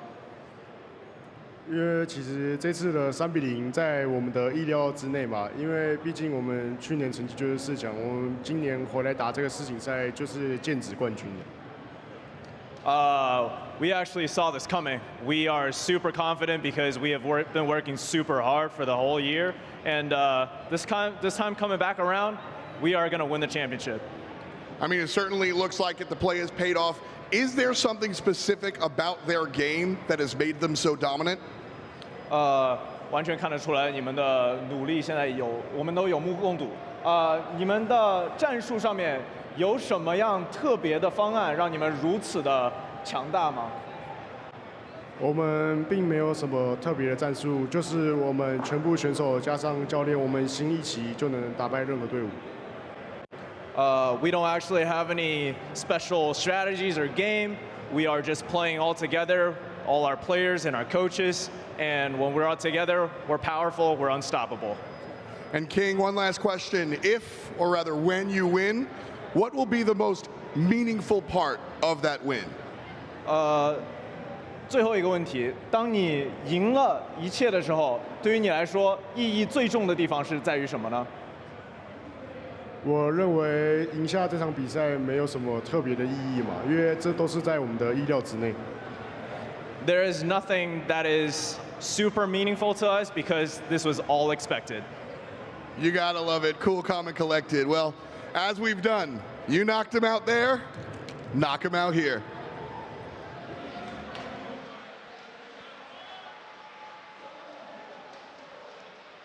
I am here for that level of confidence.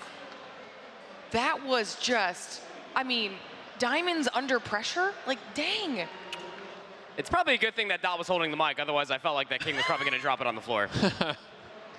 Expensive. Yeah. Oh, yeah, no, absolutely. But it will look cool. It's really hard to put into words what happened today, flat out. I think overall, the biggest thing about it is the West slept on the East this year. I think there was a lot of this, LG's going to be a super team. Sure. They're not going to sweat anybody. LATAM still has Inco. They were going to be like the big hope for LATAM to elevate above third. None of that's really come true to this point. The only hope really now rests with LG, the only Western team left around, and flat out, the West got handled by the East all tournament long, and that did not stop today.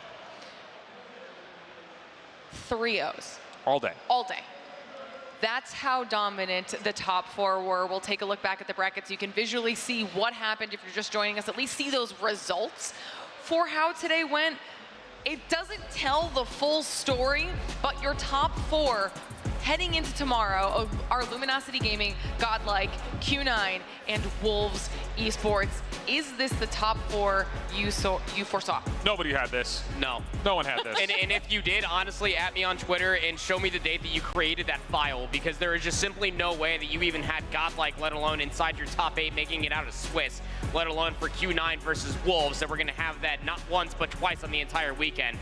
Nobody had this coming. This is going to be a really fun day tomorrow, too. I think that bottom matchup between Q9 and Wolves is a story as old as time now at this point. Yeah, it is. They've played each other a ton, and we're going to have a million storylines to run through in terms of Wolves have historically dominated that matchup, but you got to keep in mind that they beat them on the Swiss stage, but that's after Q9 had established themselves as being China's best from when they played at Masters. So there's a bit of drama there. As much as the Eastern teams have focused on the West, you can't keep it outside of China for that semifinal. And then I think for LG, I don't have this fear fully, but you can't overlook Godlike and prepare for one of the two Chinese teams for an anticipated grand finals, because that Godlike team was polished today. I know they beat up on SPG, but if you were to put any of those teams we saw today against them on the other side, they would have had similar results, I think. They looked really, really good. Yeah, I think every single one of these teams needs to be going home, back to the hotel for now, or wherever they are, and hardcore voting.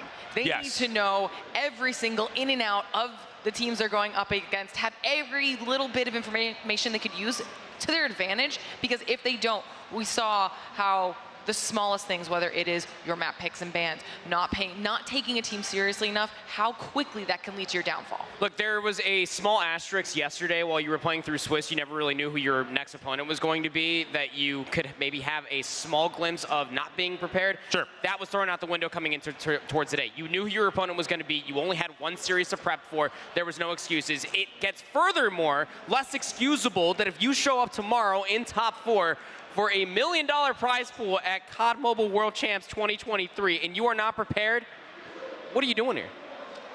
Final thoughts. I think that all 4 teams have a chance to win a championship tomorrow. Final thoughts, Proper. I agree. I agree with Alan, which is very rare to happen, but I absolutely agree he is spitting fire today. I'm not going to disagree with any of that. It's been a phenomenal day of competition, but day 2 of our Call of Duty Mobile World Championship has come to a close, and our top 4 teams have been decided. Tomorrow will be the epic conclusion of this competition, where we get to crown ourselves a global champion. It is going to be so much fun, so exciting. You are not going to want to miss a single second of it, so make sure you are tuning in back here tomorrow to see what happens. As always, a huge thank you to Snapdragon Elite Gaming, Samsung Galaxy, Monster Energy, DHL, and the US Air Force for making this whole thing possible. And of course, thank you to everyone both here and at home for joining us to watch the competition. It is going to be fantastic. We'll see you tomorrow.